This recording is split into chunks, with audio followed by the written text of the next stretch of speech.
síst fyrir tilstilli samfélagsmiðla. Fyrir vikið eigum við verðmætt vörumerki, merki sem þarf að umgangast af varúð á tímum sem ein færsla frá áhrifamiklum aðila á samfélagsmiðlum getur stofnað umfangsmiklum viðskiptahagsmunum í hættu og augabragði. Og þetta meðal annars skrifað í kjölfar á því að Lewis Hamilton, ökuþórinn knái, birti færslu varðandi hvalveiðar.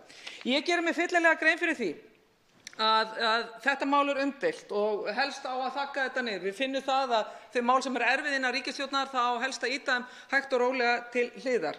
En ég vil engu að síður hvetja atvinnuvegaráðuneytið að fara í þessa könnun. Ég veit ég fæ ekki þessa þingsályktunartillögu á dagskrá, en ráðuneytið sjálft getur farið að eigin frumkvæði í það að kanna þetta viðhorf og skoða þetta þannig við getum kortlagt nákvæmlega hvaða hagsmunir eru í húfi. Því það eru ríkir hagsmunir í húfi, bæði þegar tekur til dýraverndar en líka markaðslegra hagsmuna okkar Íslendinga í útlöndum. Til máls tekur hv. 10. þingmaður Norðausturkjördæmis, Albertína Friðbjörg Elíasdóttir.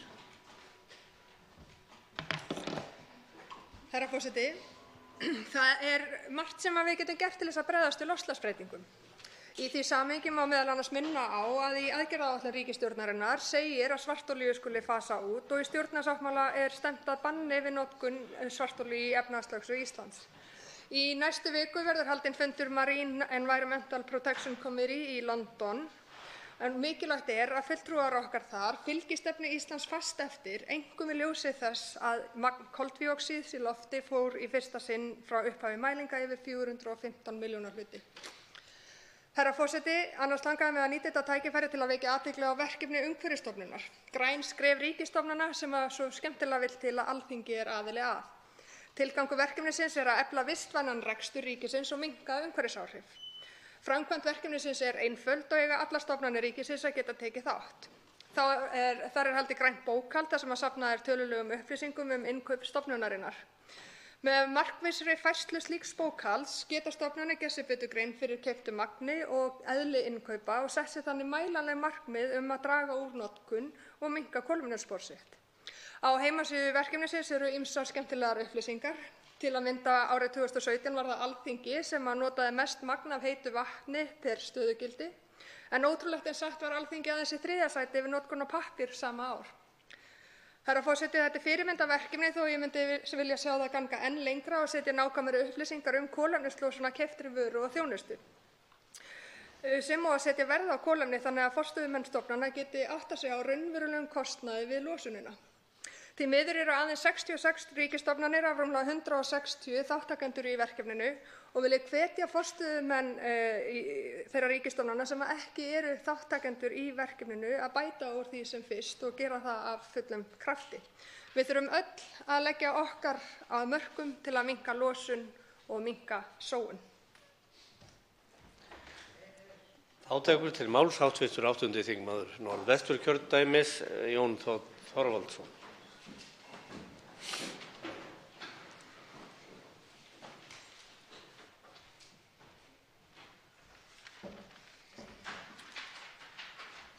Hæstv. forseti, mig langar til að koma aðeins inn á flugmál eins og reyndar oft áður.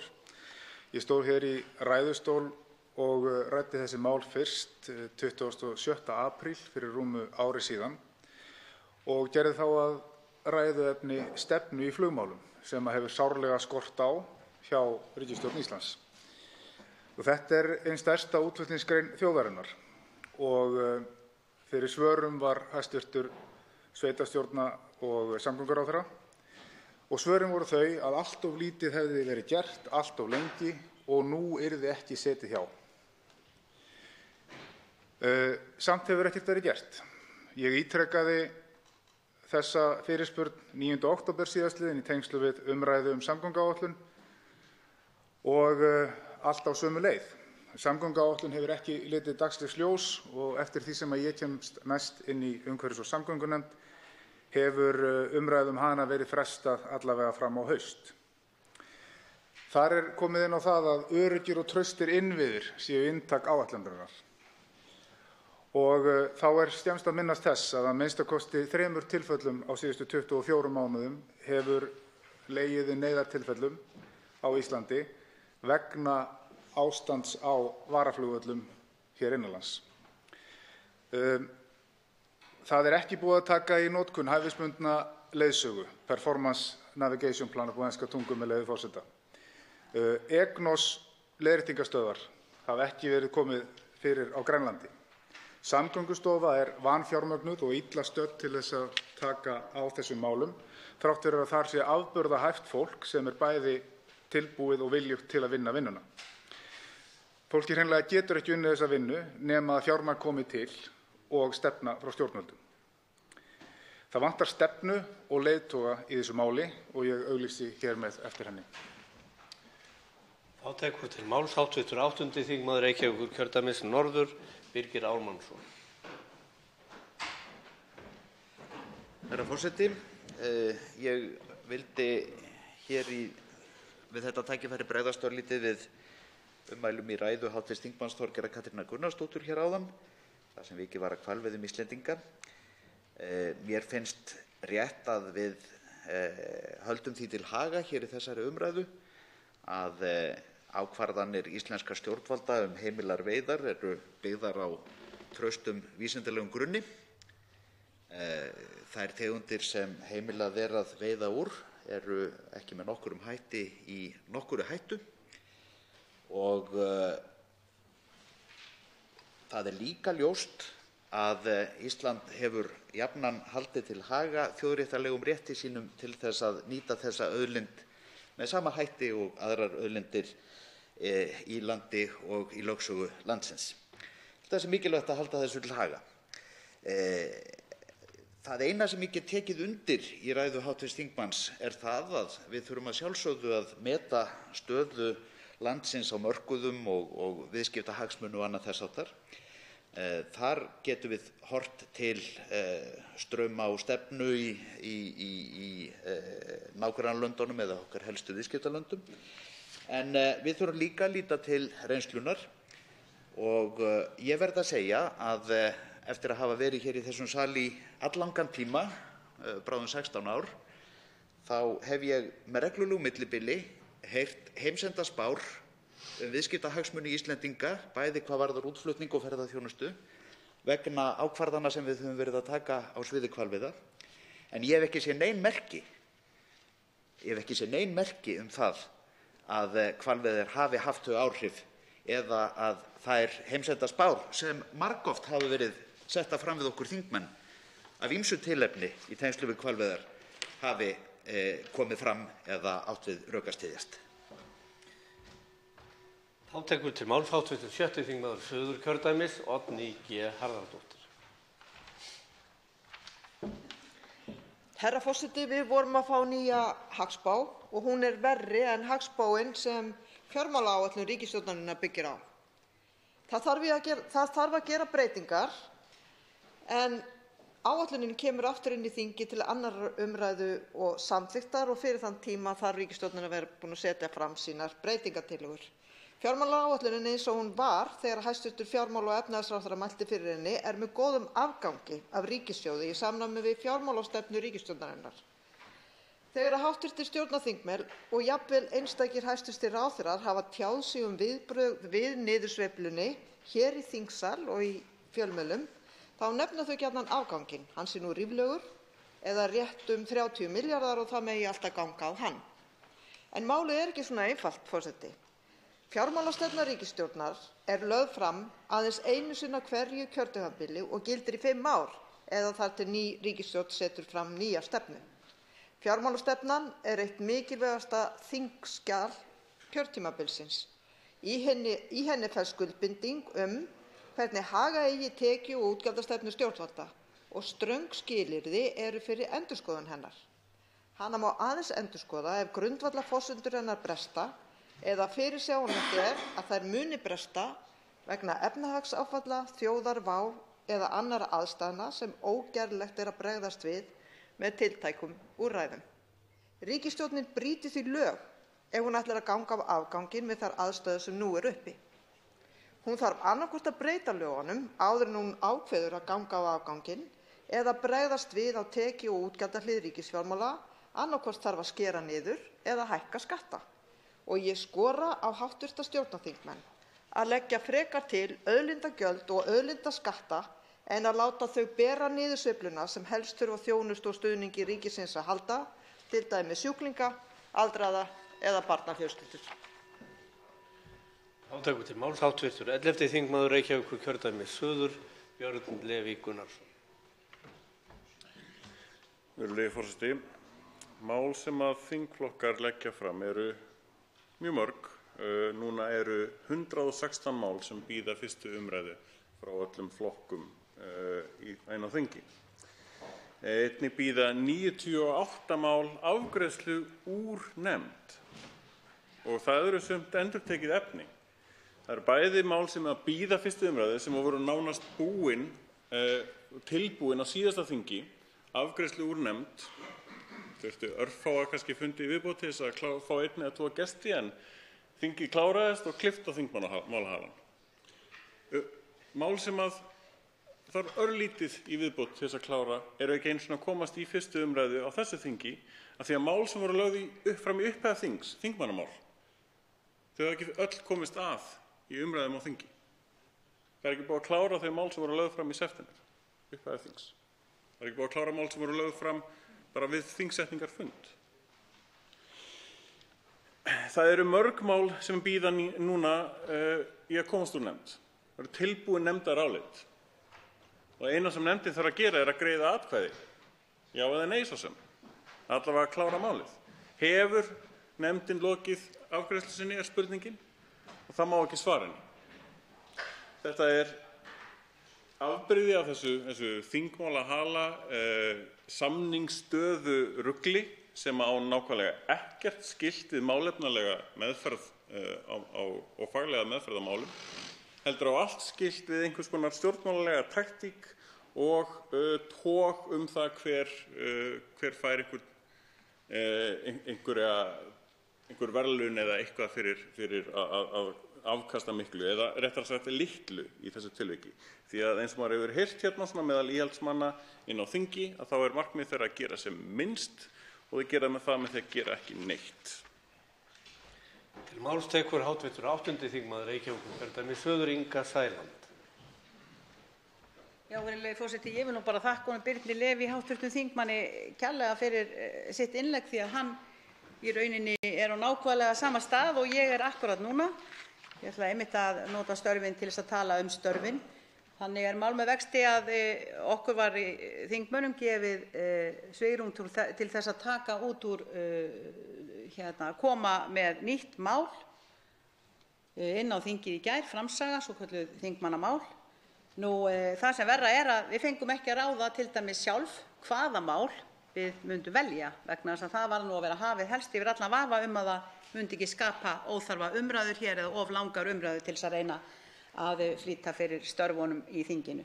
Staðreyndin er sú að Flokkur fólksins er með þingsályktunartillögu ráðgefandi þjóðaratkvæðagreiðslu staðfesting ákvörðunar sameiginlegu EES-nefndarinnar nr. 93/2017 breytingar á 4. viðauka sem sagt við EES-samninginn, svokallaði 3. orkupakki.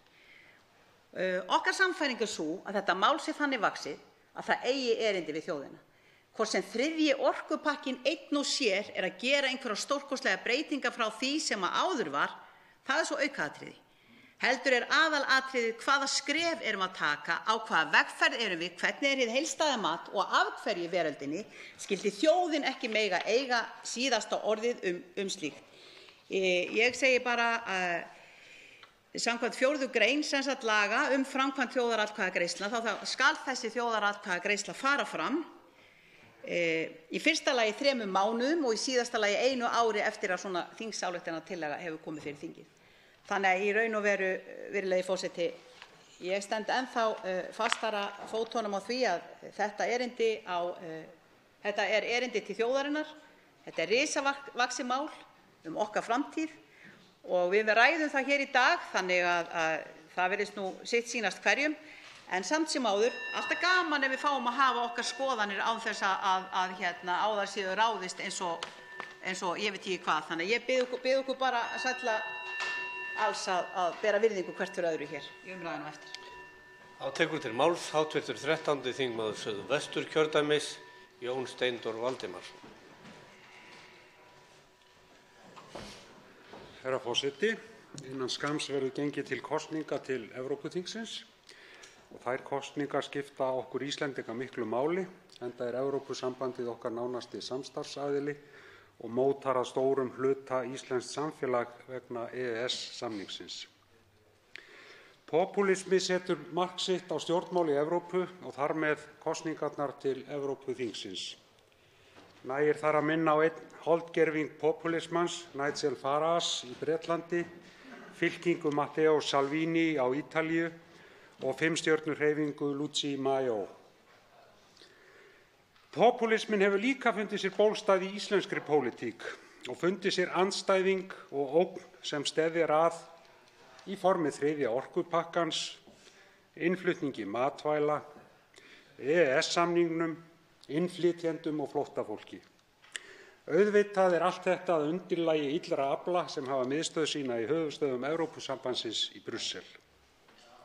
Öll þessi þróun hættuleg og vinnur gegn almannahagsmunum og bráðnauðsynlegri alþjóðasamvinnu sem hefur það að markmiði að varðveita frið og mannréttindi á grundvelli samvinnu þvert á landamæri og takast á við verkefni sem þjóðríkin ein og sér ráða ekki við. Það verkefni frjálslyndra afla innan Evrópu og líka hér á landi að spyrna við fótum og taka höndum saman að koma í veg fyrir að popúlistarnir nái undir tökunum. Ég finn mig knúinn til þess að fjalla þetta einmitt í dag vegna þess að á eftir ræðum við 3. orkupakkann sem dregur með skýrum hætti fram hvernig popúlistar vinna og svífast einskis í málflutningi sínum og láta sér rök og staðreyndir í léttu rúmi liggja.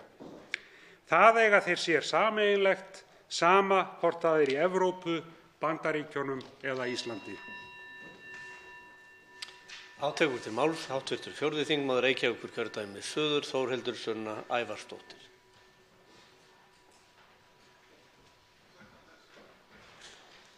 Herra forseti, í ár fagnar Evrópuráðið 70 ára afmæli sínu og þar með mannréttindasáttmáli Evrópu líka. Þetta stór áfangi og mikilvægur. Það mætti segja að mannréttindavernd í Evrópu sé að nálgast mannsaldur og ég held að sé auðvelt að fara að taka verndinni sem þessi sáttmáli býður okkur sem gefnum hlut þegar að svo langt orðið liðið frá því að hann var samþykktur. Mannréttindadómstóllinn var settur á fót, þar að segja Mannréttindadómstóll Evrópu var settur á fót nokkrum árum eftir samþykkt samningsins og hefur staðið vörð mannréttindi okkar hér í álfunni allar götur síðan og sífellt stækkandi hóps. En nú eru blikur á lofti í Evrópuráðinu. Miklar deilur hafa staðið í Evrópuráðsþinginu áframhaldandi aðild Rússa að Evrópuráðinu. Þeir hafa ekki borgað meðlimagjöld sín til Evrópuráðsins nú í hartnær 2 ár og það svo komið að lög Evrópuráðsins segja fyrir það að borgið ekki nú, beri að vísa þeim á dyr. Þetta eru gríðarlega alvarlegar fréttir fyrir alla þá borgara í Rússlandi sem reiða sig á vernd Mannréttindadómstólsins og Evrópuráðsins og allra þeirra mikilvægu nefnda sem að Evrópuráðið hefur upp á að bjóða til verndar mannréttindum, lýðræði og réttarríki í álfunni allri.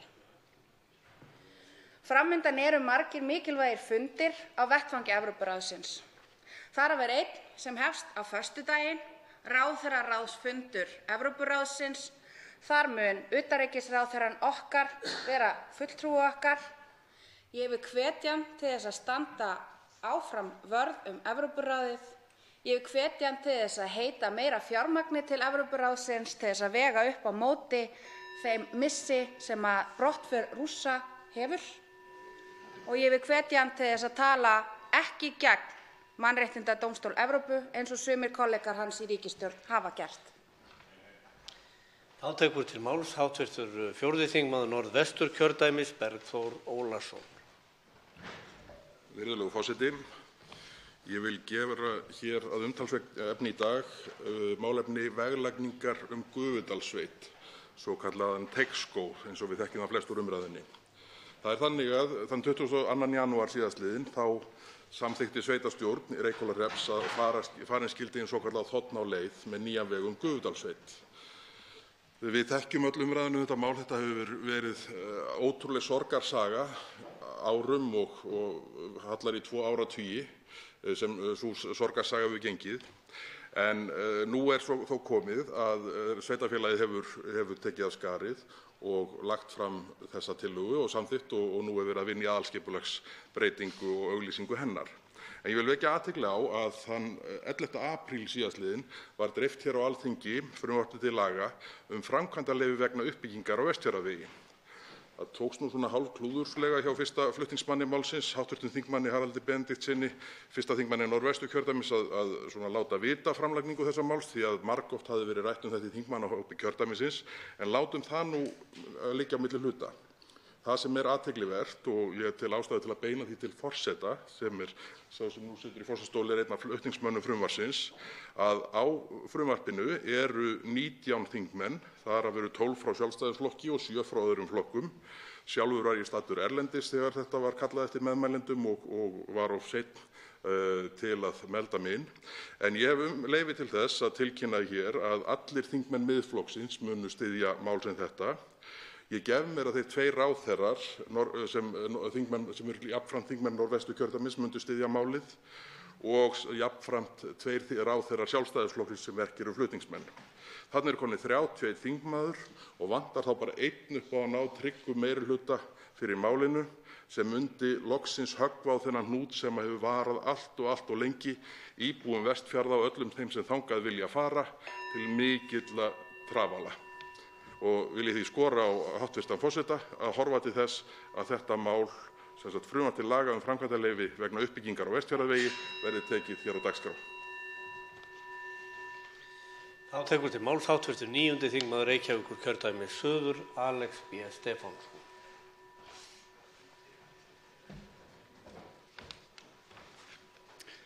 Virðulegur forseti. Á hverjum morgni hlaupa börn spennt af stað í grunnskóla landsins til þess að mennta sig fyrir framtíðina. Við útskrift úr grunnskóla hafa þau eytt 65% ævisinnar í undirbúa sig fyrir áskorunir framtíðarinnar. En það er allavega það sem við ætlum menntakerfinu að gera, en er það raunin. Síðastliðinn áratug hefur heimurinn umturnast vegna hinna ýmsu tækniframfara sem ekki sér fyrir endan á. Þessar breytingar hafa áhrif á það hvernig við höfum líf okkar. Ein mesta áberandi birtingarmynd þeirra framfara eru snjallsímarnir sem flestir eru orðnir órjúlegur þáttur í daglegu lífi. Þessar breytingar hafa ekki bara breytt okkar lífi, því varla er til sá iðnaður sem ekki hefur breyst á tækninnar völdum. Nú er talað að við séum gengin inn á stað í 5. iðnbyltinguna, þar sem algrímar og gervigreind ráða ríkjum. Með leyfi forseta. Í fjármálaáætlun ríkisstjórnarinnar fyrir 2019 og 2023 er lögð áhersla á námsefni þurfa að standa samanburð við það sem best gerist á öðrum tungumálum og verður þannig úr gerði gert að þeir ekki áhuga á íslenskum veruleika og íslenskri tungu. Herra forseti, menntun er undirstaða samkeppnishæfni Íslands alþjóðavísu og því mikilvægt að við breytum þessu landslagi. Byggjum upp stefnu og framtíðarsýn fyrir menntakerfið sem tryggir að kynslóðir sem koma eftir okkur fái bestu mögulegu menntun sem völ er á. Framtíðarsýn sem endurspeglar breytingar 4. og 5. iðnbyltingarinnar. Aðeins með þeim hætti getum við sagt að við séum að undirbúa börnin okkar fyrir framtíðina. Tökum höndum saman, stígum þetta framfaraskref og sköpum menntatækni framtíðarinnar börnunum okkar og öllu til góðu. Loks tekur til máls störf þingsins Ari Trausti Guðmundsson, hv. 5. þingmaður Suðurkjördæmis. Herra forseti, í samgöngum orkuskiptin, þau innihalda meira heldur en raforku á hlaðanlega rafgeyma, þau snúast líka innlent eldsneyti. Rafvélar sem að ganga fyrir vetni, brunavélar sem að nota metan, metanól eða lífdísil, og ég ætla að nota tækifærið á að vekja athygli á 43 blaðsíðna skýrslu frá orkumálaráðherra sem að fjalla nákvæmlega innlenda eldsneytisframleiðslu vegna þess að það er mjög mikilvægt að við tökum líka tillit til hennar en hún leiðir til minni innflutnings á jarðefnaeldsneyti og minni losun kolefnisgasa við bruna í vélum. Herra forseti, ég ætla líka að minnast á annað loftslagsbreytingar. Þær kalla á aðlögun samfélaga og alls konar mótvægisaðgerðir sem svör við afleiðingum hennar. Og ég tel að ríkisvaldið, sveitarfélög, helstu sérfræðistofnanir framkvæmda og eftirlits, Siglingastofnun, Samgöngustofa, Vegagerðin, Mannvirkjastofnun, almannavarnir og þekkingar- og hagsmunasamtök eiga mynda þverfaglegan samráðshóp með aðstöðu og starfsfólki. Hann inni náið með nýja loftslagsráðinu og sérfræðistofnunum þess sem til dæmis Veðurstofan og hlutverk hópsins væri að safna upplýsingum leiðir til aðlögunar og mótvægis, hafa yfirsýn og aðhald með verkefnum og fræða sem flesta stöður og leiðir í nákvæmlega aðlögun að loftslagsbreytingum. Slíkur hópur eða ráð vænni kostur að mínu mati en að fela loftslagsráði þetta hlutverk einu saman ásamt öllu öðru sem að starfsemi þess lýtur.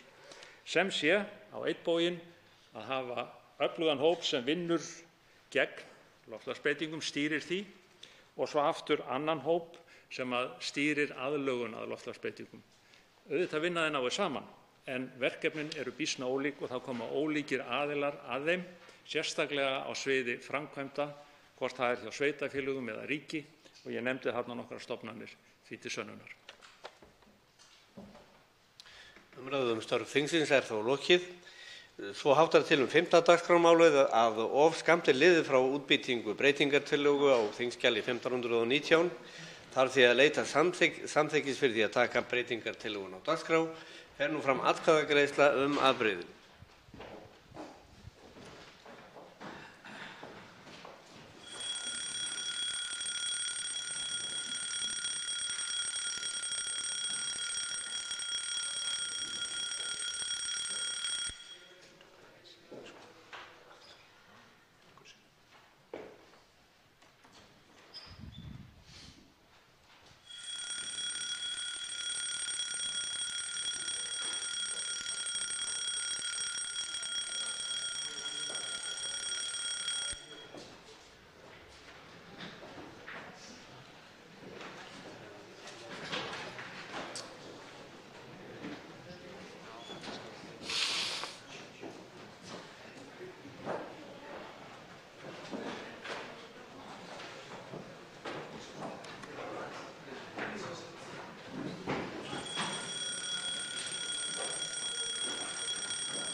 Eins og fyrr segir þá háttar þannig til að of skammt liðið frá útbýtingu breytingartillögu á þingskjali 1519 og þarf því að leita samþykkis fyrir því að taka breytingartillögun á dagskrá. Fer nú fram atkvæðagreiðsla afbrigðin og atkvæðagreiðsla hafin. Atkvæðagreiðsla hafin, já. Atkvæðagreiðsla stendur yfir. Hafa allir þingmenn greitt atkvæði. Atkvæðagreiðsla stendur enn yfir. En nú lýkur atkvæðagreiðslu eftir það bil 3 sekúndur. Atkvæðagreiðslu lokið. Og afbrigðin eru samþykkt með 45 atkvæðum. Tekið fyrir annað dagskrármálið, búvörulög, stjórnarfrumvarp á mál nr. 646 á þingskjali 1509, 3. umræða. Enginn hefur kvatt sér hljóðs og umræðu lokið en atkvæðagreiðslu frestað. Tekið fyrir 3. dagskrármálið, samskiptaráðgjafi íþrótta- og æskulýðsstarfs. Það stjórnarfrumvarp mál nr. 417 á þingskjali 1510, þetta 3. umræða og enginn hefur kvatt sér hljóðs og umræðu lokið en atkvæðagreiðslu frestað. Forseti vill geta þess að nú verður aðeins vikið frá dagskrá þessa þingfundar og tekið fyrir 5. dagskrármálið, heilbrigðisstefna til ársins 2030, en gera má ráð fyrir því að 4. dagskrármálið verði tekið fyrir klukkan 16 klukkan 4 í dag.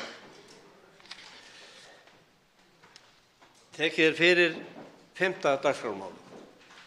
Heilbrigðisstefna til ársins 2030, það er stjórnartillaga, mál númer 509 á þingskjali 835, nefndarálit á skjali númer 1505 og 1518, breytingartillaga á þingskjali 1506 og 1519. Þetta er síðari umræða. Til máls tekur framsögumaður meirihluta velferðarnefndar, hv. 7. þingmaður Norðvesturkjördæmis, Halla Signý Kristjánsdóttir. Virðulegi forseti. Ég ætla að mæla hérna fyrir nefndaráliti frá meirihluta velferðarnefndar heilbrigðisstefnu sem skal gilda til ársins 2030. Nefndin hefur fjallað málið og fengið á sinn fund marga gesti og það bárust margar umsagnir og sem komu inn, sem hefur verið fjallað og við höfum fjallað ítarlega málefnið. Leiðarljós heilbrigðisstefnu til ársins 2030 er að almenningur á Íslandi búi við örugga og hagkvæma heilbrigðisþjónustu. Stefnan er yfirgripsmikil og er henni ætlað að marka framtíðarsýn heilbrigðiskerfisins í heild. Því er stiklað á stóru í efni stefnunnar en gert ráð fyrir að henni verði hrint í framkvæmd með aðgerðaáætlun til 5 ára í senn sem verði lagðar árlega fram af heilbrigðisráðherra. Nefndin fjallaði málið í alls 12 fundum og fékk til sín fjölda gesta. Við umfjöllun nefndarinnar með hagsmunaaðilum og sérfræðingum innan heilbrigðiskerfisins kom fram almenn ánægja með að fram væri komin tillaga að heilbrigðisstefnu þótt ágreiningur væri hvert innihald hennar ætti að vera.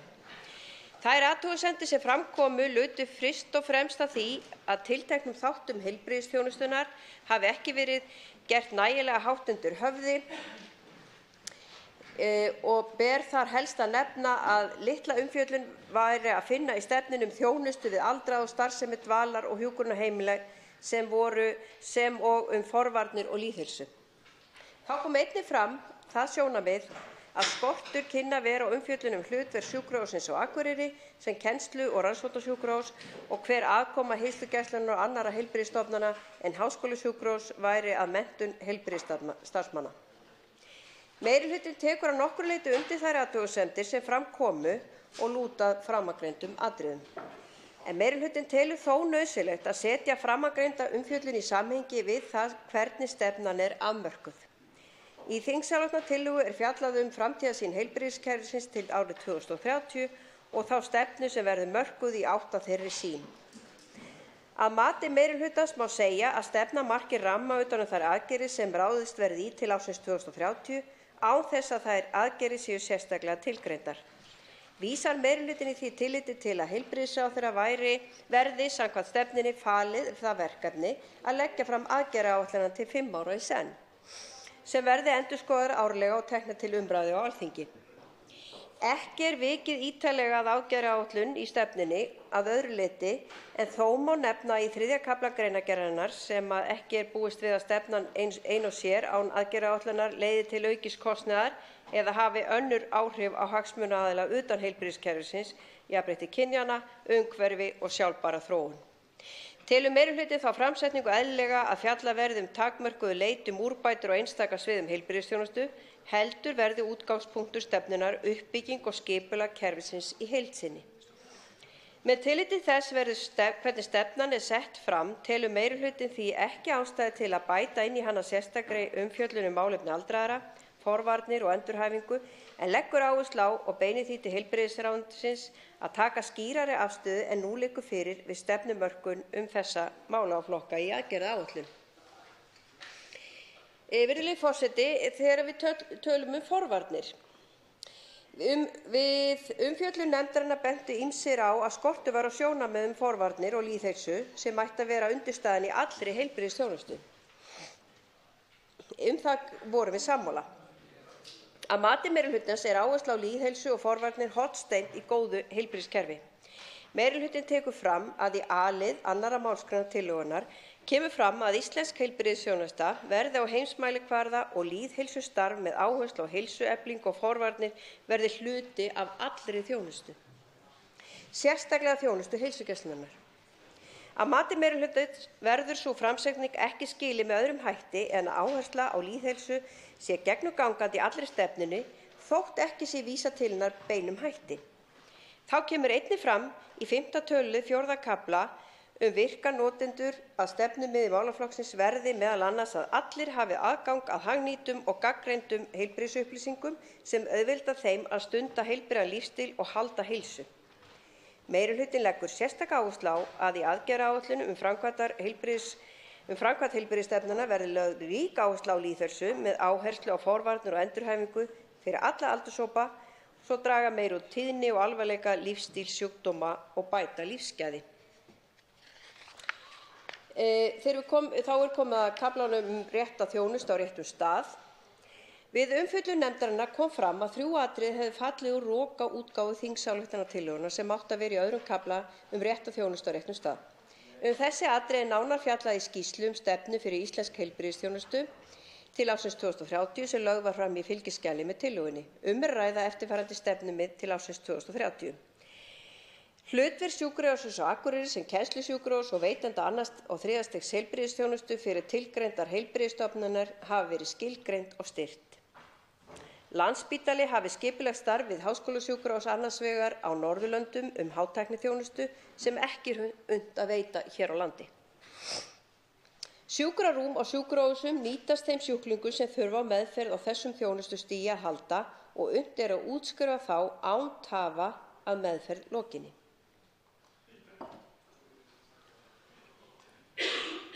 Meirihlutinn telur þessi 3 atriði til bóta fyrir stefnunni í heild sinni. Þá bendir meirihlutinn á að ýmis atriði í sögu sjúkrahússins á Akureyri lúta að skorti á umfjöllun stefnu til framtíðar fyrir sjúkrahúsið en ráðin yrði nokkuð bót á því með þessari viðbót. Einnig bent á að fjallað þessi atriði í greinargerð þingsályktunartillögunnar þar sem gerð ítarleg grein fyrir þeim. Leggur meirihlutinn til að þessum 3 atriðum verði bætt inn í stefnuna. En þó með örlítið breyttri framsetningu og að því varðar samstarf við háskólasjúkrahús annars staðar á Norðurlöndum. Við umfjöllun nefndarinnar kom fram að þetta atriði ætti ekki að fela í sér efnislega breytingu á því fyrirkomulagi sem nú er að Sjúkratryggingar Íslands annist gerð samninga kaup á heilbrigðisþjónustu frá erlendum háskólasjúkrahúsum. Öllu heldur sé verið að skerpa á því að sú þjónusta verði veitt í skipulögðu ferli Landspítala og viðkomandi stofnana erlendis. Landspítali skipuleggi hið faglega samstarf en Sjúkratryggingar annast samningagerðina. Meirihlutinn leggur því til að fram komi að Sjúkratryggingar og Landspítali hafi skipulagt samstarf til að tryggja hvort tveggja aðkomu sérfræðinga í heilbrigðisþjónustu og þeirra sérfræðinga sem munu greiða fyrir hana. Að auki í sama kafla fjallað aðgengi að heilbrigðisþjónustu, þótt greina megi það markmið kaflans að komið verði í veg fyrir tæknilegar aðgangshindranir í heilbrigðiskerfinu, skortur á ítarlegri umfjöllun þetta atriði í greinargerð í 7. tölulið 2. kafla kemur fram það stefnumið að aðgengi að heilsugæslu og þjónustu sérfræðinga á landsbyggðinni verði jafnað með fjarheilbrigðisþjónustu og vel skipulögðum sjúkraflutningum. Meirihlutinn leggur áherslu á að tæknilegar aðgangshindranir verði takmarkaðar eftir fremsta megni. Í því sambandi bendir meirihlutinn á að víða um landið fólk sem þarf að fara langar vegalengdir til að sækja nauðsynlega heilbrigðisþjónustu. Ekki nóg að líta eingöngu til ferðakostnaðar, heldur þarf að hafa í huga að sjúklingur þarf oft að taka sig frí frá vinnu í lengri tíma, auk þess sem aðstandendur viðkomandi þurfa oft að standa straum af eigin ferðakostnaði. Einnig þarf að tryggja að tæknileg útfærsla á fjarheilbrigðisþjónustu skapi ekki óþarflega kerfislægðar hindranir og að landsmönnum sé ekki mismunað í aðgengi sínu að þeirri þjónustu. Bendir meirihlutinn því til heilbrigðisráðuneytisins að kanna hvort ekki sé nauðsyn að skilgreina fjarheilbrigðisþjónustu nánar í lögum heilbrigðisþjónustu svo að tryggt verði að þjónustan verði lögbundinn réttur allra sem þurfa á henni að halda. Þá hefur nefndin einnig haft til umfjöllunar málefni bráðaþjónustu utan spítala en þingsályktunartillaga mótun stefnu bráðaþjónustu utan spítala sem nefndin lagði fram var samþykkt á Alþingi 7. maí síðastliðinn. Samkvæmt upplýsingum heilbrigðisráðuneytisins verður við framkvæmd heilbrigðisstefnunnar lögð áhersla á aðgerðaáætlun utanspítalaþjónustu. Meirihlutinn áréttar mikilvægi þess að heildstæð stefna verði mótuð þjónustuna þar sem aðgengi allra landsmanna verði tryggð og áréttar mikilvægi þeirra þingsályktunar. Í því sambandi undirstrikar því meirihlutinn mikilvægi þess að endurnýja sjúkrabílaflotann, efla menntun, endurmenntun og starfsþjálfun þeirra sem starfa við sjúkra- og neyðarflutninga og að skilgreina með skýrum hætti ábyrgð og verkaskiptingu innan þjónustunnar. Svo við komum að stigskiptingu heilbrigðiskerfisins. Í öðrum tölulið 2. kafla þingsályktunartillaga kemur fram að heilbrigðisþjónustan verði skilgreind sem 1. stig heilbrigðisþjónustu, það er að segja heilsugæslan, 2. stigs þjónustu, sérfræðiþjónusta utan háskólasjúkrahúss og 3. stigið sem er háskólasjúkrahúss. Við umfjöllun nefndarinnar var töluvert fjallað framangreinda stigskiptingu. Þótt það kom ekki fram með skýrum hætti í þingsályktunartillögu sjálfri en nánar rakið í greinargerðinni að með stigskiptingu verði skert á því hvert almenningi ber að leita innan heilbrigðiskerfisins. Stigskiptingin eins og hún er orðuð í þingsályktunartillögunni er sett fram þannig að sú þjónusta sem veitt er tilteknum stöðum falli undir tiltekið stig og verði almenningi beint í þann farveg að heilsugæslan sé fyrsti viðkomustaður sem veitir 1. stigs þjónustu en sjúklingum verður svo vísað áfram til 2. og 3. stigs þjónustu eftir þörfum.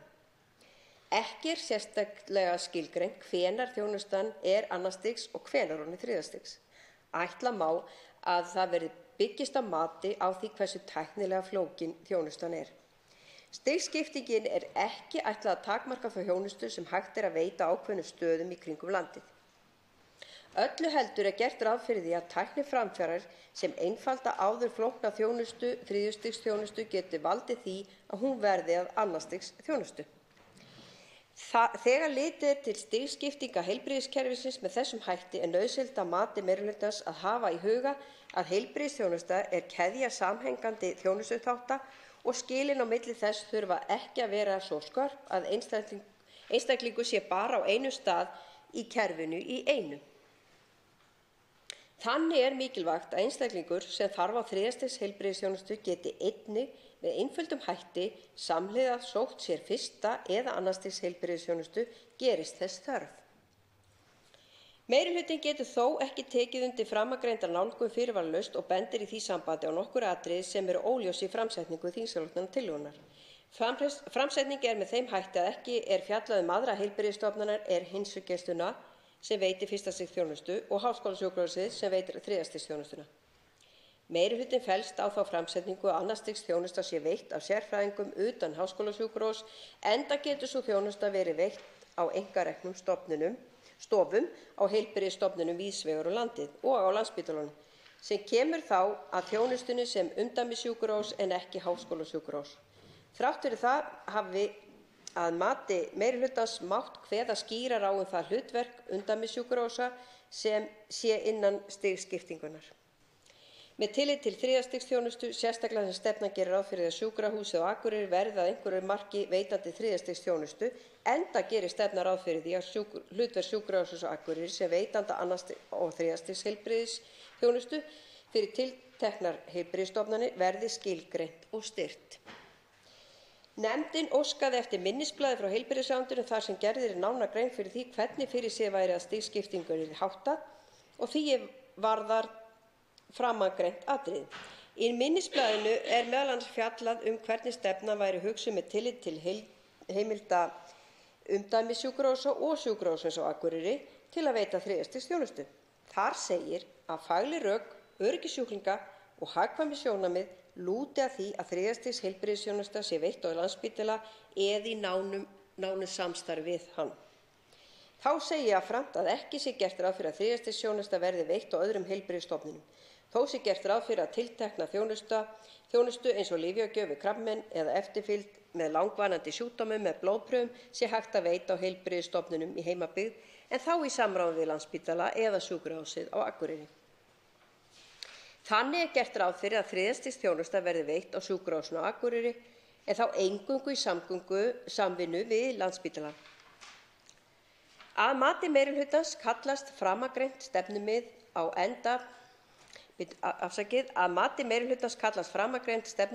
enda fær Sjúkrahúsið á Akureyri ekki skilgreint hlutverk sem þriðja stigs þjónustuveitandi. Annars vegar virðist skýrt af öðrum tölulið annars kafla að það sé hlutverk Háskólasjúkrahúss en ekki annarra að veita þriðja stigs þjónustu.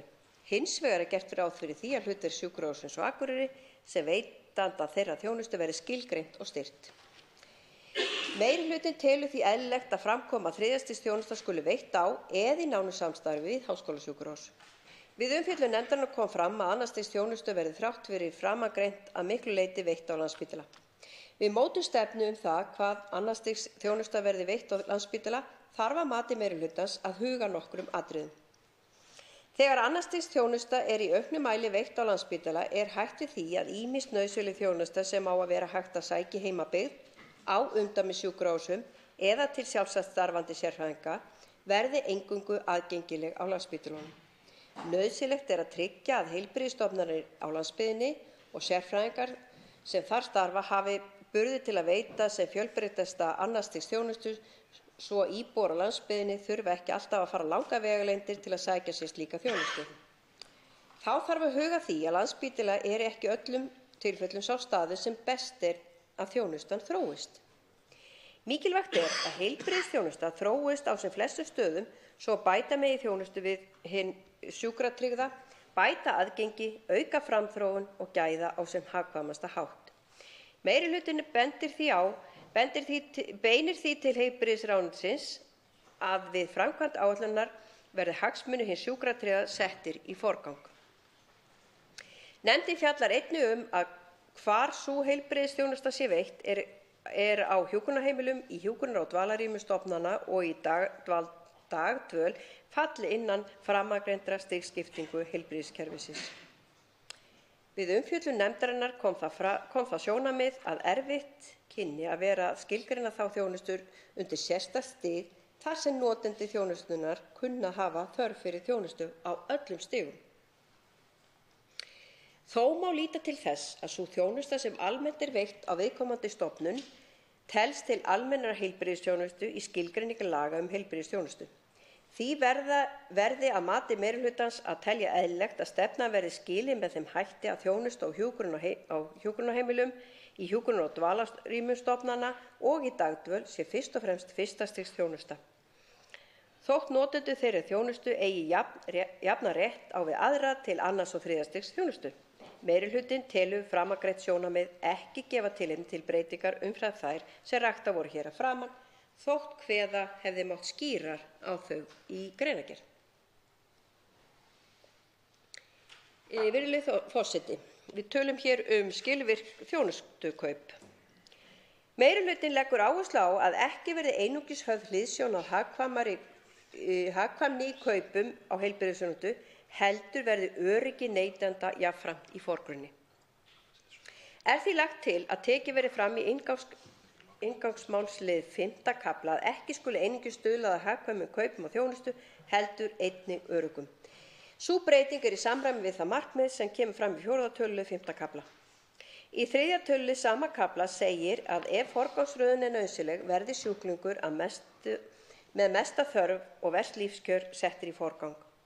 Við umfjöllun nefndarinnar málið kom fram það sjónarmið að forgangsröðun á grundvelli lífskjara sem ekki tengist þörf sjúklinga fyrir heilbrigðisþjónustu væri ekki í samræmi við önnur markmið heilbrigðisstefnunnar og 1. málsgrein 1. grein laga heilbrigðisþjónustu jafnan aðgang að heilbrigðisþjónustu óháð efnahag. Meirihlutinn leggur því til að orðin verst lífskjör falli brott. Breytingartillagan er lögð fram í samráði við heilbrigðisráðuneytið. Þá leggur meirihlutinn til nokkrar tæknilegar breytingar sem hafa ekki efnislega þýðingu og þarfnast ekki skýringa. Að framangreindu virtu leggur meirihlutinn til að málið verði samþykkt með þeim breytingum sem lagðar eru til sérstöku þingskjali. Guðmundur Ingi Kristinsson, hv. þingmaður, skrifar undir álit þetta með fyrirvara. Hv. þingmaður Halldór Mogensen var fjarverandi við afgreiðslu málsins en ritar undir álit þetta samkvæmt heimild í 4. málsgrein 18. gr. starfsreglna fastanefndir Alþingis.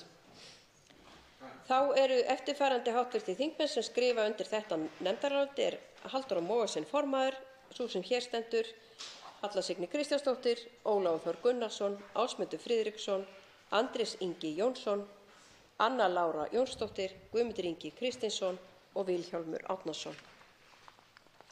Ég hef þá farið hér í stórum dráttum yfir nefndarálitið, eða ekki stórum dráttum, ég las það bara allt, og enda yfirgripsmikil. Ég tel að við höfum farið nokkuð vel yfir þetta og það hefur svo sem komið fram að þessi stefna svona, já, við töluðum stundum hún var í 30.000 fetum. Við værum bara svona, þetta væri svona regnhlífa stefna þar sem að aðgerðaáætlun myndi skilgreina hana verkefni heilbrigðisþjónustunnar enn frekar sem kæmi þá fram á hverju ári frá ráðherra og teljum við það mikilvægt.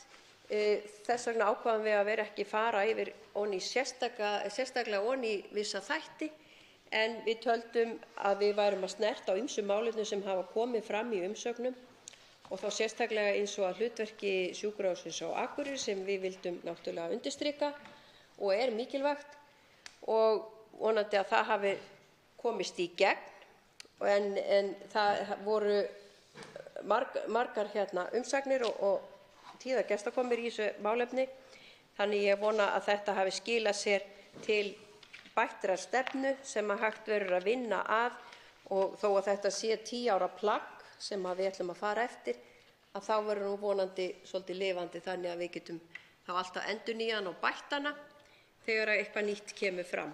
En við töldum okkur vera svona styrkja það hvað varðar, svo í nefninu og kannski aðeins varðandi landsbyggðina, að það væri skýrt að allir hefðu jafnan aðgang að þjónustu og við myndum passa okkur á því hvað varðar og þá til dæmis með styrktri fjarheilbrigðisþjónustu og bráðaþjónustu að hana þyrfti ekki að styrkja vegna þess að það ýmis heilbrigðisþjónusta víða land sem að falla niður víða eins og fæðingarhjálp og önnur aðstoð þannig að það þarf að vera tryggt að sjúklingarnir komist þá á milli staða. Nú í fjarheilbrigðisþjónustunni lögðum við áherslu á það að aðgengi yrði ekki hindrað að þeirri þjónustu með einhverri sérstakri aðgangsstýringu og það yrði liðkað til því að það svona misjafnt hvað fólk hefur aðgang að slíkri tækni auk þess sem að þá að heilsugæslan sem að má finna í öllum héruðum og nær öllum sveitarfélögum að hún sé fyrsta stigs þjónusta sem að allir séu velkomnir á bæði hvað varðar í öllum stigum málsins. Það held ég að sé mjög mikilvægt en það segir hér í markmiðum hvert markmið tillögunnar til heilbrigðisstefnu sé að það að rétt þjónusta á réttum stað og fólki í forgrunni. Þannig að ég held að ég sé ekkert að tala meira þetta í bili en vona bara að þetta verði samþykkt hér. Takk. Til máls tekur framsögumaður minnihluta velferðarnefndar, hv. 8. þingmaður Norðausturkjördæmis, Anna Kolbrún Árnadóttir.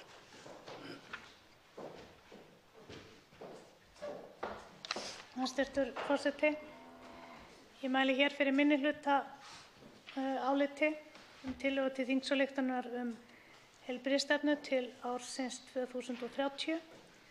Að mati minnihlutans er nauðsynlegt að nýta krafta einkaaðila til að framkvæma aðgerðir með hagkvæmum hætti og verðaðhaldi á sama hátt og gert í útboðum með kostnaðargreiningu og markmiðssetningu.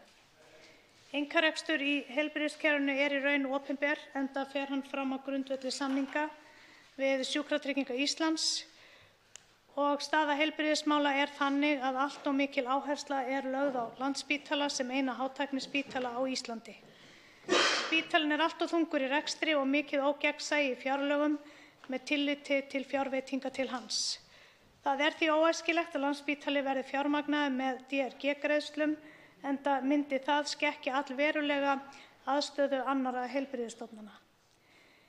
Minnihlutinn bendir á að í þingsályktunartillögunni er ekkert fjallað endurhæfingu, öldrunarþjónustu, utanspítalaþjónustu, lýðheilsu, forvarnir, dvalar- og hjúkrunarheimili og geðheilbrigðismál.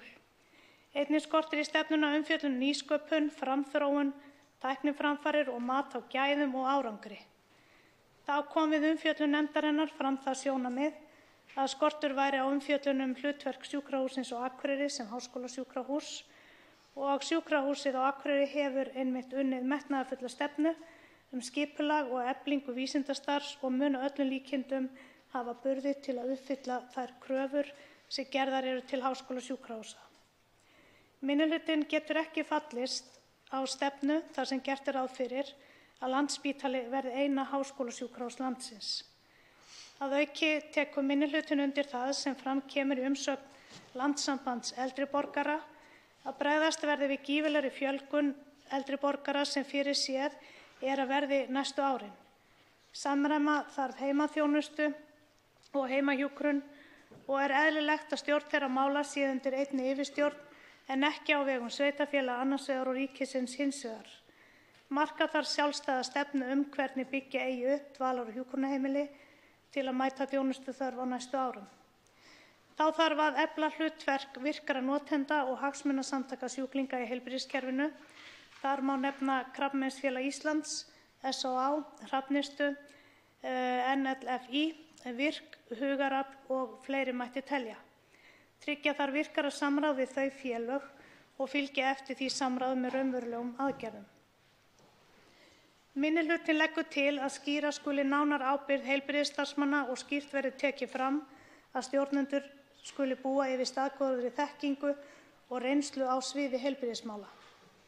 Mikilvægt er að hlutverk og ábyrgðarsvið sjúkrahúsanna séu vel skilgreind svo að traustur grundvöllur skapist undir samhæfingu þjónustu. Er lögð fram breytingartillaga þess efnis að skýrar verði kveðið á að þær kröfur sem gerðar verða til stjórnenda heilbrigðisstofnana. Minnihlutinn tekur undir það sem fram kemur í umsögn frá Félagi íslenskra heimilislækna að ábyrgðarsvið heilbrigðisstofnunar landsins gagnvart landsmönnum verði vel skilgreind og með því tryggt að ljóst sé hvar, hvenær og á hvaða þjónustu eigi að veita. Minnihlutinn leggur til að þessu atriði verði bætt við í 10. tölulið 1. kafla stefnunnar. Minnihlutinn leggur ríka áherslu á að allir landsmenn eigi rétt á sínum heimilislækni. Til að tryggja að heilsugæslan geti starfað í landinu öllu þarf að fjölga heimilislæknum til muna og einnig þarf að fjölga öðru starfsfólki heilsugæslunnar. Ef heilsugæslan á sannarlega að vera fyrsti viðkomustaður fólks í heilbrigðiskerfinu þarf að taka á mönnunarvanda hennar og bregðast við aukinni eftirspurn eftir læknum með breiðan þekkingargrunn, til dæmis í þjónustu við aldraða og fatlaða og til að styrkja ýmis verkefni félagsmálaþjónustunnar. Fjarheilbrigðisþjónusta getur ekki leyst af hina mannlegu nánd sem nauðsynlega þarf að vera fyrir hendi. Menntun heimilislækna nýtist á mörgum sviðum þjóðfélagsins svo að heilbrigðiskerfi geti staðið samanburð við önnur ríki þurfa heimilislæknar að vera 3/4 allra lækna og er lögð til breytingartillaga að það verði eitt af stefnuviðmiðum nýrrar heilbrigðisstefnu. Er því lögð sú viðbót að fram komi í stefnunni að grunnmönnun heilsugæslunnar allt land verði tryggð. Minnihlutinn leggur til að byggingarframkvæmdir við Landspítala við Hringbraut verði endurskoðaðar og að byggingarframkvæmdum við sjúkrahúsið á Akureyri verði lokið með góðri aðstöðu til að veita hátækniþjónustu. Einnig verði staða umdæmissjúkrahúsanna styrkt með aukinni áherslu á sérfræðiþjónustu. Þá eru lagðar til orðalagsbreytingar til að tryggja að sjúkrahúsið á Akureyri geti náð fram því markmiði sínu að verða háskólasjúkrahús. Sjúklingar í forgrunni og starfsfólk til framfara. Minnihlutinn leggur til að heiti 3. kafla verði breytt til að leggja áherslu á að sjúklingar heilbrigðisstofnana verði í forgrunni í heilbrigðisþjónustu. Einnig skal hafa í huga að ekki er hægt að hugsa stigskipta heilbrigðisþjónustu þannig að sjúklingar fari frá einu stigi til annars, heldur verður að líta til þess að oft þurfa sjúklingar á öllum stigum heilbrigðisþjónustunni að halda samtímis. Tryggja þarf skýra stefnu varðandi launasetningu starfa innan heilbrigðiskerfisins alls, þannig að greidd verði sambærileg laun fyrir sambærileg störf þar sem horft til menntunar, ábyrgðar og frammistöðu. Aðeins þannig verður raunverulega lögð ríkari áherslu á laun og önnur starfskjör heilbrigðisstarfsmanna. Skilvirk þjónustukaup. Minnihlutinn leggur til nokkrar breytingar á 5. kafla þingsályktunartillögunnar og lagt er til að í öðrum tölulið komi fram að kaup á heilbrigðisþjónustu miðist við þarfir íbúanna á hverju landsvæði fyrir sig. Þá er lagt til að forgangsröðun í heilbrigðiskerfinu skuli miðast við hvort tveggja læknisfræðilega þörf fyrir heilbrigðisþjónustu, þetta er nú einhver stafsetningarvilla, og félagslega þörf og að aukið tillit verði tekið til þeirra staðreyndar að heilsugæslan á landsbyggðinni er ekki einkarekin. Fjármagna þarf heilsugæsluna með tilliti til þess og tryggja að fjármögnunarkerfið byggist á opinberum gæðastöðlum. Hugsað til framtíðar. Minnihlutinn leggur til breytingu á 4. tölulið 7. kafla til áréttingar á því að hlutverk Heilbrigðisvísindasjóðs verði að veita styrki til heilbrigðisvísinda á öllum stigum heilbrigðisþjónustu. Þannig er mörkuð sú afstaða að Heilbrigðisvísindasjóður eigi að gagnast heilbrigðisþjónustunni á öllum þeim stigum sem hún er veitt og aðkoma heilsugæslunnar og umdæmis sjúkrahúsanna að vísindarannsóknum jafnframt styrkt. Að framangreindu virtu leggur minnihlutinn til að málið verði samþykkt með þeim breytingum sem lagðar eru til í sérstöku þingskjali. 2 þingmenn óska eftir eitt andsvör. Fyrsti til eitt andsvör er Ólafur Þór Gunnarsson, hv. 11. þingmaður Suðvesturkjördæmis.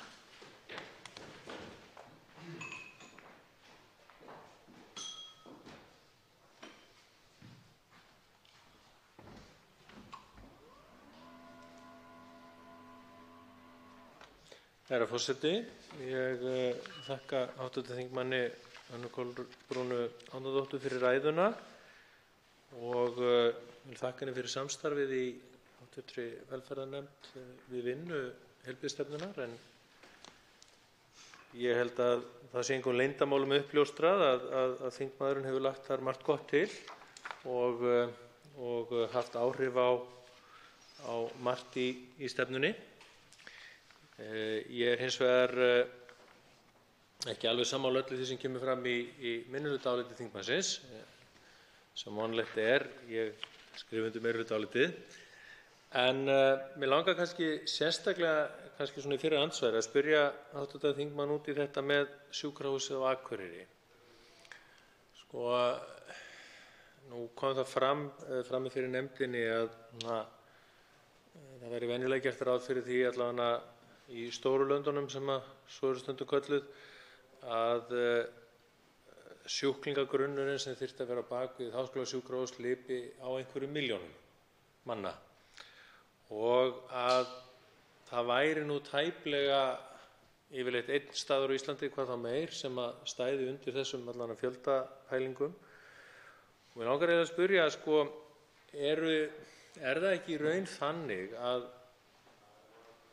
væntingar manna til þess að sjúkrahúsið á Akureyri verði skilgreint sem háskólasjúkrahús sérstaklega, eru það ekki í rauninni svona ósk það að það verði miklu fleiri á stóru Akureyrarsvæðinu, því að staðan eins og hún er í dag er í rauninni þannig að það hvorki búa nægilega margir þar né heldur eru starfræktaðar nægilega margar sérgreinar til þess að spítalinn geti almennilega flokkast sem háskólasjúkrahús. Svarar andsvari fyrir sinn Anna Kolbrún Árnadóttir, 880 þingmaður Norðausturkjördæmis. Hæstv. forseti, ég þakka kærlega fyrir og þakka sömuleiðis gott samstarf og það er gott að geta gert gagn líka við meirihlutaálit.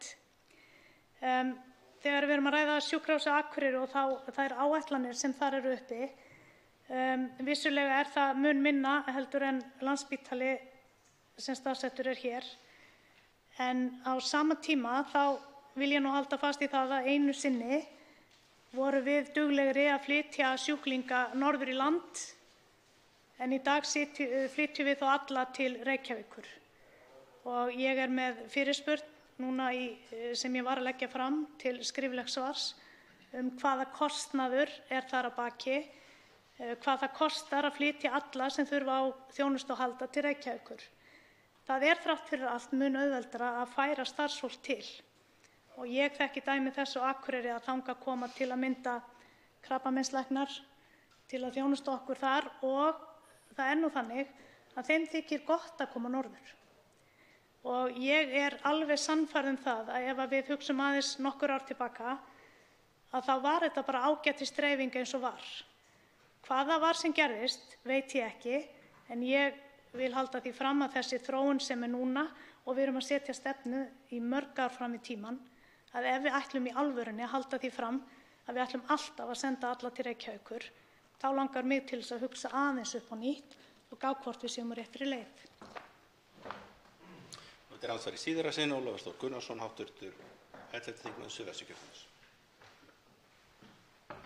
Herra forseti, ég þakka hv. þingmanni svarið og bara svo það sé sagt að þá efast náttúrulega enginn um hug hv. þingmanns til Sjúkrahússins á Akureyri. Það þarf enginn hér inni heldur að efast góðan hug minn til þeirrar sömu stofnunar. En hins vegar það bara þessi staðreynd að það eru þar færri á upptökusvæði heldur en kannski duga til að standa undir háskólasjúkrahúsi, allavega að mínu mati. Það sem mig langar hins vegar að ræða við hv. þingmann í seinna andsvari, það er áherslan sem að þingmaðurinn leggur á í þá öðrum kafla, þriðja kafla forysta til árangurs í áliti sínu ábyrgð heilbrigðisstarfsmanna. Og veltir því upp hvort það þurfi að skilgreina hana nánar. Og ég get að mörgu leyti tekið undir þessa hugmynd með hv. þingmanni að það sé kannski allavega einnar messu virði að taka eitt snúning á þessu máli.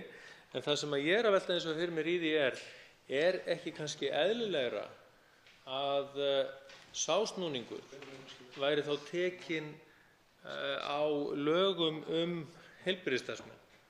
Að það væri þá skoðað gaumgæfilega annaðhvort af ráðuneytinu eða þá bara hreinlega af einhverjum áhugasömum þingmönnum hvort að ekki mætti hnykkja betur á og skýra betur í lögum heilbrigðisstarfsmenn hvar ábyrgðin á að liggja.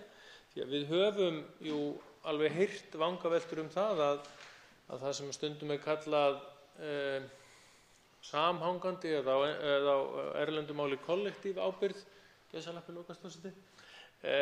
sé kannski ekki nægilega heppileg þegar til að mynda þegar sjúklingar eru að reyna að sækja rétt sinn með tilliti til þjónustu og kannski þess sem gæti hafa misfærst í þjónustu. Svara andsvari síðara sinn, Anna Kolbrún Árnadóttir, hv. 8. þingmaður Norðausturkjördæmis.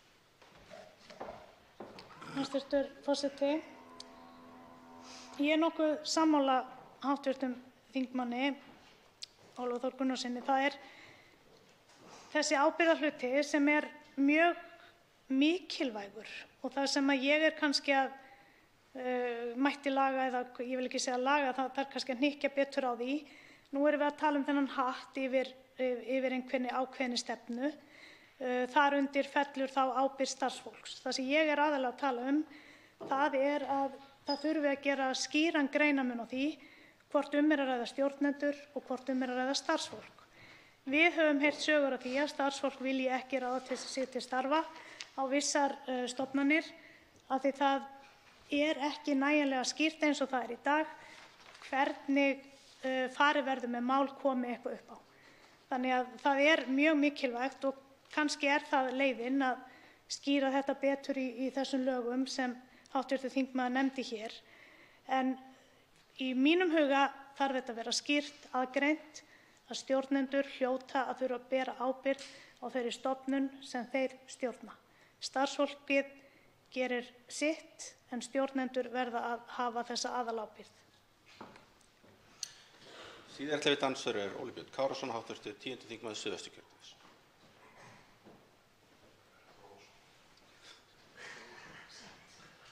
Bergþór Ólason, afsakið. Virðulegur forseti, ég og hv. þingmaður Óli Björn Kárason svo oft sammála að þetta alveg hinn eðlilegasta mismæli. En ef ég þarf sjálfur að kalla mig Óla Björn Kárason þá máttu leiðrétta mig. Ég þakka hv. þingmanni Ölmu Kolbrúnu Árnadóttur fyrir ræðu sína. Það strax inngangsorðin vekja athygli mína.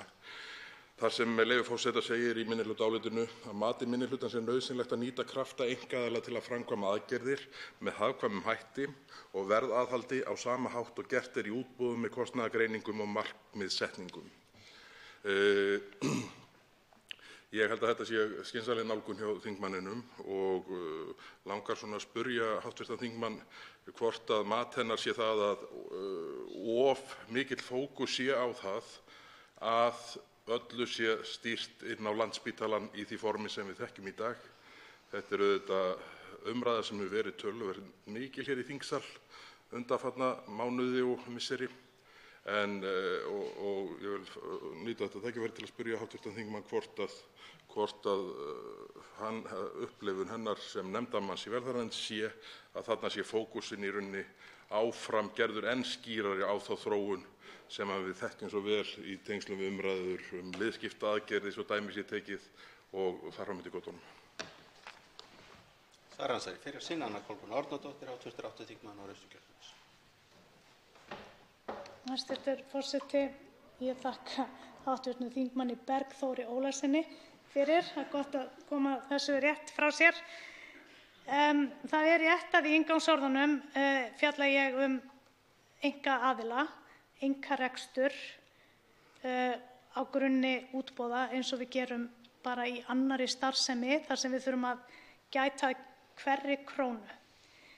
Ég lít á það þannig að ef við ætlum að setja allt saman inn á það sem ég vil oft segja ofhlaðinn Landspítala, þá erum við í raun ekki að hugsa nógu hagkvæmlega þessa hluti. Biðlistar eru eitt og biðlistar á biðlista eru annað. Ég er aðallega að hugsa þá fjármuni sem við erum í raun að sóa með því að setja sjúklinga inn í dýrasta úrræði landsins. Mér finnst það vera merkilegt í sjálfu sér að það sé stefnan að halda því áfram.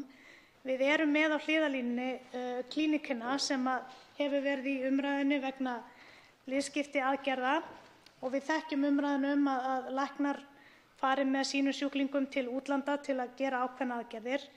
Við þekkjum umræðuna Krabbameinsfélagið sem allt í einu er ekki að fara að sjá eftirfylgni krabbameinssjúklinga og það má segja það að Landspítali bað nú ekki einu sinni það, heldur var það heilbrigðisráðuneytið sem sagði að svona ætti þetta að vera. Við getum líka nefnt sjúklinga með geðraskanir og fíknisjúkdóma.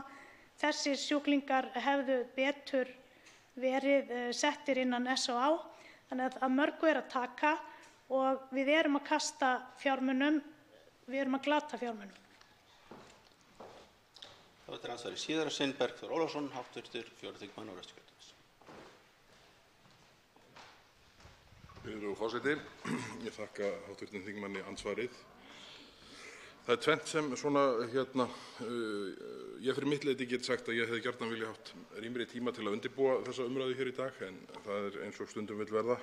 Það er knappt nefnt skammtaður tíminn, en mér finnst skína í gegn í þessu fyrra svari þingmannsins að annars vegar sé fókusinn enn hertur í þá veru sem við höfum stundum kallað marxíska stefnu í heilbrigðismálum og hins vegar sé upplifun þingmannsins að menn áfram kannski af meira af sama meiði reyni ekki að lágmarka þá sóun sem kann að verða í kerfinu. En það er eitt atriði hér til viðbótar sem ég langaði að spyrja hv. þingmann út í. Það er atriði sem því nú er ég augljóslega ekki í velferðarnefnd og þetta, en ég held fyrir þá sem horfa á og hlusta gæti verið æskilegt að fá aðeins betri útlisting á því, sem ég held að sé hárrétt ábending í nefndarálitinu. Það er með leyfi forseta það sem segir í upphafi niðurlagi 1. málsgreinar: Því er það óæskilegt að Landspítali verði fjármagnaður með DRG-greiðslum, Diagnosis Related Groups, eins og það er kallað á ensku, enda muni það skekkja allverulega aðstöðu annarra heilbrigðisstofnana. Tilvitnun lýkur. Þarna er væntanlega verið að horfa til heilbrigðisstofnana sérstaklega út á landi og ég langar að biðja hv. þingmann að fara kannski aðeins dýpra í þetta, því að þetta er atriði sem auðvitað þarf að skoða sérstaklega, því að aðstaðan víða á heilbrigðisstofnunum á landsbyggðinni er með þeim hætti að ekki verið við unað. Svara síðast andsvari Anna Kolbrún Árnadóttir, hv. 8. þingmaður Norðausturkjördæmis. Hæstv. forseti. Þetta er nefnilega nokkuð merkilegt. Við getum sagt að þessar DRG-greiðslur, sem er á ensku með leyfi forseta, Diagnosis Related Groups, þetta er ákveðið líkan, ákveðin aðferðafræði sem farið er eftir og er í sjálfu sér ágætistæki. Ég vil nú kannski ekki segja að þetta sé ekki nógu gott tæki, en það sem mun gerast að ef við innleiðum þetta á Landspítala, að þá mun Landspítali geta tikkað í öll boxin sem mun segja okkur að þeir þurfi meira fjármagn til þess að geta staðið undir því af því að þeir tikkuðu öll boxin. Það þýðir að þetta er dýrasta plássið. Það er svokallaður fráflæðisvandi. Meðan að við höfum fólk inn á spítalanum liggjandi sem við myndum gjarnan vilja sjá á öðrum stað, meðan að þetta fólk er þar, þá mun tikkast vegna þeirra í öll boxin. Þannig að Landspítali mun segja við þurfum meira fjármagn vegna þess að við erum með svo marga. En ef við myndum hugsa þetta aðeins öðruvísi, að taka Landspítala út fyrir sviga í þessum DRG-greiðslum og segja bara að það séu aðrar heilbrigðisstofnanir sem eiga að njóta þessa kerfis, þá hugsanlega myndum við hugsa þetta bara allt upp á nýtt. Þess vegna legg ég áherslu á að það sé skekkja gagnvart öðrum heilbrigðisstofnunum, af því að Landspítalinn hefur nú þegar á að skipa öllum fagstéttum sem okkur dettur í hug og þær kosta allar peninga. Þannig að þetta er einhvern veginn alls ekki nógu gott eins og þetta er hugsað. Andsvörum er lokið. Til máls tekur Ólafur Þór Gunnarsson, hv. 11. þingmaður Suðvesturkjördæmis.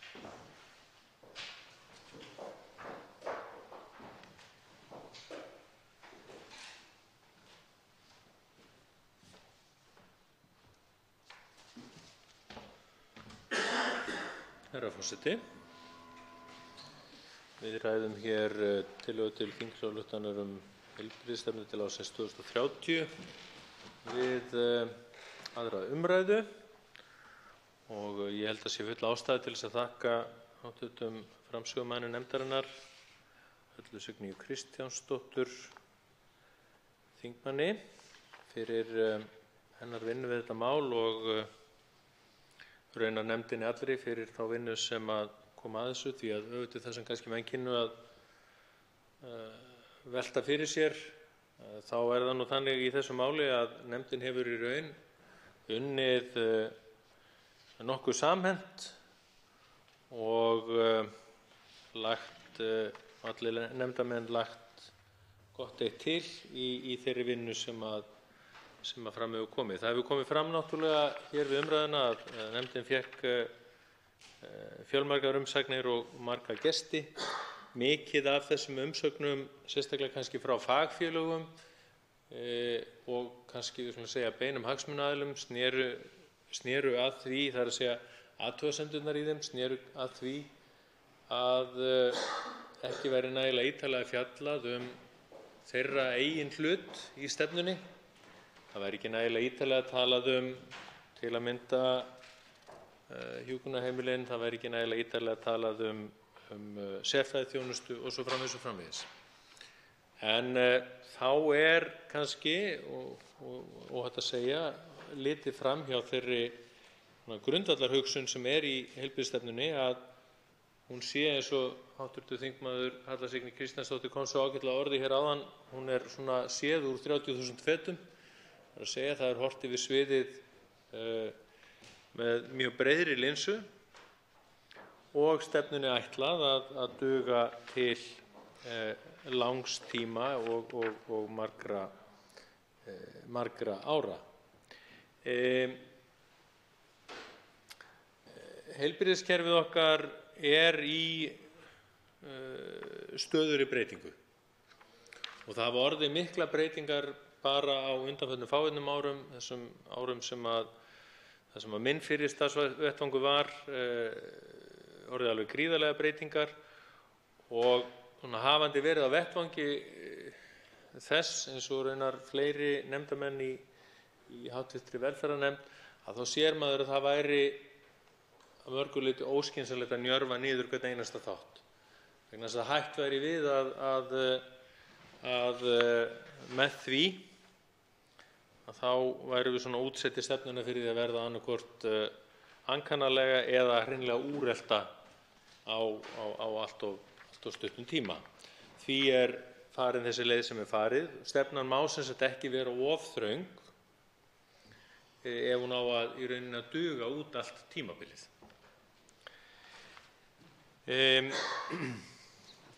Það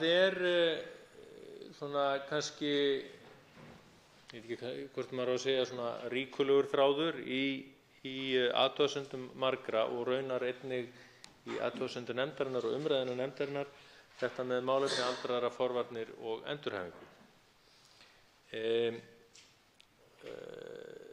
Nefndin sammála það að þarna þurfi sérstaklega að taka vel á, og þó að það megi sjálfu sér segja að það að ætla að taka aldraða einhvern veginn sérstaklega út fyrir sviga inn í sjálfri stefnunni og fjalla sérstaklega heilbrigðisþjónustu þeirra eða heilbrigðisstefnuna gagnvart þeim, að þá væri það í því fælust að sumu leyti öldrunarfordómar að ímynda sér það að eldra fólk þurfi að einhverju leyti einhverja aðra heilbrigðisþjónustu heldur en þeir sem yngri eru, að þá það engu að síður svo að það eru sérstakar þarfir þessara hópa.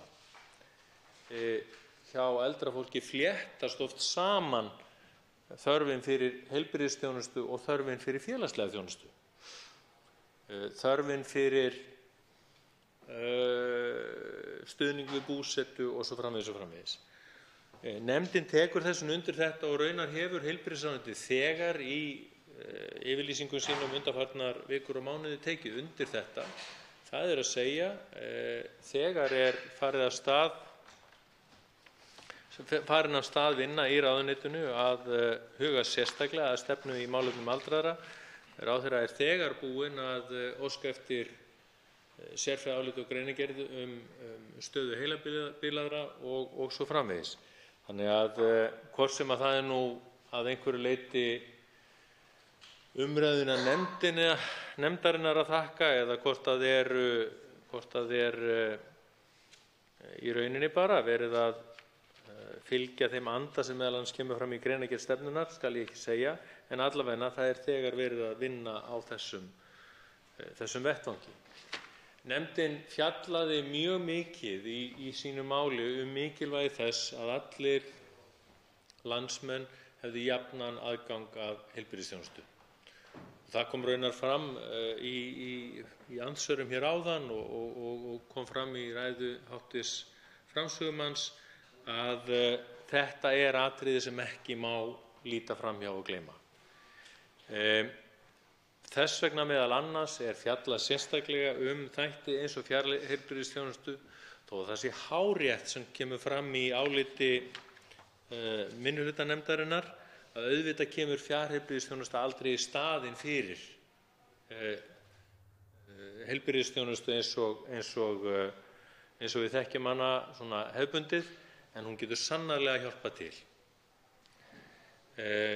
Þetta treysti ég mig til að segja verandi einn af þeim heilbrigðisstarfsmönnum sem við unnið við slíka þjónustu og veit kosti þess svona þjónustumódels, ef svo má orði komast, en veit líka og gerir mér fulla grein fyrir því að á því geta verið augljósir gallar.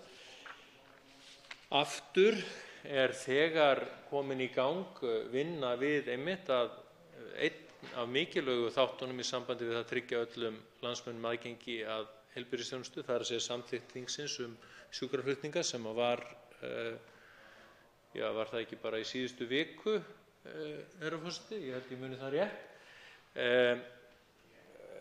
og ráðuneytið þar af leiðandi þegar farið af stað í þeirri vinnu. Varðandi þá þætti sem menn hafa talað stigskiptingu þjónustunnar í fyrsta, annars og þriðja stigs þjónustu, þá ég einn af þeim sem bent á svona ákveðna togstreitu sem á milli laga heilbrigðisþjónustu, þar sem að þjónustan skilgreind sem með tilteknum hætti sem grunnþjónusta og sem sérfræðiþjónusta og svo framvegis, og þessara stigskiptingar. Það í sjálfu sér ekki í mínum huga eitthvað stórkostlegt vandamál, en þarna á milli ákveðinn blæbrigðamunur sem mikilvægt að við áttum okkur á, og líka mikilvægt að ráðuneytið átti sig á, sem ég svo sem efast ekki og kom raunar fram á fundum nefndarinnar með fulltrúum ráðuneytisins. Þar fyrsta stigs þjónustan, það er að segja heilsugæslan, eins og fleiri hv. þingmenn hafa komið hér inn á, að mínu viti langmikilvægasti þátturinn. Þar ekki bara það að efla heilsugæsluna sem apparat, heldur líka að fjölga starfsfólki þar innan og auka menntun þess. Það verkefni í fullum gangi. Og það gaman að segja frá því að fyrir 2 árum síðan þá voru á Íslandi í námi í heimilislækningum, ef ég man rétt, eitthvað í kringum 35 ungir læknar, en næsta haust þá verður þessi tala komin yfir 60. Þetta ásamt öðru sýnir í verki þá áherslu sem að nú í gangi til að reyna að efla heilsugæsluna í landinu, og það vel. Auðvitað heilsugæslan miklu meira heldur en bara heilsugæslulæknar. Hún auðvitað allt það samfélag sem í kringum hana og allt hitt starfsfólki líka. Þar skipta máli þættir eins og sálfræðiþjónusta, eins og hjúkrunarþjónusta, heimahjúkrun, félagsráðgjöf, sjúkraþjálfun, hreyfiseðlar og svo framvegis. En allir þessir þættir hafa einmitt verið til umræðu í ráðuneytinu og innan heilbrigðiskerfisins yfirleitt undanfarin misseri, og sem betur fer virðist að vera svona núna, allan að þessi misserin, að raungerast að við í alvöru að setja meiri fjármuni og meiri orku í það að efla heilsugæsluna. Þróunarmiðstöð heilsugæslunnar til að mynda eitt dæmi þetta.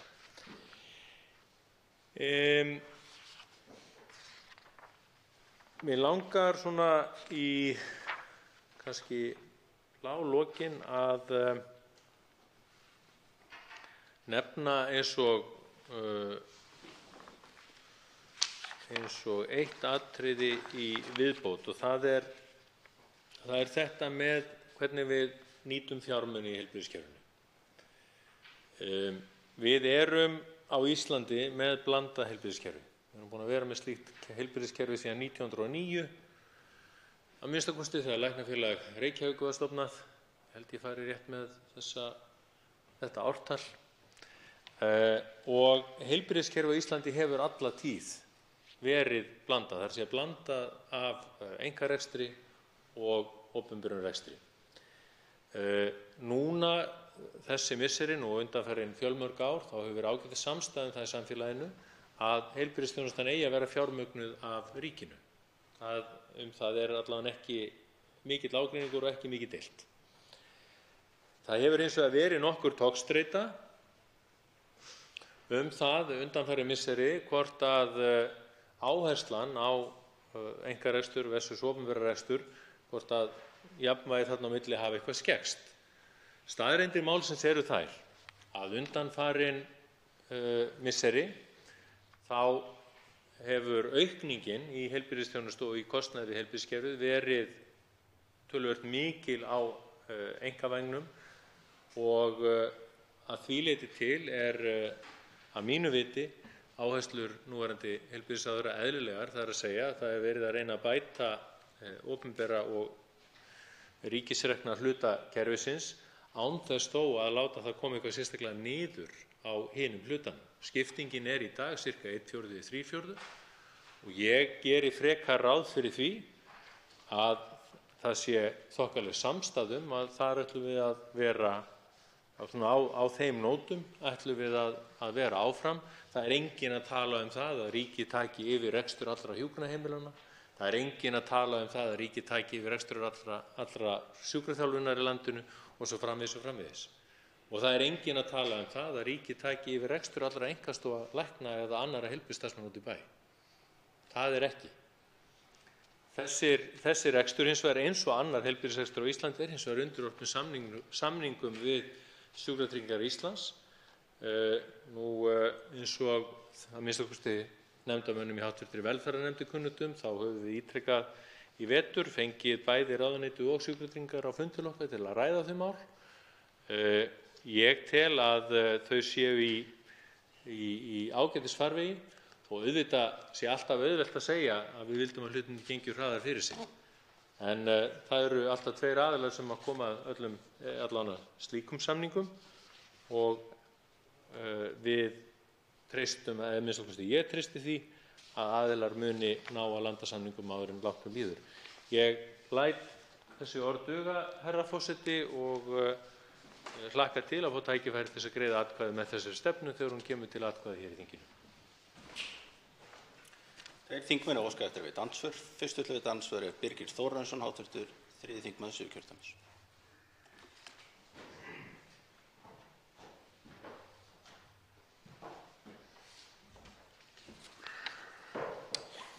Herra forseti, ég þakka hv. þingmanni ræðuna og þegar við ræðum svo mikilvæga stefnumörkun í svo mikilvægum málaflokki þá er náttúrulega mikilvægast að þegar svona stefna er unnin að það sé leitað til sérfræðinga.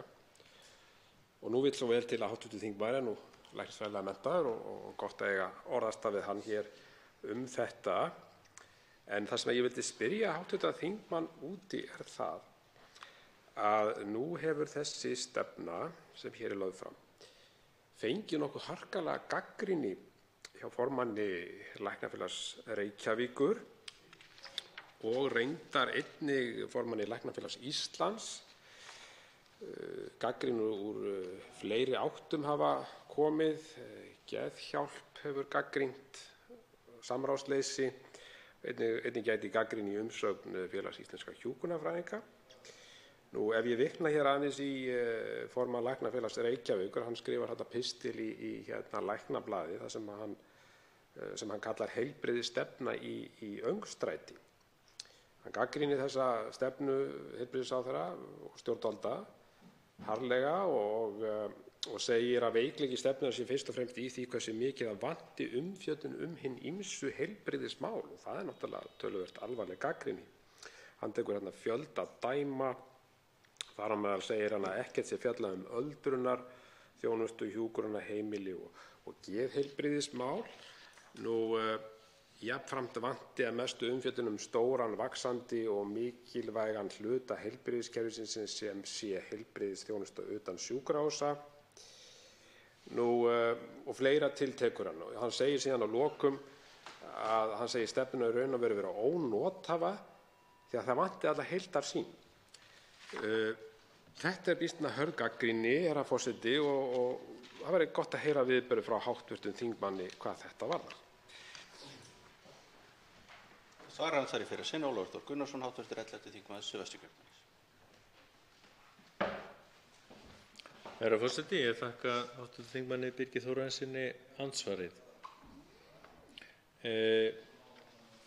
Það er rétt hjá þingmanninum að það hefur komið fram nokkur gagnrýni bæði frá formanni þessa tiltekna félags innan Læknafélags Íslands og einnig komið fram umsagnir frá öðrum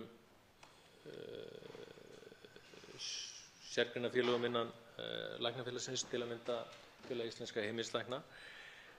Gagnrýnin þar var fyrst og fremst að mínu viti gekk að mestu leyti út á það að stefnan væri ekki skrifuð út í nægilega miklum smáatriðum. Svona þegar maður les í gegnum gagnrýni þessara aðila, þá fjallar hún fyrst og fremst það. Það er hins vegar tekið fram í heilbrigðisstefnunni, og það er ein af greinunum eða einn af töluliðunum í stefnunni, það er að segja 8. liðurinn, stefnan í framkvæmd. Og hún orðar svo með leyfi hv. forseta til að hrinda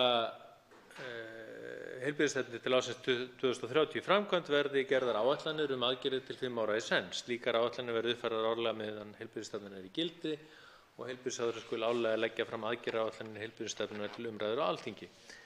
Eins og ég gat í ræðu minni þá er ráðherra þegar byrjaður að vinna slíkar áætlanir og leggja þær fram. Þingið er þegar búið að vísa einni slíkri áætlanagerð sérstaklega til ráðherra og ráðherra hefur tekið fram í hverju þessir þættir séu sérstaklega fólgnir. Þannig að ég get ekki tekið undir gagnrýnina þó ég skilji í sjálfu sér áhyggjur sem að þessir aðilar hafa, en ég held að það sé óhætt að fullyrða það að heilbrigðisstefnan nær með sínum breiðu strokum ágætlega undir þá þætti sem að þessir aðilar hafa verið að gagnrýna. Andsvari síðara sinn Birgir Þórarinsson, hv. 3. þingmaður Suðurkjördæmis. Herra forseti, ég þakka hv. þingmanni svarið. Það sem er náttúrulega afar mikilvægt í svona stefnumótunarvinnu er samráðið, og það til dæmis kemur fram í umsögn Geðhjálpar að ekki hafi verið óskað sérstaklega eftir aðkomu frá Geðhjálp við mótun stefnunnar. Mér þykir þetta ámælisvert og það eru fleiri dæmi þessa, og raun segir hér til dæmis í umsögn Geðhjálpar að raunar er eftirtektarvert að hvergi skuli vera minnst á knýjandi þörf fyrir umbætur í geðheilbrigðisþjónustu. Þetta hefur nú verið rætt hér og oftar en einu sinni og er ákaflega mikilvægur málaflokkur, og ég held að við verðum að taka svona ábendingum alvarlega vegna þess að hér er verið að móta stefnu til framtíðar og þarna er bara gríðarlega mikilvægur málaflokkur undanskilinn sem ég tel ámælisvert, og hv. þingmaður nefnir það hér sérstaklega að stefnan sé svona hafi svona heildaryfirsýn en það sé ekki farið út í smáatriði. Ég vil nú segja það, hv. þingmaður, mér finnst nú ekki geðheilbrigðismálin vera einhver smáatriði. Þannig að þetta finnst mér vera ámælisvert og ekki gott að leggja fram stefnu sem hefur ekki þetta fram að færa. En það er nú svona kannski bara í lokin sem ég vildi þá kannski aðeins fá að nýta tækifærið og spyrja hv. þingmann. Það er hérna frá landlækni gagnrýni. Þar segir ekki er nóg að efla sérfræðiþjónustu á landsbyggðinni með fjarheilbrigðisþjónustu og sjúkraflutningum, og ég er hjartanlega sammála þessu vegna þess að við erum að horfa hérna svo langt fram í tímann. Og það ætti að jafna með staðbundinni þjónustu sérfræðinga, og það væri gott að fá álit hv. þingmann á þessu, hvernig hann sæi þetta fyrir sér að við myndum reyna að auka viðveru sérfræðinga á landsbyggðinni. Svarar andsvari síðara sinn Ólafur Þór Gunnarsson, hv. 11. þingmaður Suðvesturkjördæmis. Herra forseti, þannig að 28. þingmann að koma býsna mörgum spurningum fyrir í knöppum máli, og þetta áttar þingmaður sig á því að ég get ekki svarað þeim öllum ítarlega. En Bara svo það sé sagt, auðvitað ég sammála þingmanninum að geðheilbrigðismál ekki neitt smámál. Enda nú unnið eftir sérstakri geðheilbrigðisáætlun og hæstv. Heilbrigðisráðherra hefur einmitt lagt sérstaka áherslu á geðheilbrigðismál í sínu starfi sem ráðherra. Ég nefndi nokkur atriði þar hér í ræðu minni áðan. Við fjöllum ekki heldur sérstaklega hjartasjúkdóma. Við fjöllum ekki sérstaklega lungnasjúkdóma og svo framvegis og framvegis. Þannig að það í rauninni ekki einn tiltekinn sjúkdómaflokkur tekinn út fyrir sviga. Hvað varðar athugasemdir landlæknis fjarheilbrigðisþjónustu og fleira, þá einmitt nefndi ég við í meirihlutanum tökum það einmitt sérstaklega fram í okkar áliti að það sé mjög mikilvægt að tryggja þjónustu út á land og að hún verði ekki leyst eingöngu með fjarheilbrigðisþjónustu. Það er algjörlega tekið fram. Hins vegar hún mikilvægur þáttur, eins og ég kom inn á í ræðu minni áðan. Hún mikilvægur þáttur í því til að mynda kannski sérstaklega í eftirfylgdartilgangi að nýta sér og það núna, eins og ég viss að hv. þingmanni kunnugt nokkur verkefni í gangi þar sem verið að nota fjarheilbrigðisþjónustu meira að segja til þess að skoða sjúklinga, það er að segja þar sem að þá heilbrigðisstarfsmaður á vettvangi skoðar sjúkling og ráðleggur, tekur síðan ráðleggingar frá sérfræðingi eða öðrum heilbrigðisstarfsmanni annars staðar á landinu. Þannig að þetta algjörlega virka, en ég sammála þingmanninum það að auðvitað er þetta ekki upphaf endir alls en þetta ekki skipt miklu máli. Hvað varðar samráðið þá sátu allir við sama borð í því. Menn höfðu tækifæri til þess að koma á heilbrigðisþing og leggja þar fram sín sjónarmið, menn höfðu tækifæri til að leggja inn umsagnir á samráðsgáttina, þannig að ég held að það sé ekki að taka eitthvað eitt tiltekið félag þar út fyrir sig og segja að þessi fékk ekki að koma að samráði frekar en annar. Þér þetta andsvör Bergþór Ólason, hv. 4. þingmaður Norðvesturkjördæmis.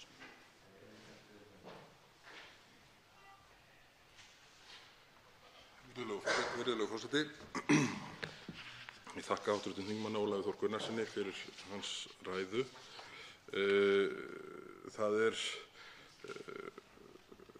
kemur nokkuð óvart að hversu í rauninni þunnur 13. þegar kemur að umfjöllun heilbrigðisþjónustu á landsbyggðinni í þessari tillögu til þingsályktunar. Það auðvitað öllum sem að hér á Alþingi starfa ætti að vera kunn umræðan sem að stöðugt uppi aðstöðumun, mikinn bæði hvað varðar aðgang að heilbrigðisþjónustu og síðan kostnað sem að hlýst af því að sækja fjarfræðanum heilbrigðisþjónustu, sérstaklega 3. stigs þjónustuna sem náttúrulega eingöngu veitt á Landspítala háskólasjúkrahúsi og einhverju takmörkuðu leyti á sjúkrahúsinu á Akureyri. Framsögumaður meirihlutaálitsins, hv. þingmaður Halla Signý Kristjánsdóttir, kom inn á hér í framsöguræðu sinni að það hefði verið reynt að horfa á heilbrigðismálin úr lofti, 30.000 fetum eins og það var orðað. Ég held að það svo sem skipti ekki öllu máli þegar kemur að heilbrigðisþjónustu á landsbyggðinni, sérstaklega þeim svæðum sem ekki í námunda við Reykjavík annars vegar og Akureyri hins vegar. Þá skiptir svo sem ekki öllu máli úr hvaða hæð horft á það. Staðan snúin og kostnaður við að nýta sér þjónustu, kostnaður aðstandenda og þar fram eftir götunum með allt öðrum hætti heldur en á þeim svæðum sem nær þessum 2 sjúkrastofnunum sem að veita 3. stigs þjónustuna. Og mér þykir mjög miður að sjá hversu létt skautað fram hjá þessu atriði. Mér langaði kannski til þess að heyra sjónarmið hv. þingmanns hvað þetta atriði varðar. Svarar andsvari fyrir sig Ólafur Þór Gunnarsson, hv. 11. þingmaður Suðvesturkjördæmis. Herra forseti, já, ég get kannski ekki alveg tekið undir þetta með þingmanninum að það sé skautað eitthvað sérstaklega léttilega framhjá þarna, hvorki í stefnunni sjálfri né heldur í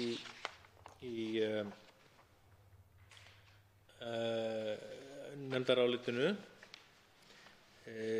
Það hins vegar þannig og ég deili þeim áhyggjum með hv. þingmanni að Þetta er það þannig að staða heilbrigðisþjónustu úti á landi er allt önnur heldur en hérna á höfuðborgarsvæðinu og það er afar mikilvægt verkefni að finna leiðir til þess að bregðast við og tryggja það að menn hafi aðgang að þjónustu þegar þeir þurfa á hana að halda.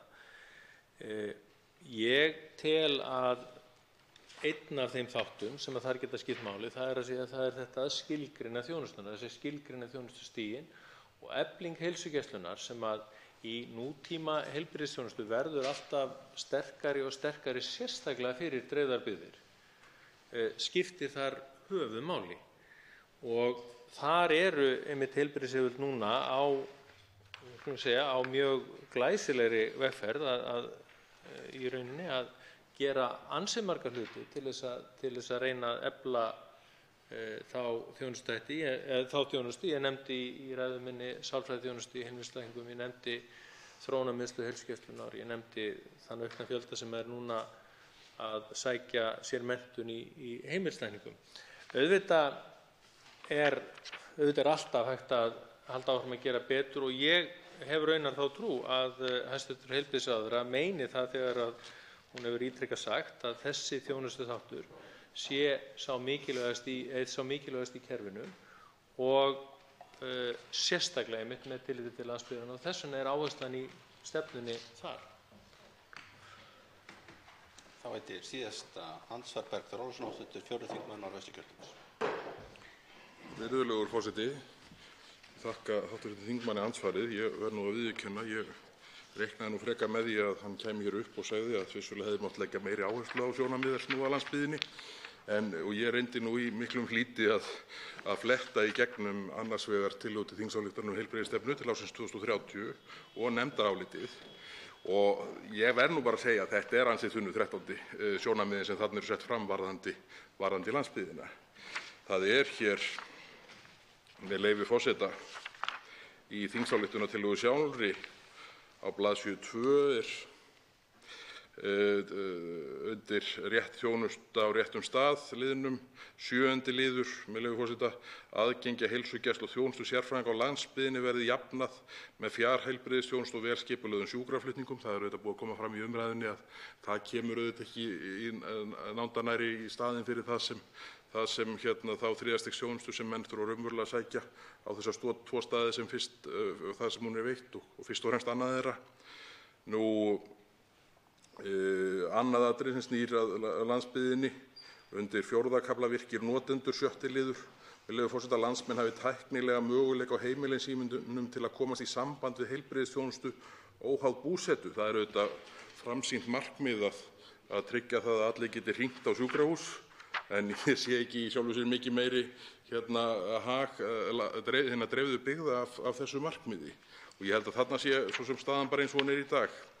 En í 1. málsgrein greinargerðarinnar segir meginmarkmið íslenskrar heilbrigðislöggjafar er að allir landsmenn eigi kost á fullkomnustu heilbrigðisþjónustu sem tök eru á að veita á hverjum tíma til að vernda andlega, líkamlega og félagslega heilsu fólks.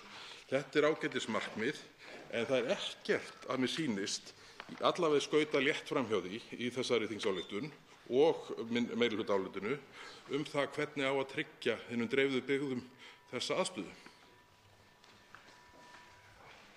Svarar síðast andsvari Ólafur Þór Gunnarsson, hv. 11. þingmaður Suðvesturkjördæmis. Herra forseti, ég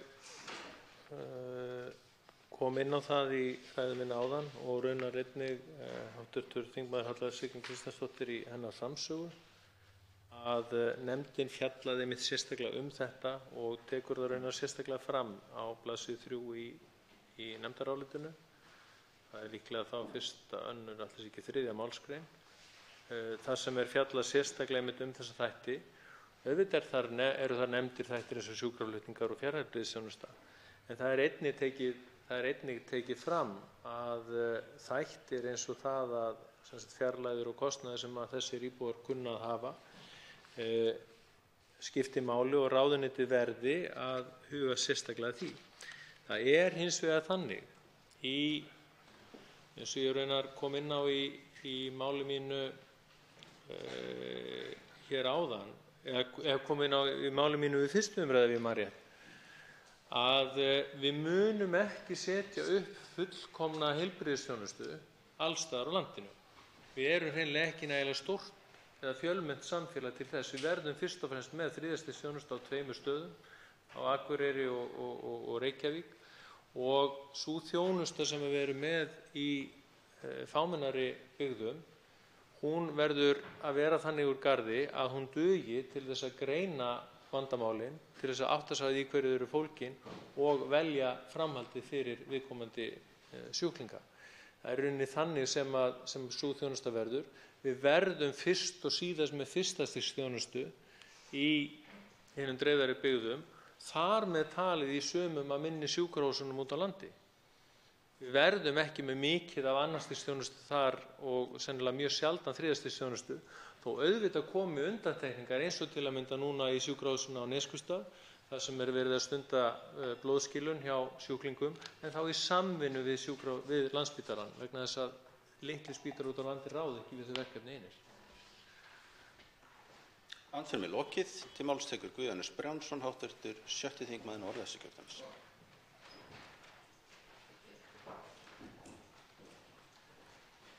Virðulegur forseti. Við ræðum hér í dag þingsályktunartillögu heilbrigðisstefnu til ársins 2030 síðara sinni. Þetta er mikilvægur áfangi sem er eðlilegt að fagna. Við höfum hlýtt á nefndarálit meirihluta velferðarnefndar, þar sem ég hef ritað nafn mitt á, og sömuleiðis hlýtt á nefndarálit minnihluta velferðarnefndar, og hvoru tveggja er þetta dýrmætt innlegg í umræðuna. Mikilvægt málefni sem við eigum eftir að fjalla seint og snemma á næstu misserum.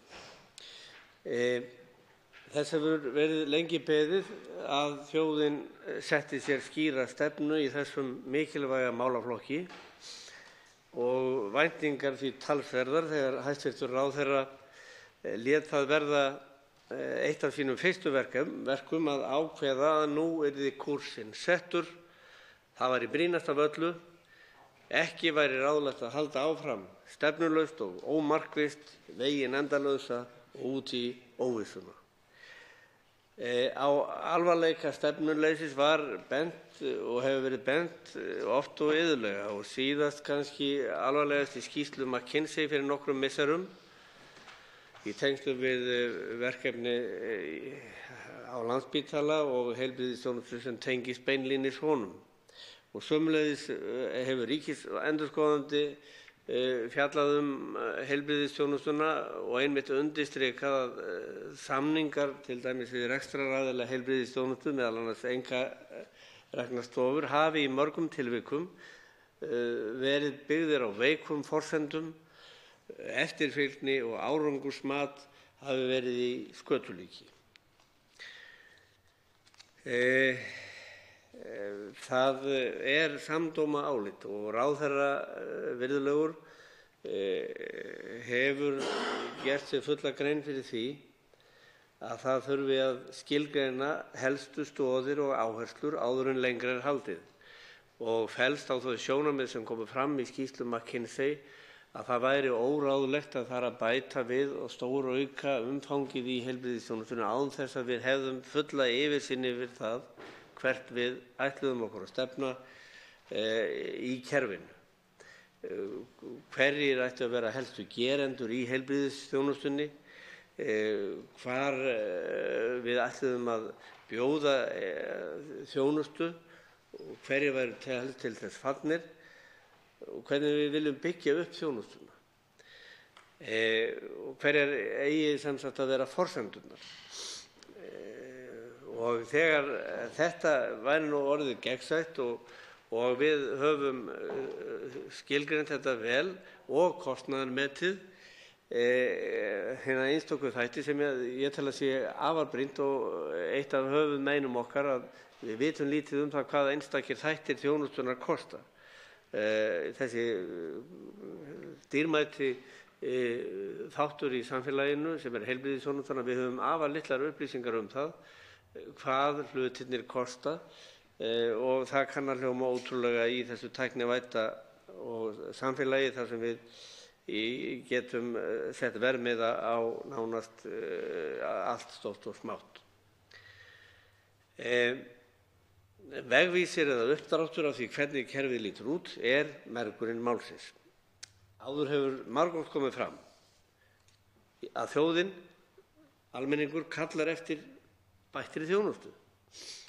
Almennri þjónustu á forsendum þjóðarinnar, að við sameiginlega starfrækjum þennan grunnþátt í samfélaginu fyrst og fremst. Þegar við höfum gert upp hug okkar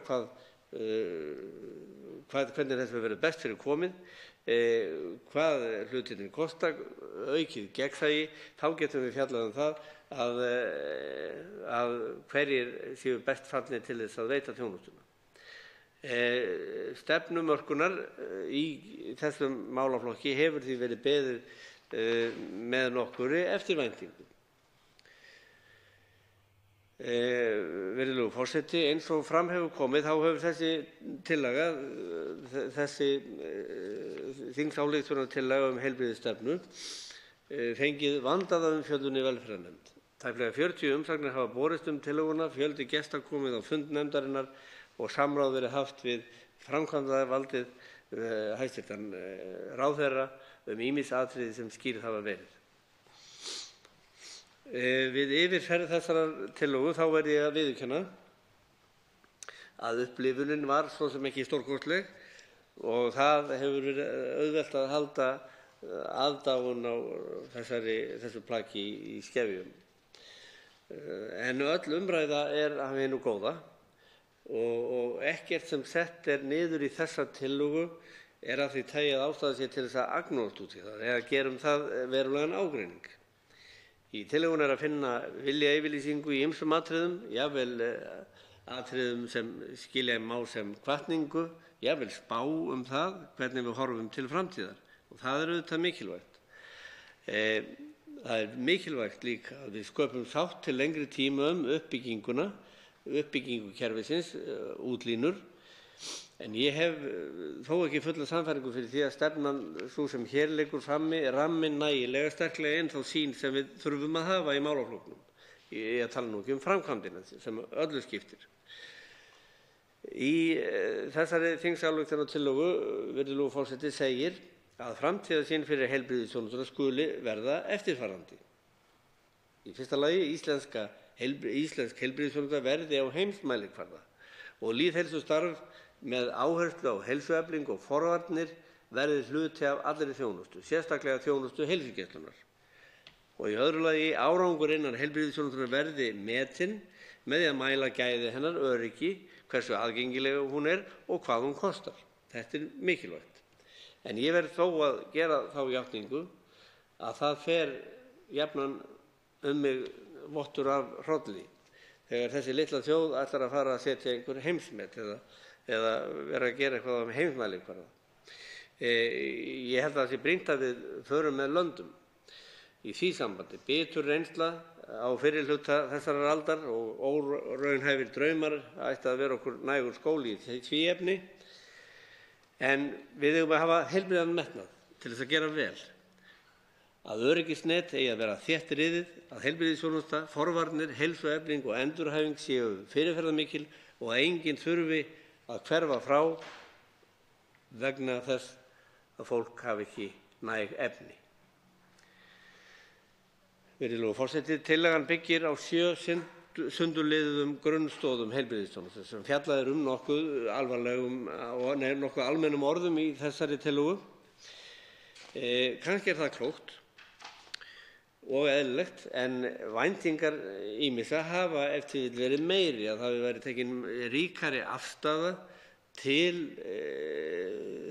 ýmissa þátta sem hafa verið á reiki og við markeruðum kannski einhver spor inn í framtíðina sem við þurfum að fara að horfast í augu við.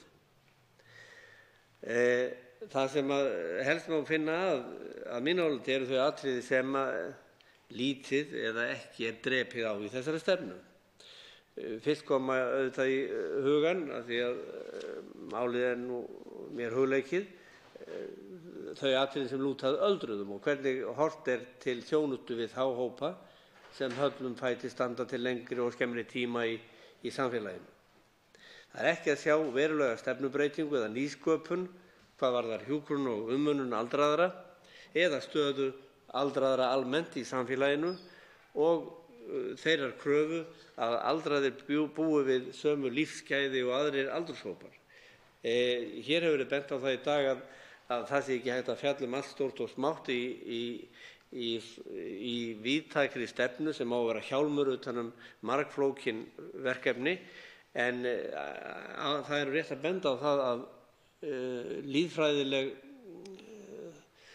sýn okkar varðandi framtíðina myndin gjörbreytist svo hvað varðar þennan aldurshóp sem mun margfaldast á næstu áratugum og við verðum að fara að líta til breytinga hvað það varðar. Annað atriði sem er ekki ýkja mikið fjallað er endurhæfingarþjónustan, þessi mikilvægi þáttur sem tengist í mörgum tilvikum þessari þjónustu við aldraða, miðar að aukinni og órofinni þátttöku í samfélaginu án þess að þurfa stofnanavistun til lengri tíma. Stofnanavistun sem ljóst að samfélagið verður að takast á við með nýjum hætti. Sú stofnanaárátta sem hér hefur verið við lýði síðustu áratugi, hún nú senn að niðurlotum komin og við verðum að leggja höfuðáherslu á það að breyta þeirri hugsun sem lýtur að búsetu valkostum fyrir aldrað fólk. Nefnd hefur verið geðheilbrigðisþjónusta, að það sé lítið fjallað hana í þessari þingsályktunartillögu, en rétt að benda á það eins og hv. þingmaður Ólafur Þór Gunnarsson nefndi að í gildi geðheilbrigðisstefna eða geðheilbrigðisáætlun í landinu og henni auðvitað framfylgt og ráðherra hefur verið að styrkja þjónustuna á því sviði eftir föngum að undanförnu. Það kann vel að vera að ekki þykir við hæfi að ofangreind atriði séu sett niður sem sagt í almenna heilbrigðisstefnu, svo ég nefndi. Því það mikilvægt að aðgerðaáætlun liggi fyrir og það hið fyrsta. Og ég þykist vita að ráðherra eða ráðuneyti þegar farið að leggja grunn að ýmsum þáttum hennar og það brýnt. En það gert ráð fyrir að slík áætlun liggi fyrir á 5 ára fresti. Virðulegur forseti, það mætti fjalla þetta efni ítarlegar. Það auðvitað eins og hv. þingmaður Bergþór Ólason hefur nefnt, það lítið fjallað heilbrigðisþjónustuna á landsbyggðinni eða hlut landsbyggðarinnar í heilbrigðisþjónustunni, heilsugæslan á landsbyggðinni, og nú fer að styttast í það að fólkið á landsbyggðinni missi þolinmæðina. Það lítið að gerast varðandi umbætur í heilbrigðisþjónustu á landsbyggðinni. Það þarf að fara í þarfagreiningu og fleiri mikilvæg atriði. Tæpt á því í þessari tillögu að fjarlækningar geti verið mikilvægur hlekkur eða mikilvægur liður í því að viðhalda og styrkja þjónustuna út dreifðar byggðir landsins. En við erum nú sammála það, ég og hv. þingmaður Ólafur Þór Gunnarsson, fjarlækningar eða fjarheilbrigðisþjónusta gríðarlega mikilvæg stoð, viðbótarstoð fyrir íbúana á landsbyggðinni og ekki síst fyrir fagfólk sem þar starfar, því að það opnast ýmsir möguleikar í tengslum við það. En virðulegur forseti, það auðvitað ekki annað hægt en að fagna framkominni tillögu heilbrigðisstefnu til ársins 2030. Samfélagið þarf á því að halda af efnislegum ástæðum og auðvitað fjárhagslegum að skapa traustan ramma utan heilbrigðisþjónustuna í landinu öllu til lengri tíma. En þar á ekki kylfa að ráða kasti. Þar eiga ekki einstakar stofnanir eða fyrirtæki að olnboga sig áfram og aðstæður á hverjum stað að ráða niðurstöðu. Ég styð vitaskuld þessa tillögu sem nefndarmaður í velferðarnefnd en var því miður fjarri þegar nefndarálitið kom til lokaafgreiðslu. Fagna því að við fjöllum þetta mikilvæga mál hér í dag. Þakka velferðarnefndar mönnum og samferðamönnum mínum þar fyrir ágætt samstarf við vinnsluna og vona að okkur farnist vel með síðan þá aðgerðaáætlun sem í kjölfarið fylgir. Einn hv. þingmaður óskar eftir að veita andsvörs. Það Bergþór Ólason, hv. 4. þingmaður Norðvesturkjördæmis.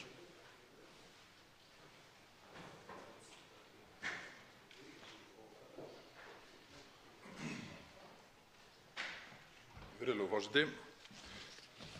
Ég þakka hv. þingmanni Guðjóni Brjánssyni fyrir ræðuna og mig langar hér í byrjun eiginlega bara sérstaklega að hrósa þingmanninum fyrir það hversu hreinskilinn og opinskáran var hvað það varðar að benda á þau atriði sem vantar í þessa heilbrigðisstefnu.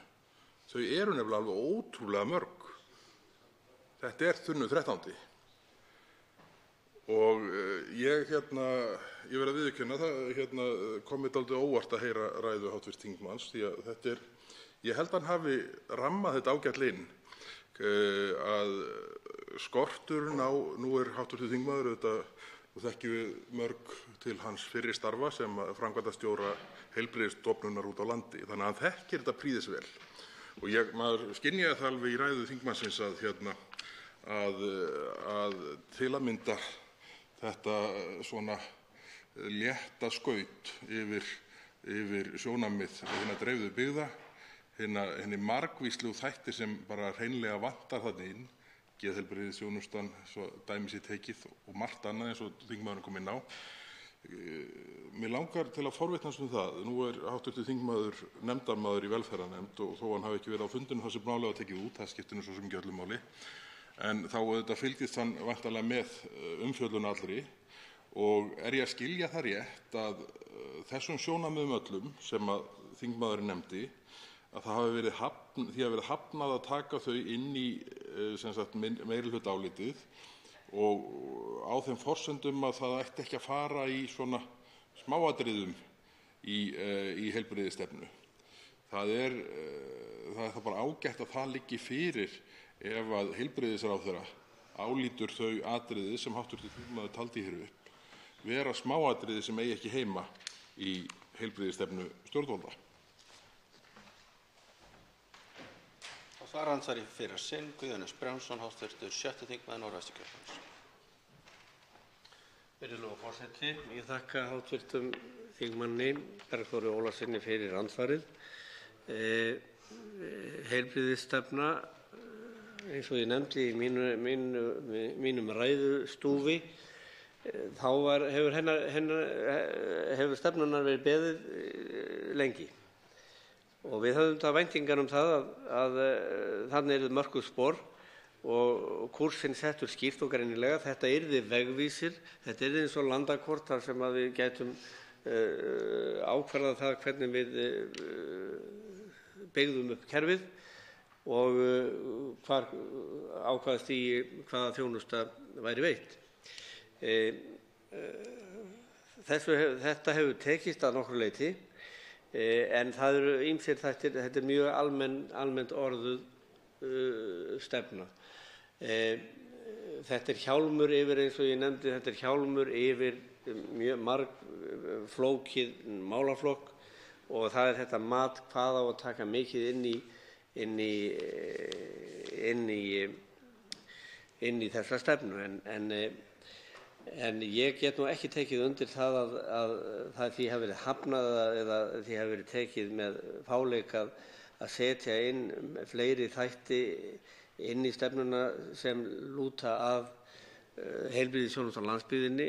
Það kemur hér fram að það eigi að jafna aðgengi að þjónustu í heilsugæslunni og það á við landsbyggðina jafnt sem aðra staði. en við á landsbyggðinni höfum ekki orðið vör við þetta ennþá. Starfsfólk á landsbyggðinni, það býr við jafn þröngan kost í þessu efni eins og verið hefur og það skynjar ekki ennþá þessar breytingar sem að boðaðar eru, en vonandi fáum við að sjá það í framkvæmdaáætlun. Til síðar andsvar Bergþór Ólason, hv. 4. þingmaður Norðvesturkjördæmis. Virðulegur forseti, ég þakka hv. þingmanni Guðjóni Brjánssyni svarið. Það eru ég hef ákveðinn skilning á þeim sjónarmiðum sem komu fram í svari þingmannsins þar sem hann segir að heilbrigðisstefnu hafi verið beðið lengi og auðvitað eru einstaklingar eins og hann sem hafa starfað innan þess að geira og stýrt stofnun hafa auðvitað skilning á því hvers slags ófremdarástand hafi verið að slík stefna hefur ekki verið til staðar. En á sama tíma hafa einstaklingar sem hafa ágæta þekkingu á málasviðinu auðvitað væntingar að þetta sé gert almennilega. Það sé ekki bara verið að henda fram hér heilbrigðisstefnu til að geta hakað í það box að til sé heilbrigðisstefna. Þá held ég að væri betra verklag á því að reyna að gera þetta almennilega og fyllra og í rauninni reyna að koma málinu þannig fram að þeir sem gerst þekkja til séu þó ekki væri nema sæmilega sáttir. Því að ég held að það hljóti öllum að þykja undarlegt að heyra þessa upptalningu hv. þingmanns sem það ber auðvitað virða honum það til vorkunnar að vera stjórnarandstöðu fulltrúi inn í nefndinni, þannig að maður hefur skilning á því að hann stýri ekki meirihlutaálitinu frá A til Ö, en hann er þó á því eða fulltrúi hans á þeim fundi sem málið var tekið út á. Og ég leyfi mér að núna í lokin að spyrja hv. þingmann með þetta ég leyfi mér að segja hér bil algera þögn hagsmuni landsbyggðarinnar í þessari stefnu. Sér hann fyrir sér að það verði allt saman leyst í einhverri aðgerðaráætlun eða sér hann fyrir sér að það verði lögð fram breytingartillaga við þingsályktunina hér í meðförum fram að lúkningu málsins? Svarar síðast andsvari Guðjón S. Brjánsson, hv. 6. þingmaður Norðvesturkjördæmis. Virðulegur forseti, ég þakka hv. þingmanni Bergþóri Ólasyni andsvarið hið síðara. Hér liggur fyrir tillaga að heilbrigðisstefnu fyrir allt landið, ekki bara landsbyggðina og ekki heldur bara Reykjavík og ekki heldur bara Akureyri, ekki bara Landspítalann og ekki bara sjúkrahúsið á Akureyri.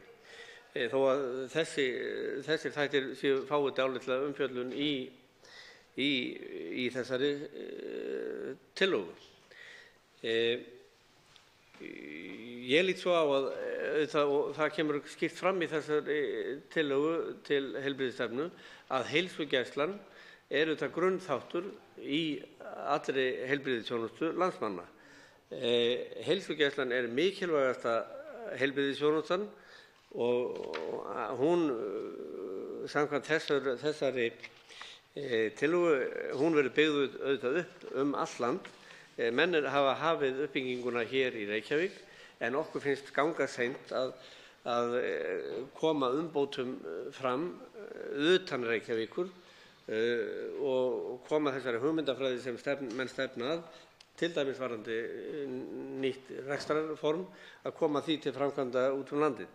En ég hef nú tilhneigingu til þess þó að landsbyggðarmaður sé að forðast það að stilla landinu upp í annars vegar í Reykjavík og svo landsbyggðin. En þó að það kannski þarna sé mikill munur á. En við hér kannski rauði þráðurinn þessi að landsbyggðin njóti stuðnings frá háskólasjúkrahúsinu, Landspítalanum, sem er auðvitað höfuðstofnun landsmanna, en ég hef ekki tilfinningu fyrir því hvort að menn muni gera alvarlega breytingar á þessari stefnu í þessu ljósi sem nefnt er. Andsvari lokið.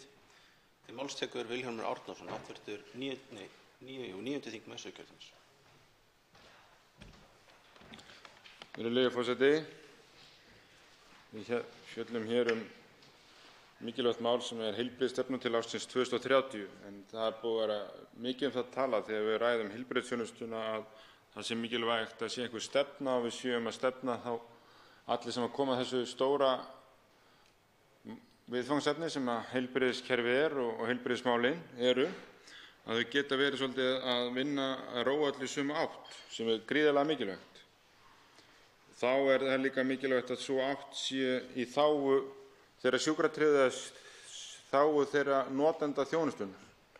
Það að vera aðalatriði í svona stefnu, að við hvaða þjónusta það sem við ætlum að tryggja borgaranum og hvaða gæði á hún að vera og eftir hvaða mælikvarðum og hvernig forgangsröðum þessari þjónustu. Það svolítið stefnan. Og svo byggist þetta á, og svo mun það vera svolítið þessar framkvæmdaáætlanir sem talað í þessu, hvernig náum við þessari stefnu best hverju sinni. Þannig að einstakar einingar innan heilbrigðiskerfisins kannski ekkert eðlilegt að sé eitthvað djúpt fjalla hér í þessu, af því að það getur verið breytilegt eftir hverjum tíma hvernig við nýtum einingarnar og hvar við veitum þjónustuna og hvernig til þess að ná markmiðum stefnunnar. Það hlýtur að vera svolítið markmiðið, en inngangi stefnunnar auðvelt að taka undir að við viljum að allur almenningur í Íslandi búi örugga og hagkvæma heilbrigðisþjónustu þar sem aðgengi allra landsmanna sé tryggt. Þetta svona grunnurinn sem við hljótum öll að vera. Við viljum hafa þetta heimsmælikvarða og það sem við vorum algjörlega sammála í nefndinni og ég held að séum öll og við þurfum einhvern sem stóra verkefni hérna, að það að stuðla að lýðheilsustarfi og heilsueflingu með forvörnum. Það það sem við verðum að gera.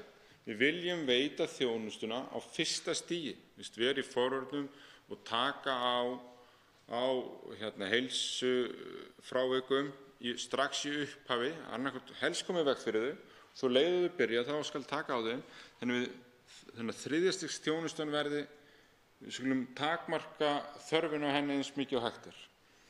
Ég held að það sé algjörlega grunnurinn og við þurfum til þess, þá þurfum við að geta haft allar þær upplýsingar hvernig okkur að takast þarna í þessu. Það að vera einhverjum mælikvarðar og það að mæla gæði þessari þjónustu sem við erum að veita og öryggi og hversu aðgengileg hún og hvað hún kostar til þess að ná þessu öllu saman, þessari stefnu. Og þá sjáum við hvernig þessar framkvæmdaáætlanir virka.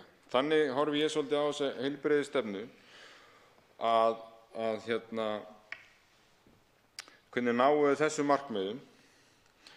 En ég átta mig alveg á því að það svolítið erfitt að vera með svona stóran og fjölbreyttan málaflokk á þess að maður svolítið að flakka þarna á milli. Hvort ég að tala eitthvað sem hefur verið í framkvæmdaáætluninni eða ég að tala eitthvað sem á verið í stefnunni. Þess vegna vildi ég byrja á þessu að segja hvað þetta mikilvægt, að við erum að hugsa hvaða þjónustu ætlum við að tryggja almenningi. Það stefnan okkar. Og svo þurfum við að finna bestu leiðir til að uppfylla þessi markmið og við þurfum að hafa einhverja mælikvarða hvort við séum að ná því. Og það líka mikilvægt þá að þessi stefna geti hjálpað okkur að forgangsraða innan heilbrigðiskerfisins. Hvar viljum við leggja áhersluna, hvar viljum við forgangsraða fjármunum, hvar teljum við best ná þessum markmiðum okkar. Og ég held að það sé einmitt að leggja enn ríkari áherslu á þessar forvarnir og lýðheilsu. Það sé bara gríðarlega mikilvægt. Þannig getum við tryggt að sem best flestir á Íslandi búi við góða heilsu. Ef við náum að efla þann þátt, þá höfum við miklu meira svigrúm og miklu meiri fjármuni til að veita þeim sem að þurfa meiri heilbrigðisþjónustu á að halda, veita þeim þjónustu. Ef við erum að koma í veg fyrir að sem flestir færist upp þessa stiga upp í annað og þriðja stigs þjónustu.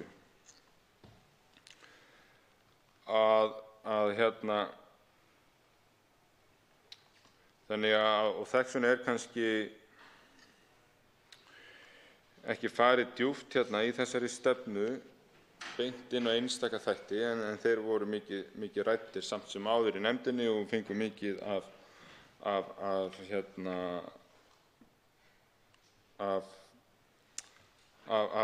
svona athugasemdum þetta og ábendingum sem var bara mjög gott. Og svo vil ég koma inn á þetta að það var svolítið umræða hvar og hvernig þjónustan er rétt, sem heitir hér í þessu rétt þjónusta á réttum stað. Þar tel ég bara mikilvægt að til þess að ná markmiðunum okkar, til þess að ná markmiðunum örugga og hagkvæma heilbrigðisþjónustu allt land, svo allir eigi rétt, það eiga allir rétt á bestu fáanlegu heilbrigðisþjónustu. Og þá verður að vera svolítið svigrúm hvar þjónustan sé veitt. Hún sé ekki öll veitt á einu stað, heldur verður að leyfa fólkinu svolítið að þróa það, að finna út úr því hvar best og allt það. Og það komið svolítið skýrt inn á það bæði í fyrsta og annars stigs. Heilsugæslan, auðvitað viljum við hafa hana sem öflugust allt land og hún allt land og hún vel dreifð og þess vegna er mikilvægt að heilsugæslan sé öflug og hún sé fjölþætt og hún sé sem fjölbreyttasta þjónusta þar sem svona allir eiga alveg augljóst aðgengi í dag og annars slíkt.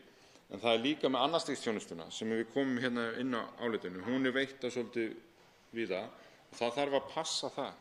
Við þurfum að vera mjög mikið umræða það hvað Landspítalinn Háskólasjúkrahús á að veita mikið af þessar annars stigs þjónustu. Af því að það getur verið hagkvæmara og öruggara og betri þjónusta við borgarana allt landið ef að hún veitt af sérfræðingum, sjálfstæðum sérfræðingum eða innan einstaka heilbrigðisstofnana út landið. Þetta þekkjum við mörgum stöðum annars staðar á Norðurlöndum að sérfræðingarnir fara út og nota heilbrigðisumdæmis stofnanirnar til þess að veita vissa annars stigs þjónustu og annað slíkt og þannig dreifist þetta annað og þeir ná að þróa sig áfram í þessu heldur en ef þetta allt á einu stað þá kannski verður minni framþróun og minni fjölbreytni og annað slíkt og þannig að þetta þurfum við að huga vel að. Það er annað sem að við fjöllum líka það að það sé mikilvægt að við stefnum að því að tæknin fái að koma í fjarheilbrigðisþjónustunni og öllu þessu og hún sé aðgengileg. Það er eitt af sem stefnan að það hafi allir aðgengi, hvort sem það sé að tæknilega hlutanum eða í físiska hlutanum. Þannig að hvað sem búið á landinu, þú hafir raunverulegt aðgengi, þá annaðhvort að þjónustan sé veitt í þinni heilsugæslu eða þínu umdæmissjúkrahúsi eða þinn sérfræðingi sem vill starfa allt land. Og líka ef hún veitt rafrænt í gegnum fjarheilbrigðisþjónustu og þú hafir það aðgengi þar algjörlega óháð búsetu. Þannig að höfuðborgarbúar geta mögulega og það sé ekki tæknilegar hindranir sem eru þar. Það megi ekki vera tæknilegar hindranir að ný tækni og framþróun nái fram og ef það er eitthvað lagalegt eða annað þá verða stjórnvöld að taka vel á því. Þannig að svo eins og komið inn á og þá líka sjúkraflutningarnir nefndir og við eins og kom hér fram fyrir í dag að þá samþykkti Alþingi þingsályktun gerða stefnu varðandi bráðaþjónustu utan spítala. Og við erum kannski að vera komin nefnilega svolítið þróunin virðist alltaf fari í hringi af því að eins og við sem höfum heyrt sögur af læknum fyrri alda og fyrir að það þá fóru þeir alltaf vitjanir. Læknarnir voru ekkert mikið að fá fólki til sín á spítalanum, heldur fóru það til fólksins að hjúkraði því. Og það er kannski það sem er að gerast núna með aukinni sérhæfingu og samþjöppun í heilbrigðiskerfinu og aukinni þróun og allt það, að bráðaþjónustan, að sjúkraflutningarnir er að breytast meira í að geta veitt þjónustu á vettvangi. Þannig að það er hægt að veita í vissum tilfellum mjög góða heilbrigðisþjónustuna fyrr, þó að þurfum náttúrulega alltaf þeim tilfellum að flytja viðkomandi á sjúkrahús, en það er byrjað að veita þjónustuna strax á vettvangi og það er mikilvægt að slík þjónusta fái að dafna og sé veitt athygli og sé byggð upp. En svo annað sem varðandi aðgengið, sem ég tel vera eitt af stóru partinum í þessari stefnu, sem við þurfum að hafa í huga, að það ekki bara ferðakostnaður sjúklingsins eða þeim sem þarf á þjónustu þegans, heldur það aðstandendur og viðkomandi missir kannski eitthvað úr vinnu og þarf einhvers staðar að búa tíma að hafa aðstandendur sér við hlið og annað slíkt. Og það þarf að hugsa þetta kerfi alveg í heild sinni og til þess að tryggja þetta raunverulega aðgengi og þetta hlýtur að vera hluti þá að framkvæmdaáætluninni að þetta sé haft í huga.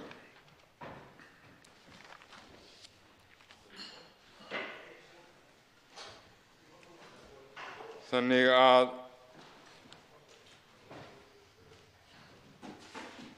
ég þá búinn að fara svona yfir þessi helstu atriði sem ég vildi sagt hafa og leggja áherslu á.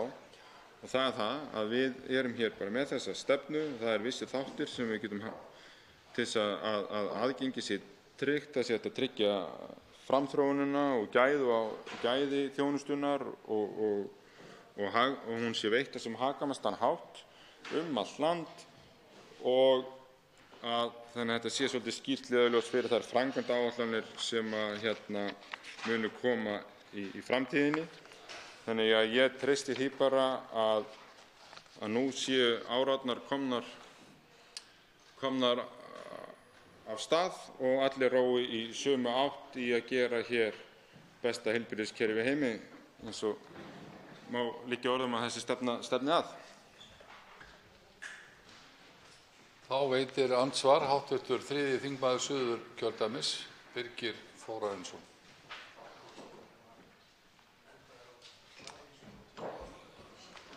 Herra forseti, ég þakka hv.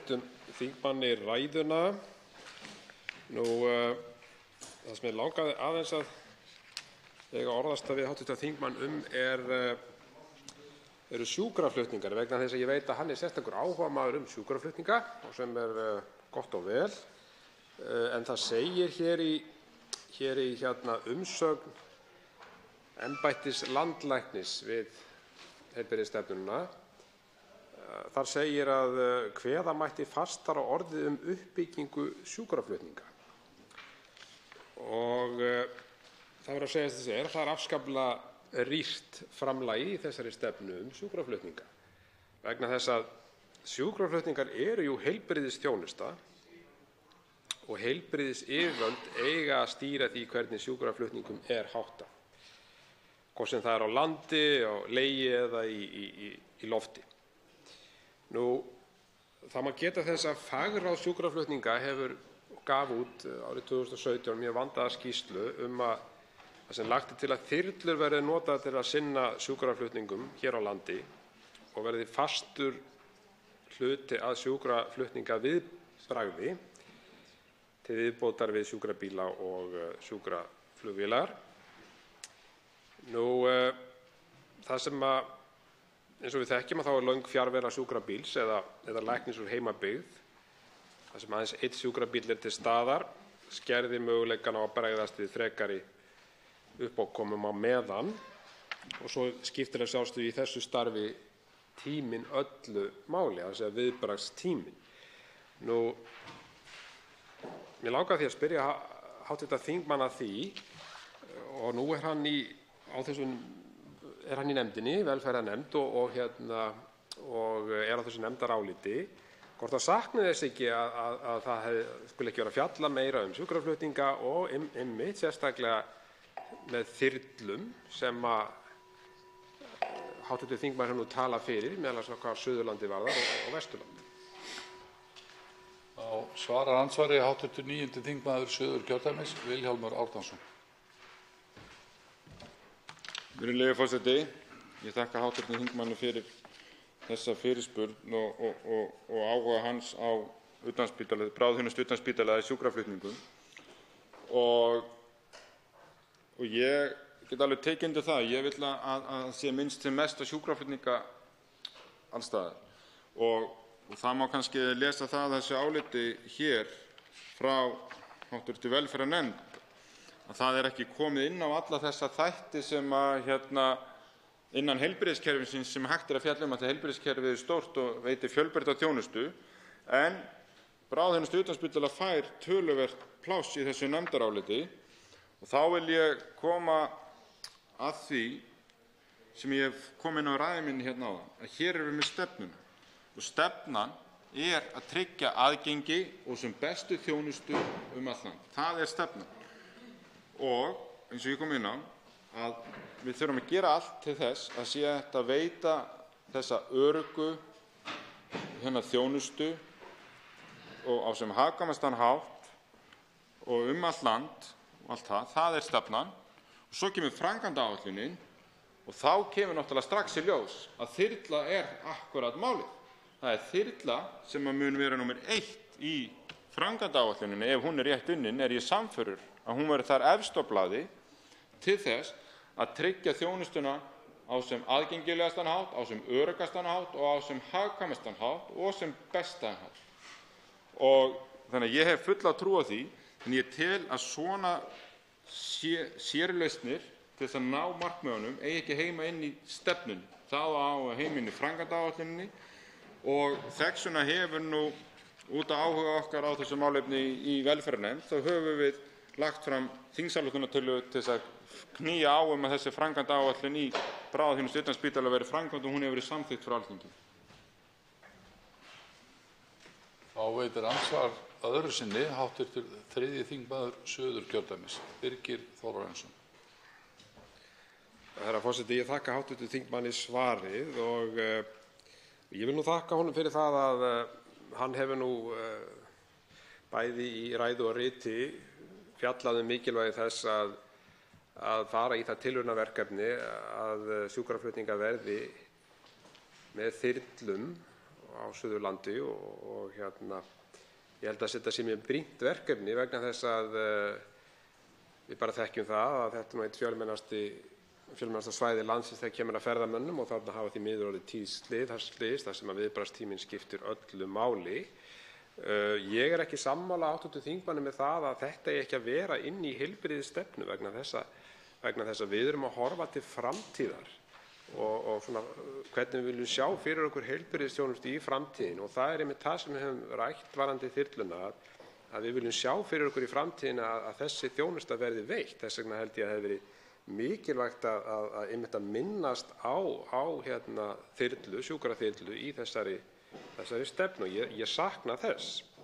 En það kannski annað svona lokum sem ég langaði að nefna við hv. þingmann, annað atriði að nú þekkjum við það, við höfum unnið saman að því málefni og hv. þingmaður að tala fyrir því að það verði bætt heilbrigðisþjónusta á Suðurnesjum vegna fólksfjölgunar og sem fordæmalaus og hefði þó ekki verið æskilegt í þessari stefnu að hefði verið minnst á fólksfjölgun almennt, þar að segja að stefnan í heilbrigðismálum taki svolítið mið af fólksfjölgun á ákveðnum svæðum vegna þess að það mjög brýnt. Við erum að horfa fram á fordæmalausa fólksfjölgun eins og á Suðurnesjum og ekki eðlilegt að stefnan tali þá það að bregðast verði við hratt og vel ef að sýnt fram á óvenju mikla fólksfjölgun á ákveðnum svæðum. Þá svarar andsvari síðara sinni hv. 9. þingmaður Suðurkjördæmis, Vilhjálmur Árnason. Virðulegur forseti, ég get allan að sagt það að ef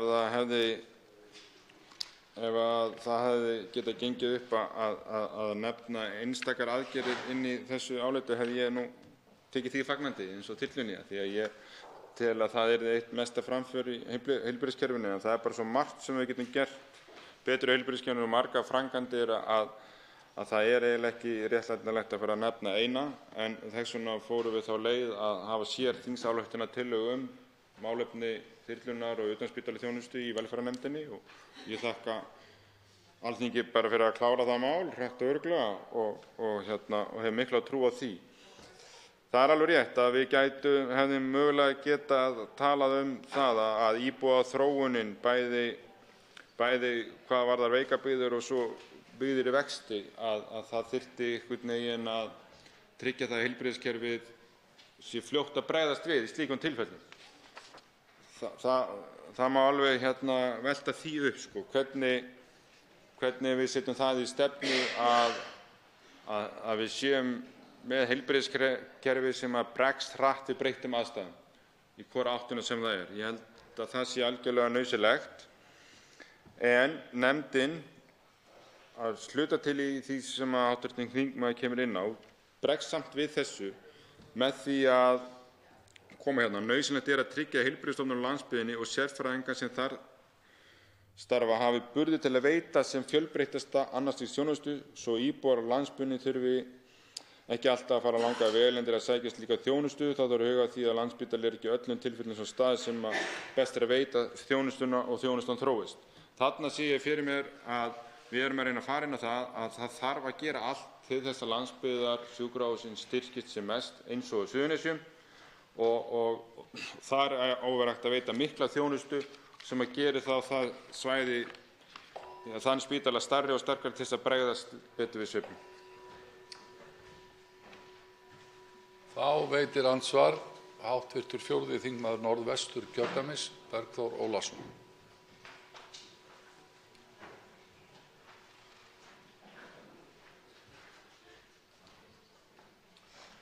Virðulegur forseti, ég þakka hv. þingmanni Vilhjálmi Árnasyni kærlega fyrir hans ræðu. Það svona, hefur komið fram í umræðunum hér fyrr í dag frá nefndarmönnum sem ég held að einir hafi haldið ræður hingað til, að það hefði verið svona lögð sú lína því virðist að sleppa mörgu, sem sagt fara ekki inn í detail í hlutum og þar fram eftir götunum. Og ég verð að segja, fyrir mitt leyti þá tilfinning mín að plaggið sé eins og það liggur núna hálfgert tunnildi.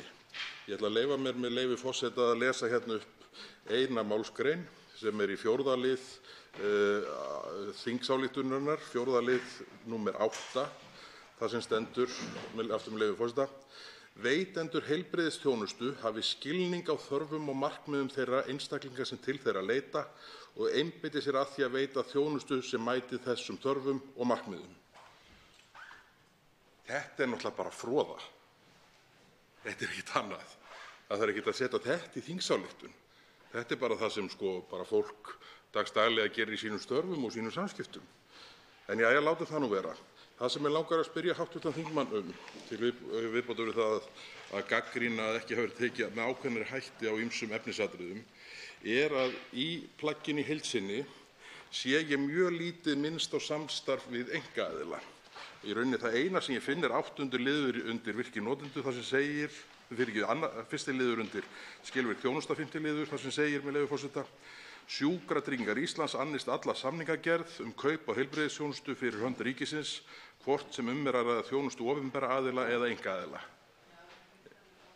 Víðar hef ég ekki fundið þetta. Ég verð að viðurkenna að ég ekki eins vel lesinn í meirihlutaálitinu og ég í þingsályktuninni, en mér þykir í því, þetta mikið deilumál eins og við þekkjum, umræðum liðskiptaaðgerðir sem eru framkvæmdar í Svíþjóð við þrefaldan þann kostnað sem kostar að framkvæma þær hér heima og þar fram eftir götunum. Þá þykir mér mjög snautlegt ef algjörlega skautað fram hjá samtali einkageirann og samskipti við hann í heilbrigðisstefnu. Þá svarar andsvari hv. 9. þingmaður Suðurkjördæmis, Vilhjálmur Árnason.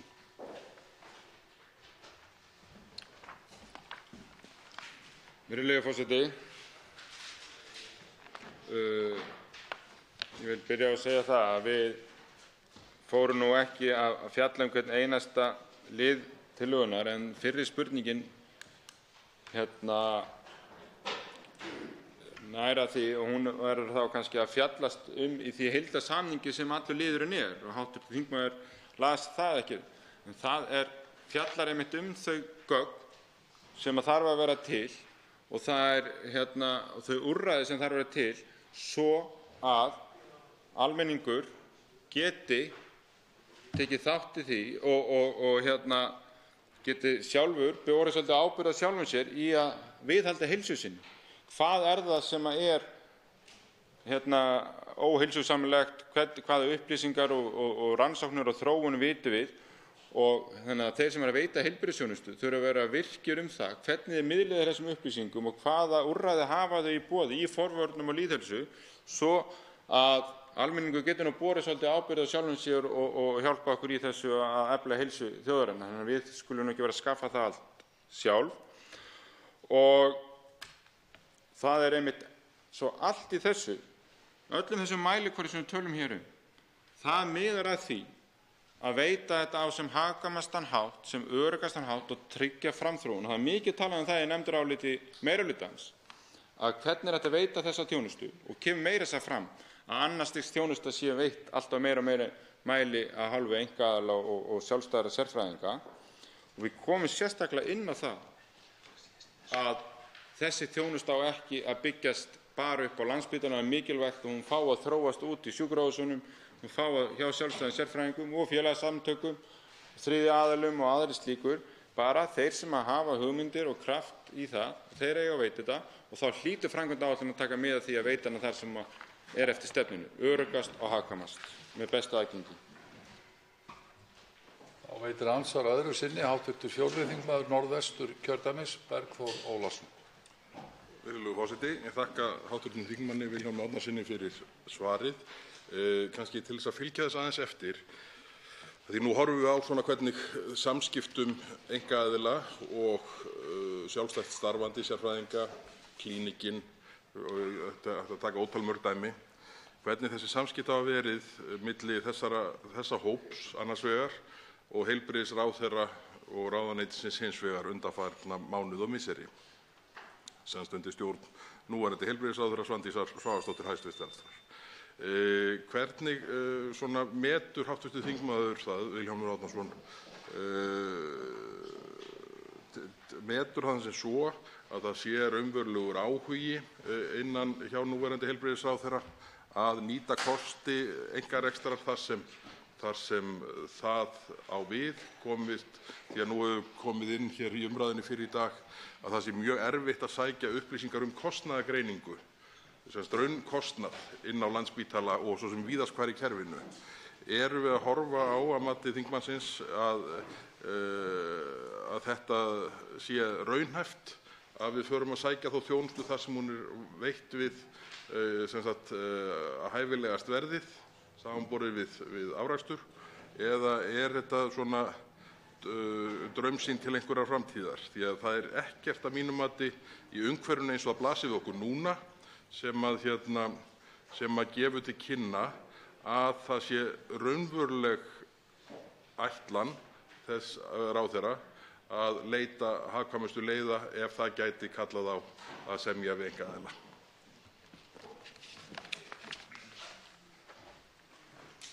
Þá svarar andsvari síðara sinni hv. 9. þingmaður Suðurkjördæmis, Vilhjálmur Árnason.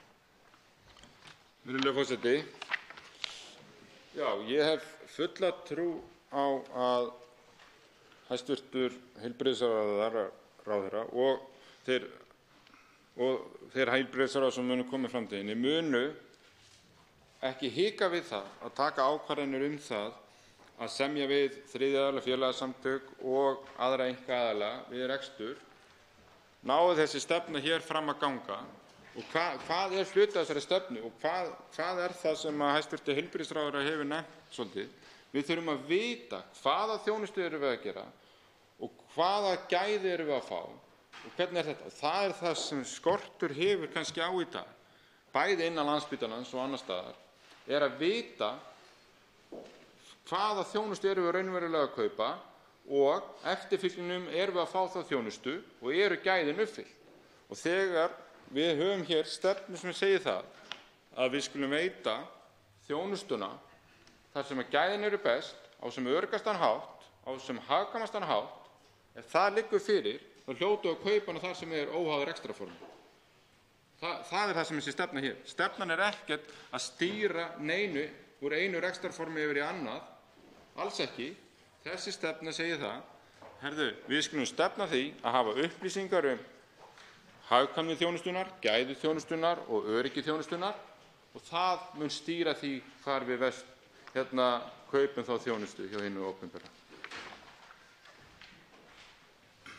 Andsvörum lokið og umræðu 5. dagskrármálið nú frestað. Útbýtt á fundinum þingskjali 1518 heilbrigðisstefna til ársins 2030, nefndarálit minnihluta velferðarnefndar. Þingskjali 1520 hreinsun fjarða fyrirspurn flutningsmaður Halldóra Mogensen. Þingskjali 1521 kostnaður tiltekinna stofnana vegna kaupa og notkunar á Microsoft hugbúnaði fyrirspurn flutningsmaður Björn Leví Gunnarsson. Þingskjali 1525 ákvörðun sameiginlegu EES nefndarinnar nr. 93/2017 breytingu á 4. viðauka orku við EES samninginn, nefndarálit minnihluta utanríkismálanefndar. Tekið fyrir 4. dagskrármálið ákvörðun sameiginlegu EES nefndarinnar nr. 93/2017 breytingu á 4. viðauka orku við EES samninginn, 3. orkupakkinn, stjórnartillaga 777. mál á þingskjali 1237, nefndarálit 1504 og 1525, síðari umræða. Til máls tekur framsögumaður meirihluta utanríkismálanefndar, hv. 5. þingmaður Reykjavíkurkjördæmis norður, Áslaug Arna Sigurbjörnsdóttir.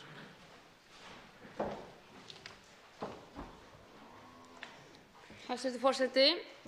Ég mæli hér fyrir nefndaráliti frá meirihluta utanríkismálanefndar tillögu til þingsályktunar staðfestingu ákvörðunar sameiginlegu EES-nefndarinnar nr. 93/2017 breytingu á 4. viðauka orku við EES-samninginn.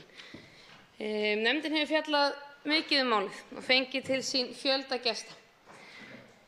Þar meðal gesta Jóhanna Bryndís Bjarnadóttir, Bergþór Magnússon, Borgar Þór Einarsson, Helga Hauksdóttir og Alexandra Björk Abdai frá utanríkisráðuneytinu, Ingvar Má Pálsson og Erlu Sigríði Gestsdóttir frá atvinnuvega- og nýsköpunarráðuneytinu, Skúla Magnússon, Stefán Má Stefánsson, Friðrik Árna Friðriksson Hist, Kristínu Haraldsdóttir, Davíð Þór Björgvinsson, Ólaf Jóhannes Einarsson, Birgit Tjörva Pétursson, Eyjólf Ármannsson, Davíð Þorláksson, Halldór Benjamín Þorbergsson og Pétur Reymarsson frá Samtökum atvinnulífsins, Halldór Hallgrímsson Grönvöld, Pál Gunnar Pálsson og Birgi Óla Einarsson frá Samkeppniseftirlitinu, Magnús Júlíusson frá Íslenskri orkumiðlun, Valdimar Össurason frá Valorku, Karl Baudenbacher, Frosta Sigurjónsson, Harald Ólafsson, Ingibjörgu Sverrisdóttir, Birgir Steingrímsson, Bjarna Jónsson, Elínóru Sigurðardóttir, Erlend Borgþórsson, öll frá Samtökum orkunnar okkar, Guðjón Axel Guðjónsson og Guðmund Inga Ásmundsson frá Landsneti, Hörð Árnason og Jón Ingimarsson frá Landsvirkjun, Sigurð Hannesson og Lárus Ólafsson frá Samtökum iðnaðarins,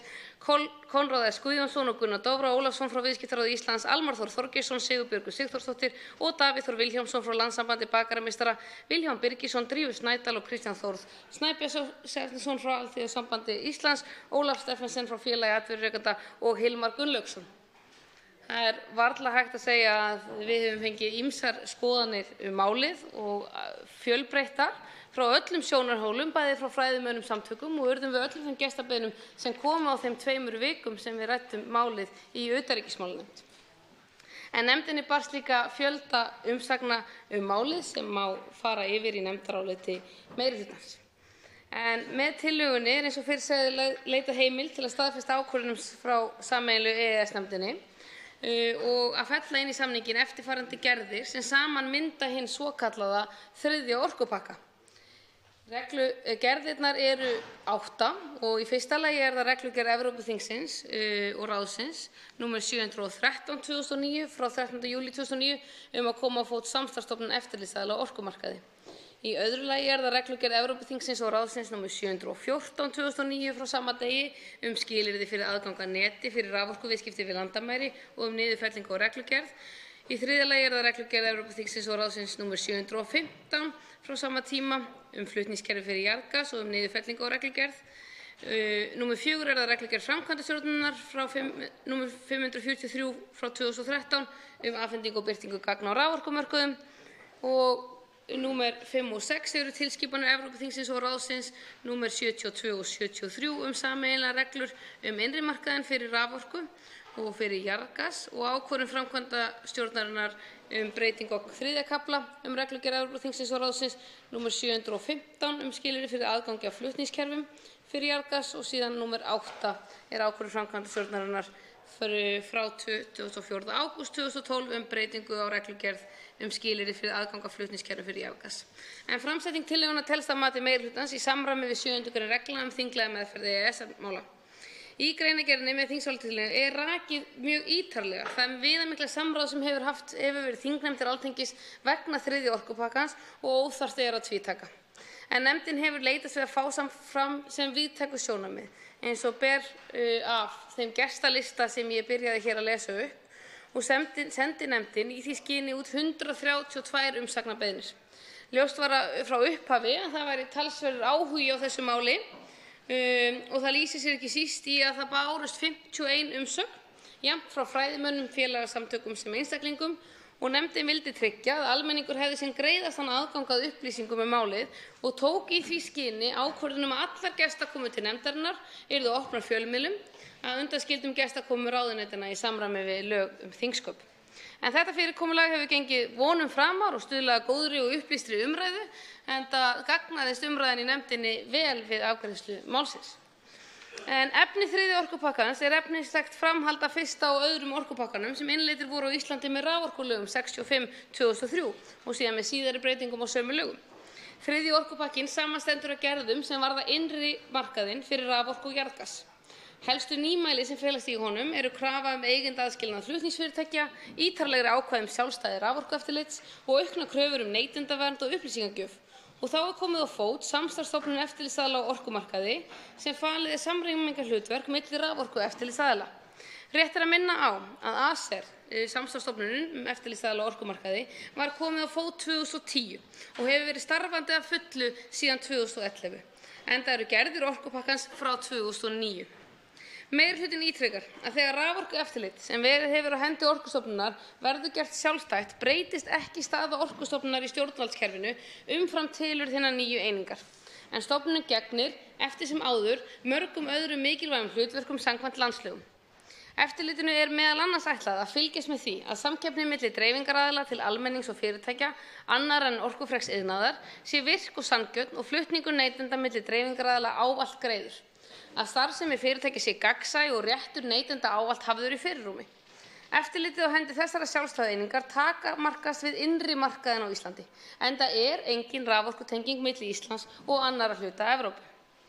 Með 1. og 2. orkupakkanum voru stigin markverð skref til að innleiða samkeppnisumhverfið í framleiðslu og sölu á rafmagni með hagsmuni neytenda að leiðarljósi og lykilatriði í þeirri viðleitni eru reglur jafnræði aðila til aðgangs að flutnings- og dreifikerfum og réttur neytenda til að velja af hvaða framleiðenda þeir kaupa rafmagn, ásamt fleiri atriðum sem ætlað er að stuðla að frjálsri samkeppni í þágu neytenda. Og í þessu sambandi má rifja upp orð Tómas Inga Olriks á Alþingi 4. maí árið 2000 þegar til umfjöllunar var aflétting stjórnskipulegs fyrirvara með innleiðingu á 1. orkupakkanum. En hann sagði, með leyfi forseta, ekki er loku fyrir það skotið að hér geti orðið raunhæf samkeppni framleiðslu og sölu og raforku. En hér hlýtur að gilda það sama og í Evrópu. Að til þess að slík samkeppni komist á er afar mikilvægt að menn hafi jafnan aðgang að flutningskerfunum. Yfirleitt er í þessum reglum samkeppni á orkumarkaði gengið mjög tryggilega frá því að fyrirtæki sem annast framleiðslu og sölu og orku geti ekki einokað flutningakerfi. Ég get vel fallist á að hér mikilvægt mál að ræða. Ég hins vegar ekki sammála því að þarna sé hættulegt mál að ræða. Þetta er hluti af því samkeppnislandslagi sem verið er að leiða okkur inn í síðan við gengum inn í hið evrópska efnahagssvæði sem hefur í stórum dráttum orðið okkur til góðs. Tilvitnun lýkur, virðulegur forseti. Hagfræðistofnun Háskóla Íslands gerði síðan í nóvember 2011 úttekt á því fyrir iðnaðarráðuneytið hvernig til hefði tekist með aðskilnað samkeppnis- og sérleyfisstarfsemi. Niðurstaðan var eftirfarandi, með leyfi forseta. Líklegt verður þó að þykja að breytingar í átt að samkeppnisumgjörð og raforkumarkaði hafi leitt til lægra raforkuverðs en ella.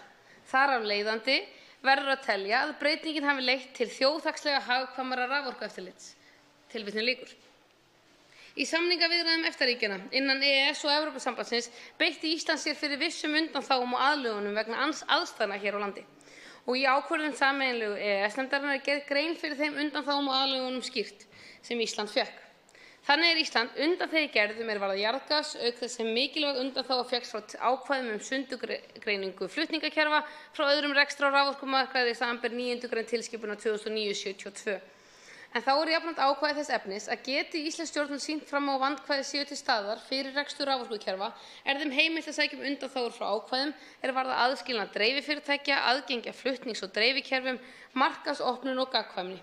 Loks samið tveggja stoða aðlögun vegna valdheimilda ACER í tengslum við ágreining eftirlitsaðila orkuflutning með þær yfir valdheimildir orkuflutningi við landamæri og tveggja stoða lausnin felur í sér að eftirlitsstofnunin EFTA ESA mun fara með þær valdheimildir gagnvart EFTA-ríkjunum innan Evrópska efnahagssvæðisins og ESA tekur því ákvarðanir sem snúa að EFTA-ríkjunum og byggir ákvörðun sína á drögum frá ACER og ákvörðunarvald ESA sjálfstætt og komi til ágreinings milli þessara tveggja stofnana skal vísa honum til úrlausnar í sameiginlegu EES-nefndinni. Slík lausn fellur því fyllilega að tveggja stoða kerfinu. Varðandi hvort að þriðji orkupakkinn þessi sé í samræmi við stjórnarskrá eru flestir fræðimenn sammála að upptaka og innleiðing þriðja orkupakkans án nokkurra fyrirvara samrýmist íslenskum stjórnskipunarlögum. Í álitsgerð Skúla Magnússonar sem fylgir þingsályktunartillögunni komst hann að þeirri niðurstöðu að það framsal valdheimilda sem fælist í innleiðingu þriðja orkupakkans fullnægi því skilyrði að vera vel skilgreint og á afmörkuðu sviði. Þá væri eðli og umfang heimildanna ekki frábrugðið því sem áður hefði verið talið samrýmast stjórnarskránni og raunar mætti einnig færa rök fyrir því að framsalið gengi í öllum atriðum skemmra, bæði því varðar umfang og eðli ákvarðana en til dæmis framsal heimilda vegna Evrópsks fjármálaeftirlitsins. Þetta staðfesti hann enn frekar fyrir nefndinni sem gestur. Davíð Þór Björgvinsson og niðurstaða Skúla í samræmi við álitsgerð Davíðs Þór Björgvinssonar sem einnig fylgir þingsályktunartillögunni og þar kom fram að valdheimildir ESA og ACER ganga skemur en þær valdheimildir sem ESA hefur á grundvelli ESB-reglna um fjármálaeftirlit. Líta til þess að valdheimildirnar beindust að ríkinu eða stofnunum þess en ekki einstaklingum eða lögaðilum. Valdheimildirnar væru því sambærilegar valdheimildum Mannréttindadómstóls Evrópu og í fullu samræmi við fullveldisfyrirvara íslensku stjórnarskrárinnar. Þá liggi ekki vafi á að heimildirnar teldust vel afmarkaðar í skilningi framsalsreglunnar sem mótuð hefur verið í framkvæmd á Íslandi. Jafnvel þótt Ísland tengdi síðar sameiginlega raforkukerfi ESB með sæstreng myndi það engu breyta að framsal valdheimilda væri innan þess svigrúm sem löggjafinn hefur. Í álitsgerð Stefáns Más Stefánssonar og Friðriks Árna Friðrikssonar Hist kom fram að á meðan Ísland væri ekki tengt sameiginlegum raforkumarkaði Evrópusambandsins væri stjórnskipulegum álitaefnum ekki fyrir að fara. Álitsgerðin fjallaði því einkum 8. grein reglugerðar nr. 713/2009 sem felur í sér ákvörðunarvald ESA í samræmi við aðlögunartexta ákvörðunar sameiginlegu EES-nefndarinnar og varðar grunnverki yfir landamæri. Í niðurstöðu sinni töldu þeir vafa undirorpið hvort valdframsalið gengi lengra en rúmaðist innan ákvæða stjórnarskrárinnar en þá var lögð til sú lausn að þriðji orkupakkinn yrði innleiddur í íslenskan rétt með lagalegum fyrirvara að ákvæði hans grunnverki yfir landamæri öðlist ekki gildi. Grunnforsendan væri sú að ákvörðun að koma á fót slíkum grunnverkjum væri alfarið á forræði Íslands og tæki Ísland ákvörðun að leggja grunnverki yfir landamæri yrðu ákvæði þriðja orkupakkans grunnverki yfir landamæri tekin að nýju til skoðunar með tilliti til þess hvort þau samræmdust stjórnarskránni. Þetta árituðu þau sérstaklega að engin lögfræðilegur vafi væri á því að sú leið sem þeir lögðu til og hér farin og lögðu til grundvallar í samræmi við stjórnarskrá og að sú staðreynd skipti mestu máli. Í ljósi þessa og til þess að taka allan vafa í þingsályktuninni vísað til þess að reglugerð nr. 713/2009 sem kemur á fót ACER verði innleidd með lagalegum fyrirvara. Fyrirvarinn unnin að fyrirmynd þeirra lausnar sem Stefán Már Stefánsson og Friðrik Árni Friðriksson Hist lögðu til í álitsgerðinni og snýr að því að grunnvirki sem gera mögulegt að flytja raforku milli Íslands og orkumarkaðar Evrópusambandsins verði ekki reist eða áætluð nema að undirgenginni endurskoðun á lagagrundvelli reglugerðarinnar og ákvæði hennar varða tengingar yfir landamæri komi ekki til framkvæmda fyrr en að þeirri endurskoðun lokinni. Fari slík endurskoðun fram það Alþingis að meta hvort innleiðingin samræmist stjórnarskránni. Þessu til viðbótar áréttar meirihlutinn að raforka til sölu erlendis og uppbygging innviða vegna sölunnar háð lagabreytingum hér á landi sem og öllum innlendum kvöðum og áætlunum sem að slíkum framkvæmdum snúa, jafnt á landi sem á hafsbotni. Varðandi almenna umræðu sem hefur farið í samfélaginu þriðja orkupakkann og hefur verið rætt mikið viss misskilnings gætt sem við teljum nauðsynlegt að leiðrétta. Settar hafa verið fram fullyrðingar að þriðji orkupakkinn feli í sér að íslensk stjórnvöld verði skylduð til að leggja sæstreng eða samþykkja að aðrir leggja hann. Nefndin fór ítarlega yfir þetta og margspurði fræðimenn sem komu fyrir nefndina. Samdóma álit þeirra að í orkupakkanum felist ekki neins konar skylda íslenska ríkisins að koma á eða leyfa samtengingar íslensks orkumarkaðar við önnur ríki Evrópska efnahagssvæðisins. Til þess að taka öll tvímæli hefur síðan ferða-, iðnaðar- og nýsköpunarráðherra lagt fram frumvarp til að laga breytingu á raforkulögum og þingsályktunartillögu breytingu á þingsályktun þar sem kveðið er á að ekki verði ráðist í tengingu raforkukerfisins landsins við raforkukerfi annarra lands sæstreng nema undangengnu samþykki Alþingis. Meirihlutinn vill jafnframt að skýrt komi fram að viðskipti með orku partur af EES-samningnum, ótrúlega satt, og hefur verið frá gildistöku hans, samanber 4. viðauka EES-samningsins. Og EES-samningurinn tekur aftur á móti ekki til nýtingar náttúruauðlinda sem EFTA-ríkin innan EES hafa full yfirráð yfir. Þá hefur borið á umræðu að þriðja orkupakkanum sé komið á fót samkeppni á íslenskum raforkumarkaði. Meirihlutinn vísar til þess að samkeppni á raforkumarkaði þegar fyrir hendi á Íslandi sem leitt hefur að sér framþróun og verðlækkun á raforku eins og fyrr sagði. Meirihluti utanríkismálanefndar áréttar einnig að sameiginlegur raforkumarkaður Evrópu snýst samkeppnissölu og kaup á raforku og hvatningu til þess að auka hlutfall endurnýjanlegrar orku. Hann snýst ekki að kvaðir á hendur fullvalda ríkjum að hlíta miðlægum ákvörðunum orkumagn til sölu yfir landamæri eða kvaðir að fyrirfram miðlægt ákveðna getu flutningslína. Hvorki ríki Evrópusambandsins né EES-EFTA-ríkin missa full yfirráð yfir slíkri auðlindanýtingu með samþykkt þriðja orkupakkans. Margt af því sem rætt hefur verið í tengslum við þriðja orkupakkann og fram hefur komið í umsögnum þingsályktunartillöguna mun nýtast vel við vinnu við gerð langtíma orkustefnu sem unnið er að á vegum atvinnuvega- og nýsköpunarráðuneytisins. Orkustefna snertir meðal annars á þáttum varða forræði Íslands yfir nýtingu og stjórnun orkuauðlinda landsins, sjálfsákvörðunarrétt varðandi mögulegar tengingar við önnur raforkukerfi, hvernig stuðla megi að virkri samkeppni í raforkusölu, eflingu neytendaverndar enn frekar í orkumálum, orkuöryggi, samspil orkumála og loftslagsmála og stöðu Íslands innan regluverks Evrópusambandsins þegar kemur að orkumálum. Fulltrúar allra þingflokka eiga sæti í starfshópi mótun orkustefnu og hefur sú vinna staðið yfir í 1 ár.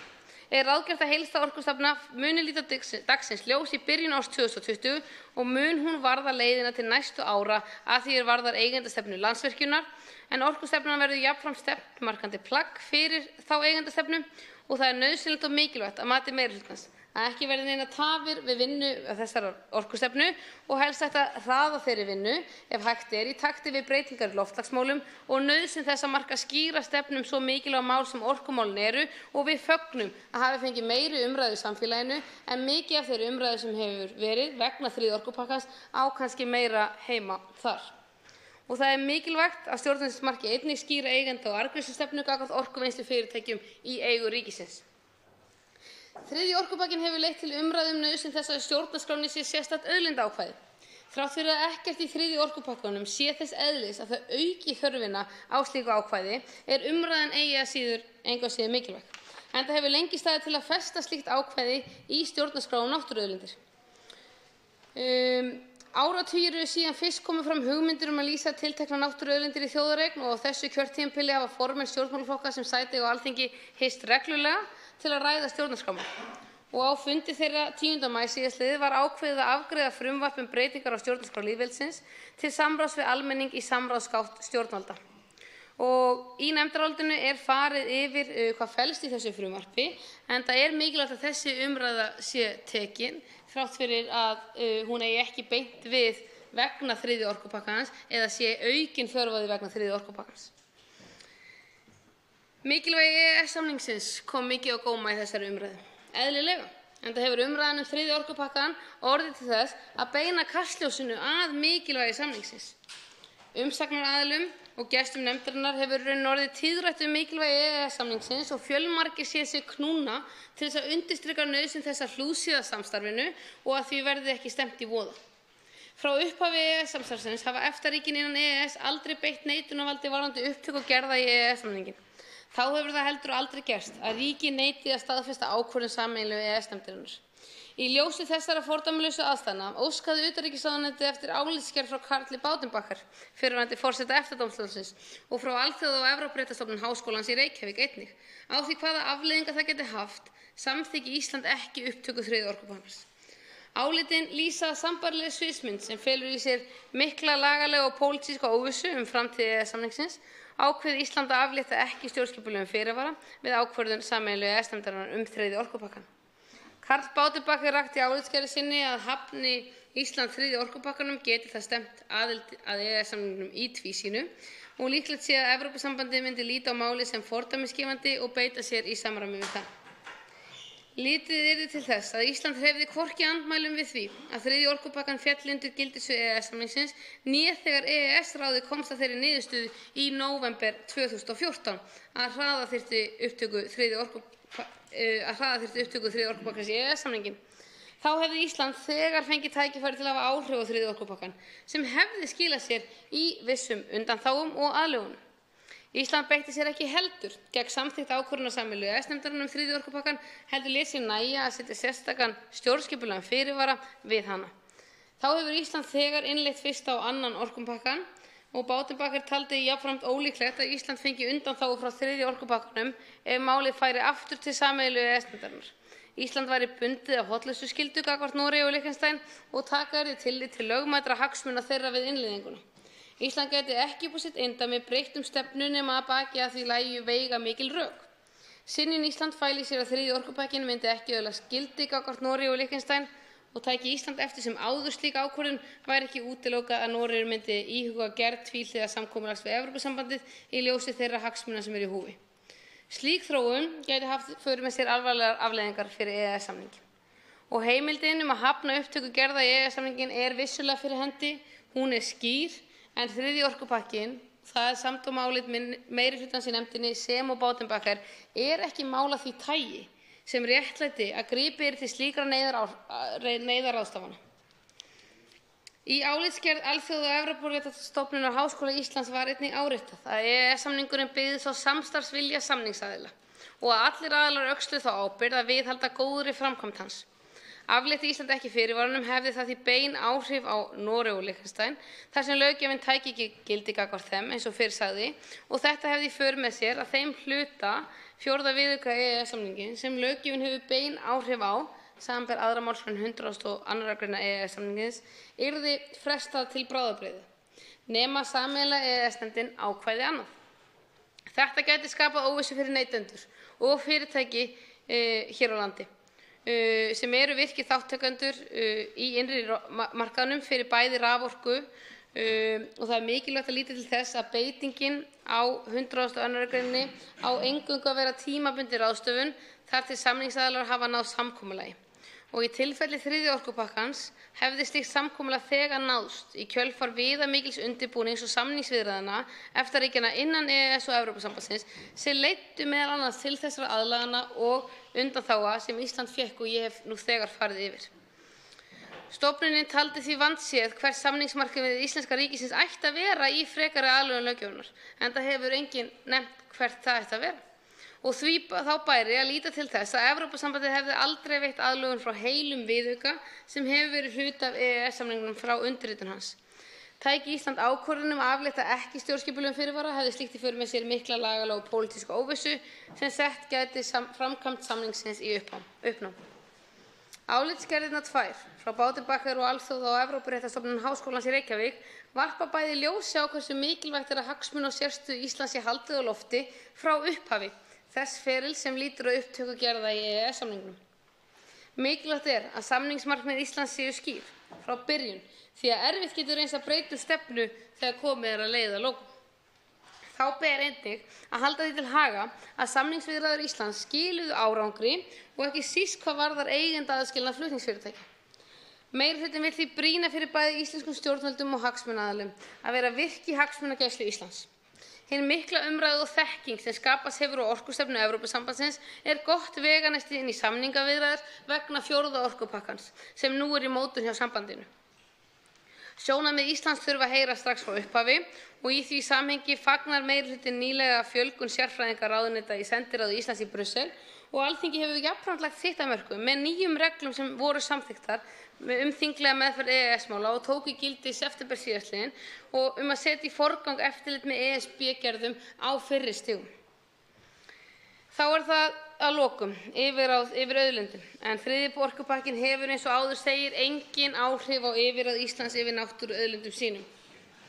Þessi skilningur var áréttaður í sameiginlegri yfirlýsingu Guðlaugs Þórs Þórðarsonar utanríkisráðherra og Michaels Arias Canate framkvæmdastjóra orkumála í framkvæmdastjórn Evrópusambandsins frá 20. mars síðastliðnum.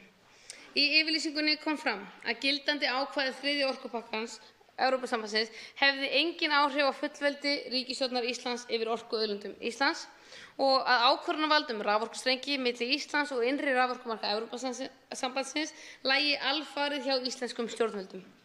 Yrði sæstrengur lagður í framtíðinni, hefði ESA síðan ákvörðunarvald málefni sem ná yfir landamæri en ekki ACER líkt og samþykkt hefði verið í aðlögunartexta sameiginlegu EES-nefndarinnar sem endurspeglar sjálfstæði stofnana EFTA undir tveggja stoða kerfi EES-samningsins.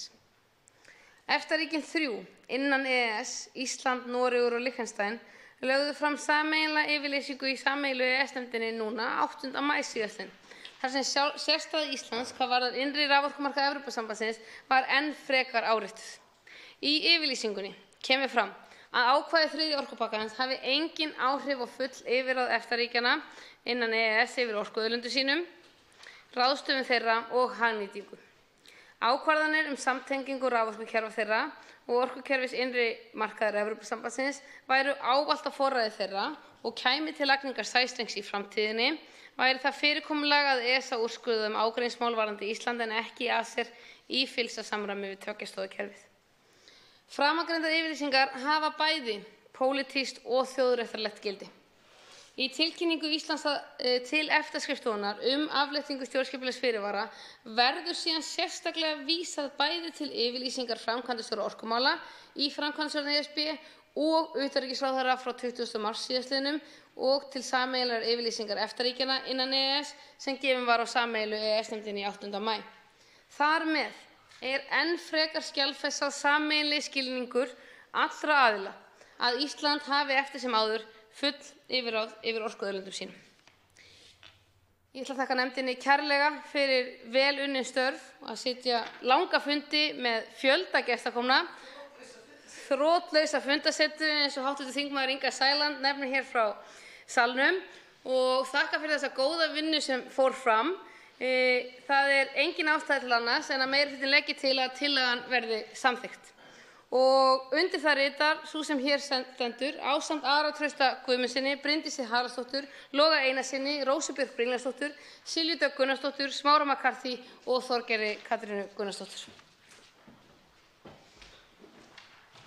Svo háttar til að 4 hv. þingmenn hafa óskað eftir því að veita andsvar og verður ræðutími því styttur í 1 mínútu. Fyrst til að veita andsvar hv. 7. þingmaður Suðvesturkjördæmis, Þorgerður Katrín Gunnarsdóttir. Það var bara að ræða. Þá fyrstur til að veita andsvar hv.